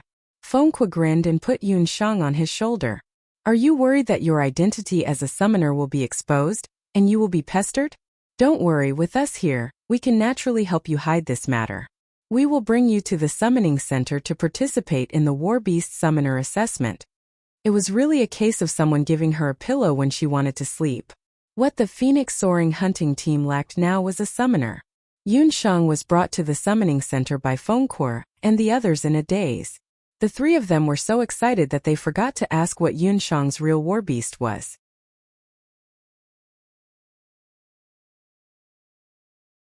Chapter 85. The Jade Capital Summoning Office was a place led by the Zhao state of the Boundless Continent specifically used for summoners. As long as a beast speaker passed the summoning office's assessment, they would be certified as a summoner. Feng Kuo promised Yun Shang that he would not expose her identity. Therefore, before Yun Shang entered the summoning office, he gave Yun Shang a small gift. It was a small toy that looked like an earring. It looked like a small accessory made of a demon beast soul stone. It was called the illusion earring, and it was also a special magic tool. Regarding magic tools, Yun Shang had come into contact with them when she was almost plotted against by Ding Lei in Banana Leaf Village. Simply put, magic tools were made by specialized magic craftsmen. They were tools that were enchanted with special magic. This illusion earring was enchanted with a permanent fog magic. When Yun Shang wore the illusion earring, even if she stood in front of someone, the other party would not be able to remember her face. They would only remember that Yun Shang's face was covered with a layer of fog. Wenren Xiu and the others also had a similar magic tool. For bounty hunters like them, it was inevitable that they would do some shady business. Therefore, a magic tool that could change one's appearance was a must-have tool for killing and robbing. With this magic tool, Yun Shang did not have to worry about her identity being exposed. Where is everyone? We're here to participate in the summoner assessment. Yun Shang arrived at the Jade Capital summoning office accompanied by Fengkuo and the others. There were very few summoners in Zhou State. Even the summoning office was deserted. There were not many people there. In such a huge summoning office, only one examiner could be seen. Fengkuo was so tall and had a rough voice. As soon as he walked into the summoning office, he immediately roared away the sleepiness of the examiner. Who wants to participate in the summoner assessment? The people in the summoning office thought that the examiners were Fengkuo and the other two. Her. Fengkuo simply raised Yun Shang with one hand, making Yun Shang very embarrassed. However, it had to be said that sitting on Fengkuo's shoulder and looking down from above felt quite good. Compared to such a tall man, Yun Shang was simply like a doll. She was very petite. No wonder the examiner didn't see her. You? Little girl, you can summon beasts? What kind of beast did you summon? The people in the summoning office became excited. Zhou State didn't have many summoners.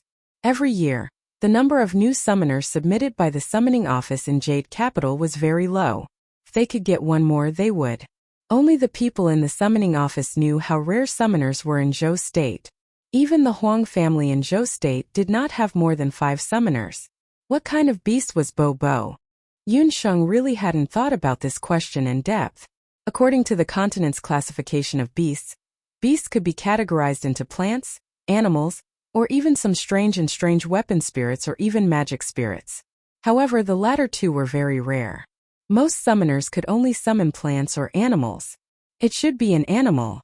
Yun Shang wasn't sure about the specific type of puffed egg.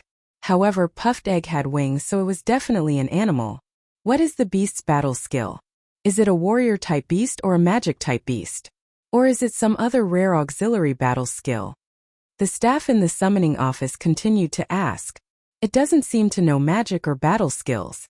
If it's attacking ability, it's very good at crying. Yun Shang's voice became softer and softer as she spoke. The 3 bounty hunters at the side were also confused. A beast that was good at crying. This was the first time they had heard of it. At first, they thought that Xiaohei was Yun Shang's beast. They didn't expect it to be a battle pet. Crying. Crying can't be considered a battle skill, right? The staff in the summoning office was in a difficult position. Beasts, as the name implied, were supposed to help their masters in battle. A beast that loved to cry, this was too outrageous. Who said crying can't be considered a battle skill? The so-called battle skill is a skill that has the ability to attack or threaten. If you don't believe me, you can try to resist Bobo's crying for a quarter of an hour. Yun Shang was a little unconvinced. She immediately chanted a summoning spell. After a wave of magic elements, a lively monster egg with wings appeared in front of Yun Shang. Bobo, my dear master. You haven't summoned Bobo for a long time. Bobo thought you didn't want Bobo anymore. Boyan, why are there so many people here? I'll be shy. Puffed Egg was very excited. It jumped around Yun Shang non-stop.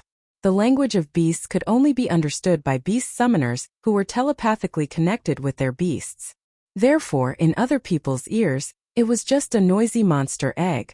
Bobo, this is the summoning office. I'm taking the beast summoner's assessment. This is very important to me. But the examiner said that you're too ugly and too useless. You don't even know a single battle skill. You're not qualified to be called a beast. He told me to quickly cancel the contract with you and find a new beast. Yun Shang started to lecture it. Ugly? Useless. Canceling the contract was too much of a blow to the egg, too insulting. Wah! A burst of earth-shaking wailing, accompanied by 2 fountain-like streams of tears. Puffed Egg jumped up and down, letting out an incomparably tragic wailing sound. The sound was like the sound of a demon demanding a life. The most frightening thing was that while Bobo was crying, it was unknown how a small egg like it could have so many tears. In a short while, Puffed Egg's tears flooded half of the examination room. Not to mention a quarter of an hour, in just a short 5 minutes, the examiner from the summoning office felt that his head was heavy. His hands and feet twitched and he almost foamed at the mouth and fainted. Too frightening, this egg wasn't crying at all. It was clearly proficient in some kind of extremely frightening sound wave-type mental attack. The examiner from the summoning office didn't dare to underestimate Bobo anymore. Without thinking, he risked his old life, grabbed a piece of paper with trembling hands and wrote a few strokes on it.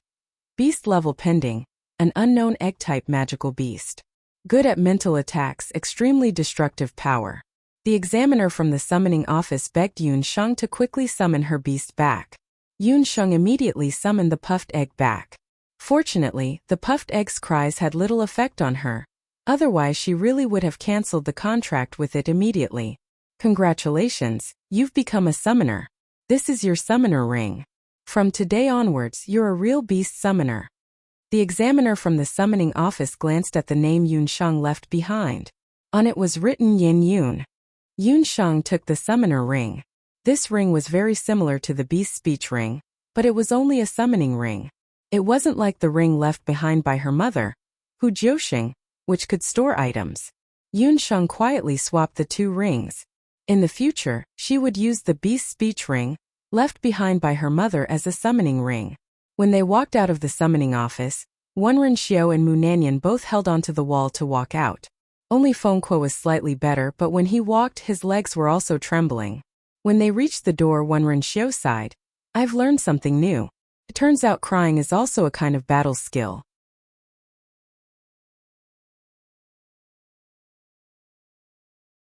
Chapter 86. Huang Teng and the other two only had one thought in their minds at this moment. Yun Shang's beast was too strong. If anyone told them that crying was not a combat skill next time, they would make him cry immediately.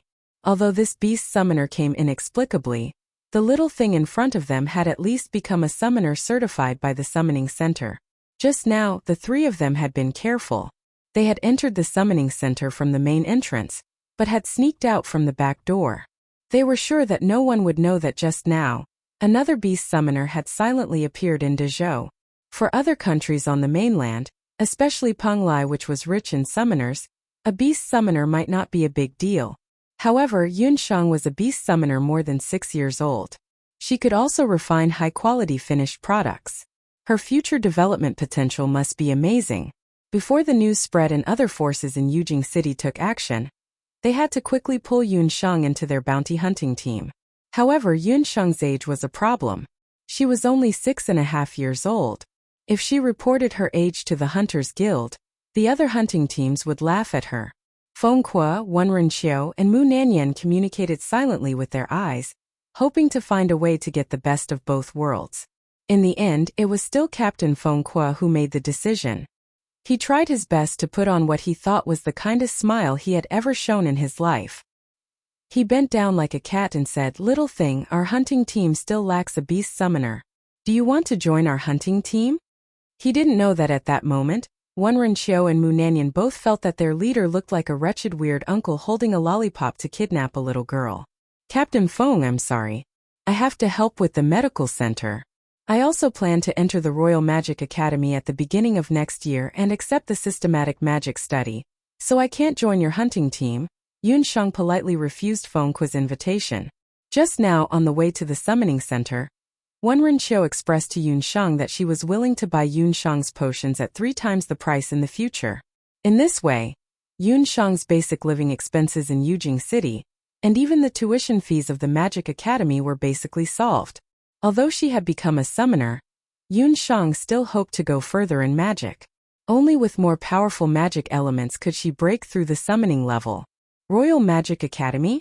What's so good about that place? It's just a place for idiots. If you want to learn magic, just look for me and swallow. Feng Kuo was so anxious that he was sweating profusely. It was not easy for him to find such a summoner, but now the other party was unwilling to join their team. This was really making him anxious. "Boss, I don't agree with her learning magic from us. Our magic is killing magic." Mu Nanyan looked at the 5 uncouth men, but her mind was unusually meticulous. She felt that Yun Shang was indeed too young. She was not suitable to be a bounty hunter with them, let alone participate in leveling up combat. Although the Royal Magic Academy might not be able to learn advanced magic, it was indeed the most systematic place to learn basic magic. "Boss, although I don't want to admit it, I also feel that the tomboy is right this time." Even Wenren Xiao felt the same way as Mu Nanyan. Wenren Xiao and Yun Shang had not known each other for long, but Yun Shang was very sensible despite her young age. This made Wenren Qiu, who was an only child since young, have the impulse to treat her as her own sister and dote on her. Yunshang's ability to make potions was top-notch. She was more suited to saving people than killing people. Being a bounty hunter was not suitable for this little thing in front of her. Yunshang listened to the two people's sincere words, but her heart quietly changed. The people in front of her had only met her by chance, but they were so considerate of her. It really surprised her. But, if we don't have her, where are we going to find another summoner? Are we going to stay in the C-rank hunting team forever? Fengque also knew that Yunshang was too young, but that was also something that could not be helped. Captain Fengque, I can't be your official member, but I can be your substitute member. I promise you that after I learn basic magic from the Royal Magic Academy, as long as you need me, I can temporarily be your member. Yunshang could see that the people in front of her must have difficulties. She was a person who would take revenge and repay kindness. She would remember the kindness of Huang Tung and the other two. When the three heard that, they all felt that Yunshang's words were feasible. Letting Yunshang be a temporary member meant that she did not need to follow them to do missions. She only needed to participate in the final assessment of the CB rank hunting team. But before that, they really needed to let Yunshang strengthen her magic cultivation. This idea is not bad. Little thing, you've helped us Huangtung a lot. Since that's the case, we should also return the favor. How about this? Let the leader recommend you to join the Royal Magic Academy. Wenren Correo liked this clever and sensible little girl. Yunsheng only knew that to join the Royal Magic Academy, she had to rush in every spring. But there was one thing she did not know. Not every child of the right age could join the Royal Magic Academy. Only the children of nobles and rich families could enter. If the commoners wanted to enter, they had to undergo a very strict magic assessment. If the first few conditions did not match, then there was only one way left, and that was to be specially enrolled. As the name suggested, specially enrolled students were students with special skills. And Fengque happened to have this channel to let Yunshang enter the Royal Magic Academy under the name of specially enrolled students. As for the reason, it was because Fengque himself was a lecturer in the Royal Magic Academy. Don't be too surprised. The teachers in the Royal Magic Academy are all armchair strategists. I've been hired to be the magic lecturer for the combat class. Fengque did as he said. Without any hesitation, he directly brought Yunshang to Yujing Magic Academy. Yunshang did not expect that she would arrive at Yujing Magic Academy so quickly. Fengque disliked Yunshang's short legs and slow walking, so he directly put Yunshang on his shoulder and walked towards the Magic Academy's admissions office. As he walked, he also introduced the situation of Yujing Magic Academy to Yunshang. Yujing Royal Magic Academy was a magic academy established by the previous emperor of Zhou State. The original decree was to change Zhou State's many years of poor magic and the tradition of emphasizing martial arts. But the establishment of the Magic Academy did not change the current situation of Zhou State. In the past few years, the Royal Magic Academy had always been at the bottom of the list of intermediate magic academies in the mainland. Regardless of whether it was the magic combat competition or the innovation of magic potions, they did not have any outstanding results. So the Royal Magic Academy was once called a trash academy. This was also why Fengque had a look of disdain when he first heard that Yunshang wanted to join the Royal Magic Academy. If not to satisfy the vanity of some people in his family, he would not have bothered to teach at the Royal Magic Academy.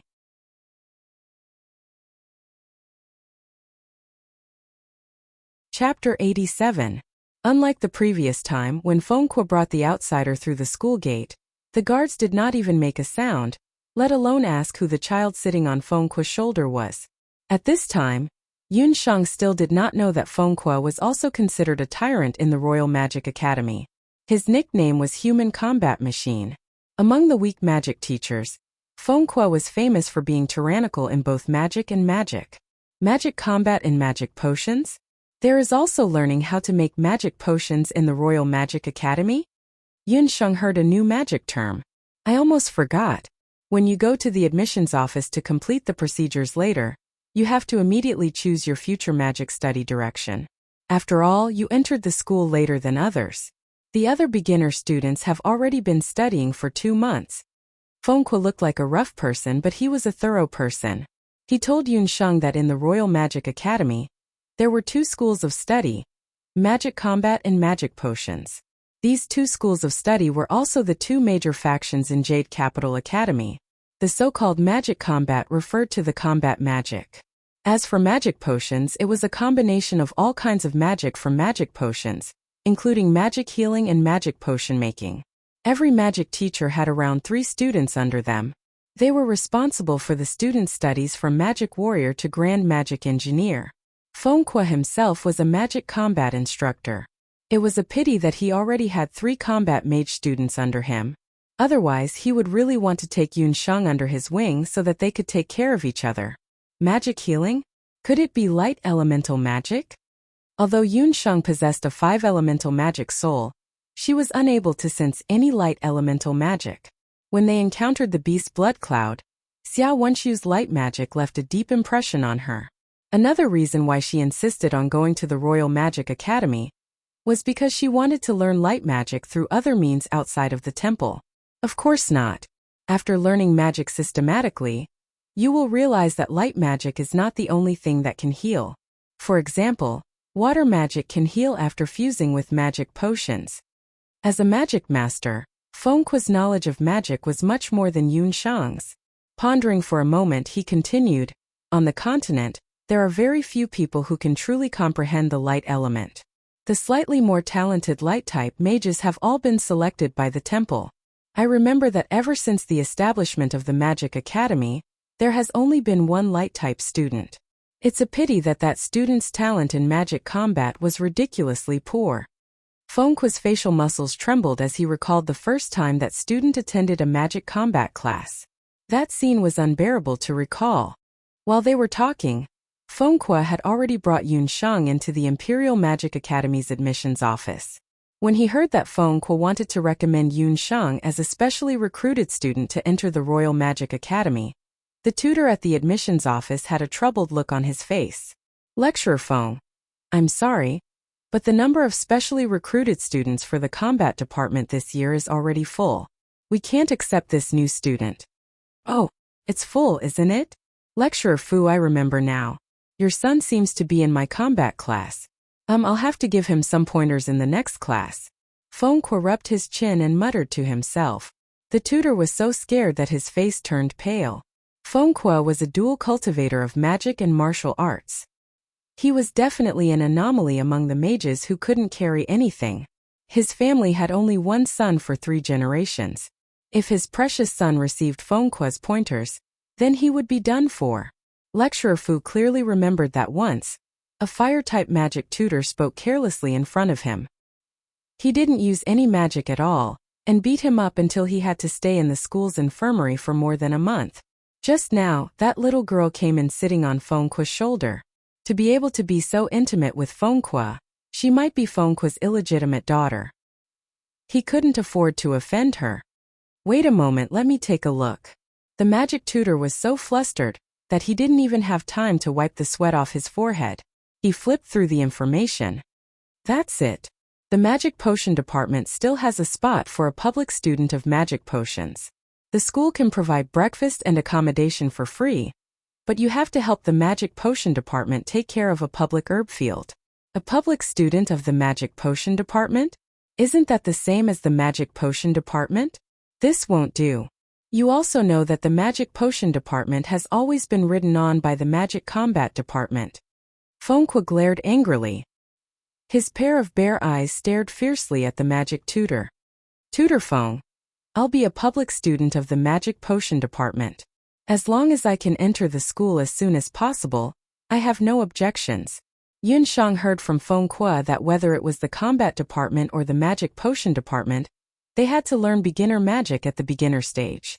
Yunsheng didn't have a problem joining either faction. Moreover, the only person she knew in the Magic Academy, Gufeng, was also a public student of the Magic Potion Department. If that's the case, then I'll have to trouble you first. If you're not used to it by then, you can still transfer to another department. Fengque saw that there was really no other way, so he waved his hand and reluctantly agreed to let Yunsheng join the Magic Potion Department. After confirming the Magic Potion Department, then choose another tutor. Right now, there are still a few empty students under the tutors of the magic potion department.